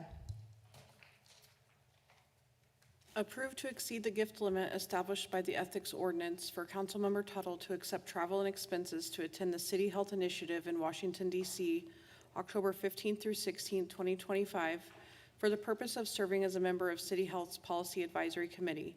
The City Health Initiative is hosted by the De Beaumont Foundation and Kaiser Permanente for the purpose of developing its next policy package to drive bold, equity-focused solutions that help major U.S. cities become healthier, more equitable, and thriving places for everyone. The estimated gift amount for travel, hotel, and meals is $1,740. I move to approve that travel. Second. Motion and a second. Any further discussion? I see none. Madam Clerk, please open the roll. Motion passes 6-0. I apologize. I should have said move to approve the gift limit, exceeding the gift limit. Madam Clerk, can you please call the next item? Councilmember appointments and comments. Council members, are there any appointments? I see none. Council members, comments. Let's begin with Councilmember Johnson. Thanks, Mayor. Just wanted to highlight there was a wonderful service for Bishop Gilkey. Still praying for his family. There is a newly appointed pastor at St. Mark Cathedral, Pastor Martin, so congratulations to him. But wonderful service that night and the next day. I know the mayor was there with me. I believe we were there honoring Bishop Gilkey for three and a half hours. Just wonderful service, lots of great messages, and again, sad to see him pass on, but I know he's in a better place. But just a wonderful service and continuing to pray for his family. Thank you, Councilmember Johnson. We were also joined by Police Chief Joe Sullivan at that homecoming life celebration. And again, I'm very appreciative that the Greater Wichita Ministerial League was present, and we look forward to working with them as we have multiple initiatives. Last year, one of them was the Rallies for Peace, unity in the community, and so I hope to see those continue as we have new leadership at Greater Wichita Ministerial League. Councilmember Tuttle. Thank you. I promised I would mention it every week, so I'm going to. September is National Library Card Sign-Up Month. We've had some great activities going on at the library. I'll be at a few, I think, all the way through the end of the month. And then this next week at Leadership Wichita, which I'm a trustee, and it's Government Day, we'll be celebrating National Library Card Sign-Up Month with the class of 2025 for Leadership Wichita. So if you don't have a library card, please get one and explore the endless opportunities. Thank you. Councilmember Ballard. Thank you, Mayor. I'd just like to invite everyone out to my District 6 breakfast on Saturday, Evergreen, from 9 to 10. Thank you, Councilmember Ballard. One last thing, I think it's appropriate, since we just talked about another celebration of life, I just want to recognize that today is Kia Duggan's birthday, and so my heart still goes out to all the families and friends of those who lost someone during the tragedy in January. And so I'm very appreciative that we have community members that continue to celebrate these lives and will do things in honor of those who've passed. With that, we are not leaving yet. Sorry, council members. I have an executive session motion.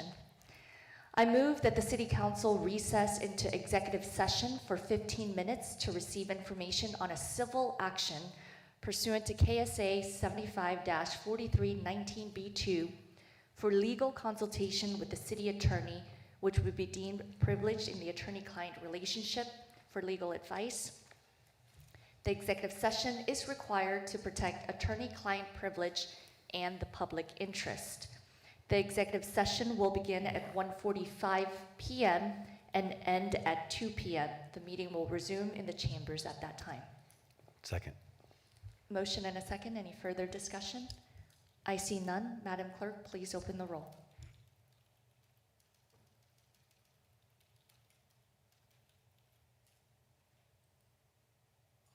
Aye. Motion passes 6-0. We'll return at 2 o'clock.